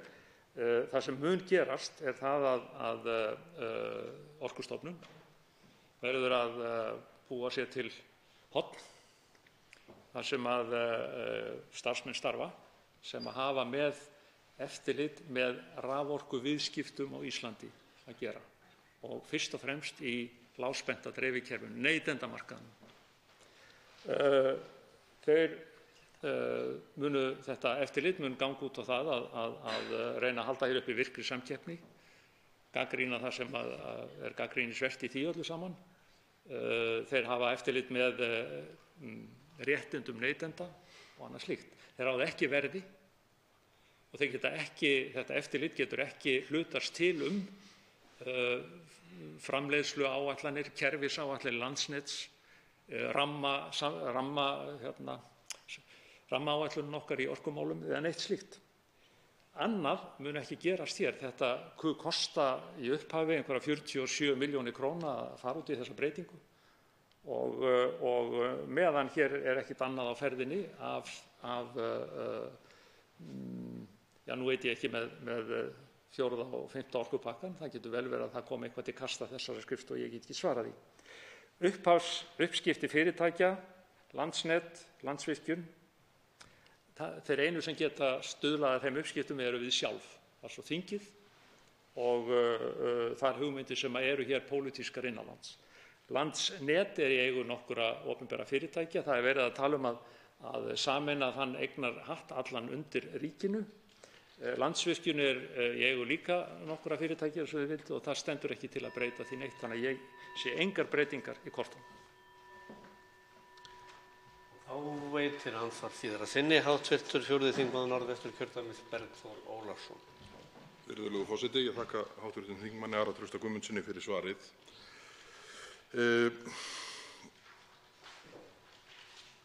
Það var áhugavert að heyra hvort að hv. þingmaður telji hann ef ég skildi svar hans rétt þá er þetta fyrst og fremst neytendaverndin sem að hann horfi til þess að breytist með einhverjum hætti við innleiðingu orkupakkans frá innleiðingu til lagningar sæstrengs. Áhugavert að heyra bara hvort hann telji neytendaverndina vera sjálfstætt vandamál eins og markaðurinn liggur í dag. En síðan langaði mig til þess að bæta við spurningu hvernig undir þessu regluverki sem við köllum 3. orkupakkann, ef sú staða kemur upp að einkaaðili, einkafjárfestir, vill leggja það er nefnilega mikið talað um að við verðum ekki þvinguð og þá í skilningu við ríkið, Alþingi, ríkissjóður, menn nota mismunandi hugtaka en að við verðum ekki þvinguð til þess að leggja sæstreng. Ef staðan kemur upp að einkafjárfestir, einkaaðili, bankar upp á hjá okkur, vill fullfjármagna sæstreng og vill óskar engrar aðkomu hins opinbera að því og vill mögulega stinga sér í samband við einhverja vindmyllu sem hann á sjálfur á einhverjum út horninu Hvernig sér hv. þingmaður fyrir sér að slík dæmisaga, ef svo má segja, spilist? Hver verði viðbrögð? Hvað uppáleggur regluverkið okkur og hvernig myndi niðurstaða svona máls fara eins og honum sýnist pakkinn líta út? Þá svarar andsvari hv. 5. þingmaður Suðurkjördæmis, Ari Trausti Guðmundsson. Þakka hv. þingmanni Bergþóri Ólasyni fyrir spurningarnar aftur. Þetta er meira en neytendavernd, þetta er raunverulega eftirlit með við skulum segja rekstri eða framkomu öllu heldur dreifiaðilanna. Og ég bendi bara á að ég hef heyrt það að hafi menn hér skipt það er virk samkeppni, hafi menn hér skipt dreifiaðila þá hafi getað sparað allt upp í 2.500 kr. á mánuði. Þannig að það er samkeppni, það má eflaust bæta hana. Hitt er svo annað mál með einkafjárfestum til að firra misskilningi. Þegar við segjum leggja sæstreng, þvinga að leggja sæstreng, þá náttúrulega verður íslenska ríkið, það mun aldrei leggja þennan sæstreng, kostar 800 milljarða eða eitthvað í því. Það er alltaf, að mínu mati, alltaf einhver utanaðkomandi sem kemur. Hvort það er Atlantic Super Connection sem hefur ekkert náð neinum árangri eða Iceling sem meira breska ríkið, að þá er þetta alltaf þannig að þetta kemur til okkar. Og þá fór ég nokkuð vel í gegnum það að það er ótal ákvarðanir sem við þurfum að taka varðandi skipulagsmál, varðandi mat- og umhverfisáhrifum, varðandi alls konar leyfi, varðandi það að hafa yfir höfuð næga raforku. Ég sé ekki fyrir mig að það er 500 til 1000 megavött í svona streng. Ég sé ekki fyrir mig að það verði einhverjir einkaaðilar með það hér á taktinum, en þó svo væri að þá eru öll þessi hvort það eru lagabreytingar eða heimildir sem Alþingi þarf að samþykkja til þess að strengurinn sem kemur þá á vegum þessa aðila upp að strönd Íslands fái að tengjast. Þannig að það er útilokað að hér verði lagður sæstrengur út af einhverjum sem vill selja vöru úr landi án margfaldrar aðkomu íslenska ríkisins. Og það verður aldrei hægt að neyða íslenska ríkið til þess að taka þær ákvarðanir. Andsvörum er lokið. Útbýtt er á fundinum á þingskjali 1492 flotvörpu veiðar á norsk-íslenskri vorgotssíld, skriflegt svar sjávarútvegs- og landbúnaðarráðherra. Á þingskjali 1522 auglýsingar á samfélagsmiðlum, fyrirspurn flutningsmaður Björn Leví Gunnarsson. Á þingskjali 1523 Palestína, fyrirspurn flutningsmaður Rósa Björk Brynjólfsdóttir. Á þingskjali 1524 kjör hjúkrunarfræðinga utan Landspítalans, fyrirspurn flutningsmaður Ásmundur Friðriksson. Á þingskjali 1526 framkvæmd opinberra skipta dánarbúa, fyrirspurn flutningsmaður Jón Þór Ólafsson. Á þingskjali 1527 samtökum evrópska rannsóknarinnviði, nefndarálit með breytingartillögu allsherjar- og menntamálanefndar. Á þingskjali 1528 rafræn auðkenning og traustþjónusta fyrir rafræn viðskipti, nefndarálit með breytingartillögu efnahags- og viðskiptanefndar. Nú verður gert hlé á þessum fundi til klukkan 19:50 til klukkan 8:10.